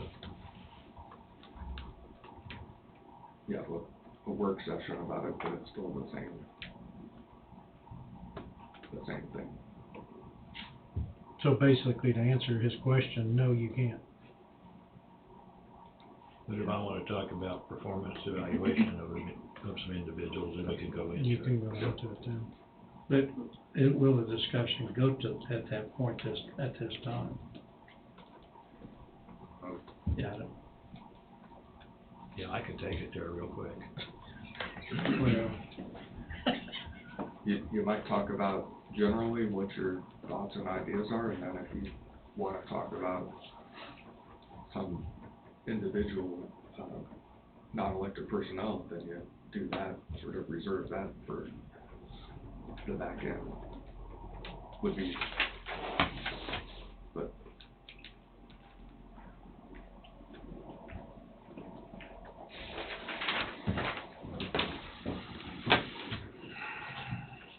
All right, back on the resolution deal. Motion to approve resolution number 847A, resolution of the Board of Coffee County Commissioners authorizing participation in Rural Opportunity Zone Student Loan Payment Program, calendar year of 2022, at $0 participation. Need a motion? Bob moves. Second. Tom seconds. All in favor, say aye. Aye. Motion passes 5-0.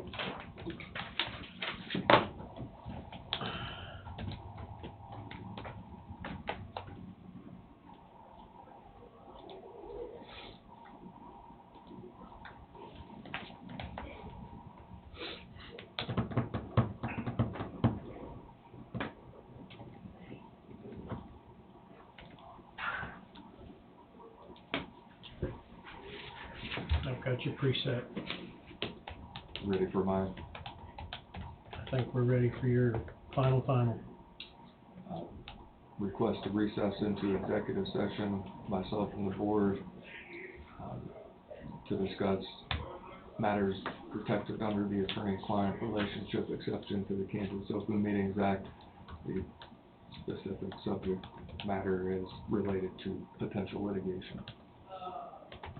The board and Wade. We'll go in for 5 minutes. We'll go in at 1:25. I'll make the motion. Oh, sorry. Motion. second. All in favor? Aye. I must be happy. Now we're gonna go in at 1:25. Come back. 5 minutes.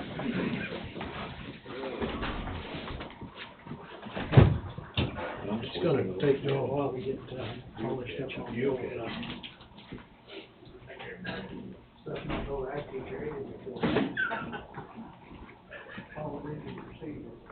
Not much wrong.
right here, hold on. Springtime. And then the sheet, shut down that lead, I suppose you pay more. Yeah. Because they turned everybody loose on the 24th early.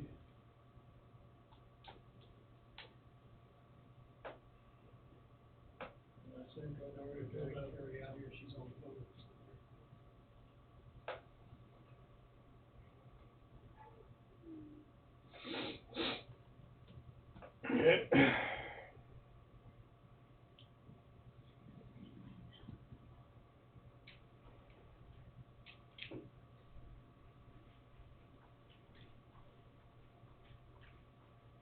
And were you a check or did you do direct deposit? I did direct deposit on my paycheck, and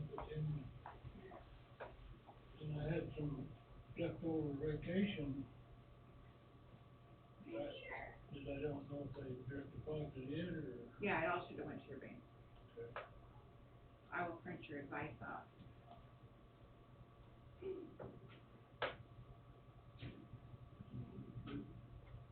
And then we're supposed to get an electric reimbursement.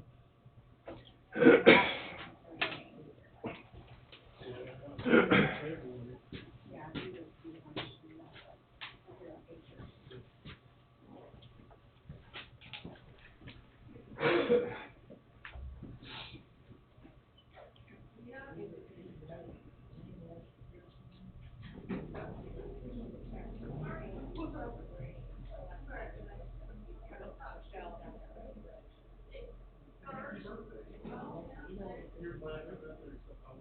Yeah. Yeah, they pick up the pay stuff here, payroll stuff, that they take down there.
Uh-huh. They'll be back in a minute, I guess.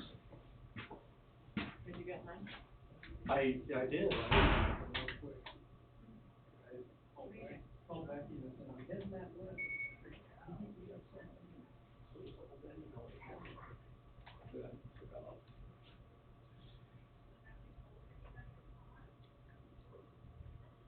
Yeah, I was gonna say, what, I missed out on that, so now I don't, so else it's just.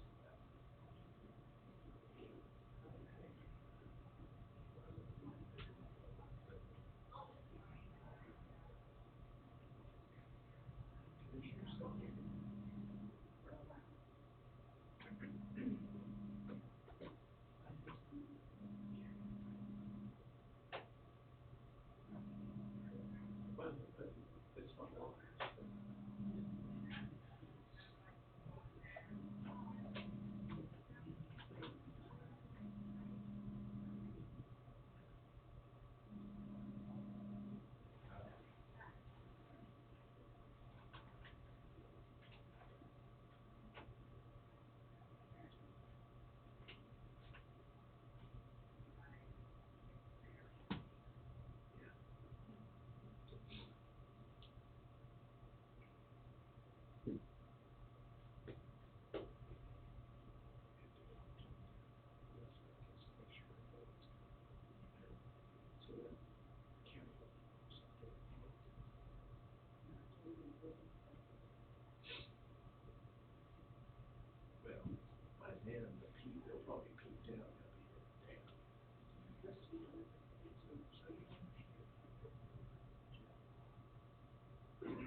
20?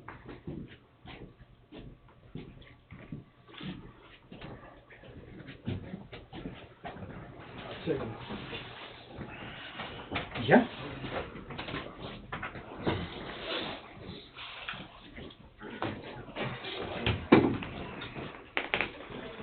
I got your desk emptied out. I don't have much in here but my glasses and some pens. We usually just pull the drawers. Just pull the drawers and swap. Too late. Open your drawer and shovel it back in. Alright, we're back. Doing that big deal.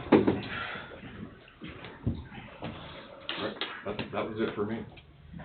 I'd like to ask for a 20-minute executive session with the board and Wade for personnel matters. I'll make the motion, or? 20 minutes? 20 minutes. Is that employee performance? Yes.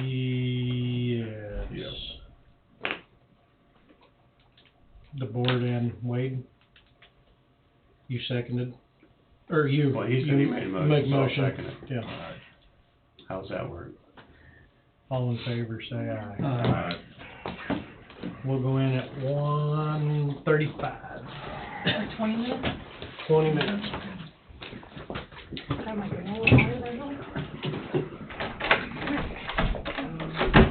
Instead of lunch, we might be looking at dinner. Yeah, no doubt. Go ahead.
Hello, how are you? Okay, how about you? Good.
Find out.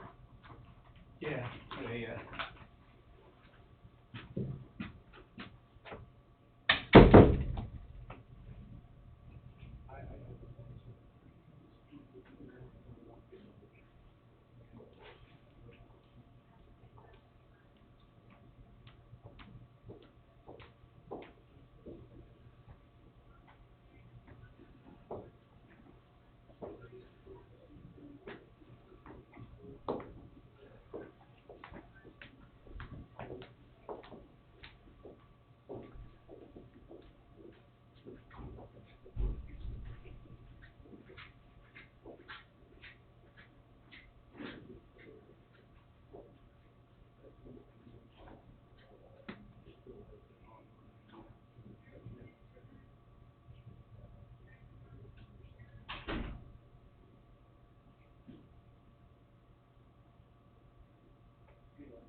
monitor, so you know. No, I will when we get home. In a little bit.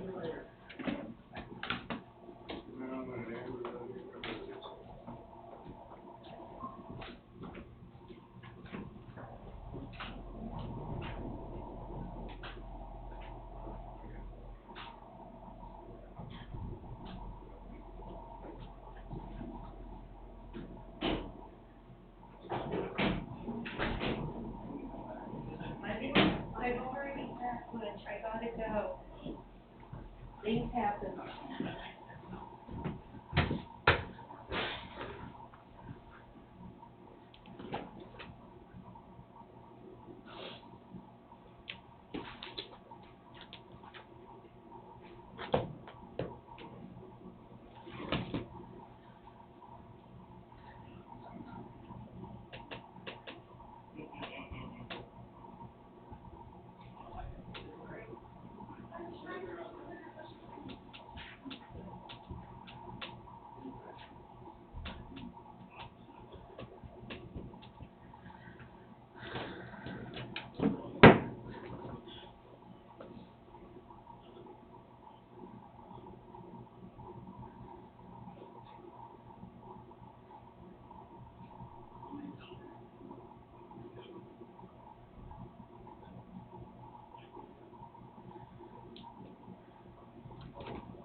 Hopefully it's not dead.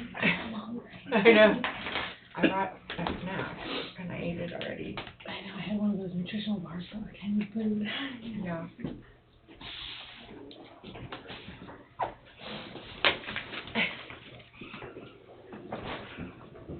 What's for dinner? That's what we were talking about. Hopefully to break for lunch, because if we order something, that's not for another 20 minutes. You could get a pizza at 15 from Casey's. Yeah, really, Jesse, we need to tell him, we're gonna be having these meetings this late, we need to do something different.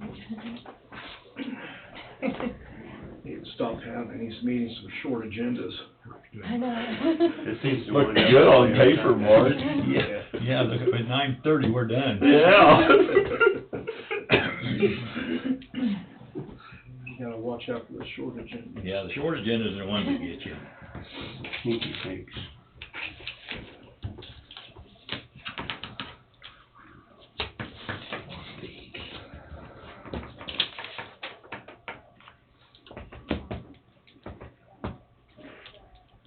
We need to keep those. No, it's just a thank you. Yeah. In the blue one.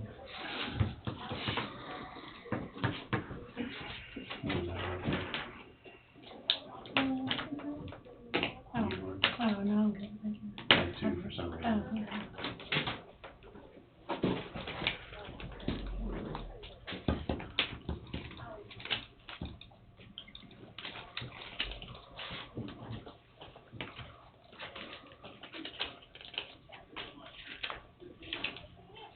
Next week's meeting on Tuesday, right? Yes. I forgot to mention that. I have that written down, I was gonna say that, just so you wouldn't be here I'll be here. on Monday, just so you wouldn't be here on Monday. Oh, well, I may. Be by yourself, sounds like. You're on your own if you do, because that's not a holiday. 17th. What is it? Oh, Martin Luther King Day.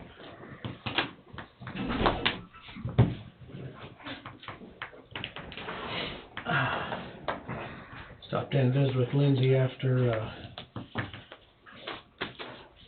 our ceasing the COVID until we find the location. Sorry, I'm out of breath. Dr. Soil said that sounds good until we find a alternate location, so. Today's the last day for public testing here. Maybe we need to get you an exercise program. That's what I'm thinking. We have a team challenge going on. Do we? What challenge is that? Team challenge, 4 or 5 people, and you walk so many miles, and you do so much activity. Sounds like steps would be an activity. for you. Activity for me, yes. So we're going to do some planning for road and bridge, or are we going to wipe it off until? If we do, I'd like to have a little lunch break, but. Okay. Or something, but, or we can, I mean, it's up to you. Can we do it next week? I would suggest we do it next week. Next week. Now, since the timeframe, that's what, August or first September, we've got some time. Though it's so important, we don't want to just continue to delay it. Right. But we had a short agenda for today, and we thought we had to leave. Well, the short agenda went away, so I didn't. Seems like our short agenda kind of tends to. Do it on a day we have a long agenda. All right, well then I guess we will, Wait, we're closed next Monday for Martin Luther King's Day. So we'll meet and Tuesday. observance, so you'll meet Tuesday, see yeah. Tuesday. And where'd my, oh, you saw my calendar, didn't you? Oops. Yeah, okay, yep, meet next Tuesday. I'll leave it there. Till I move it. With that being said, I guess we will adjourn at 2:01. Have a safe week.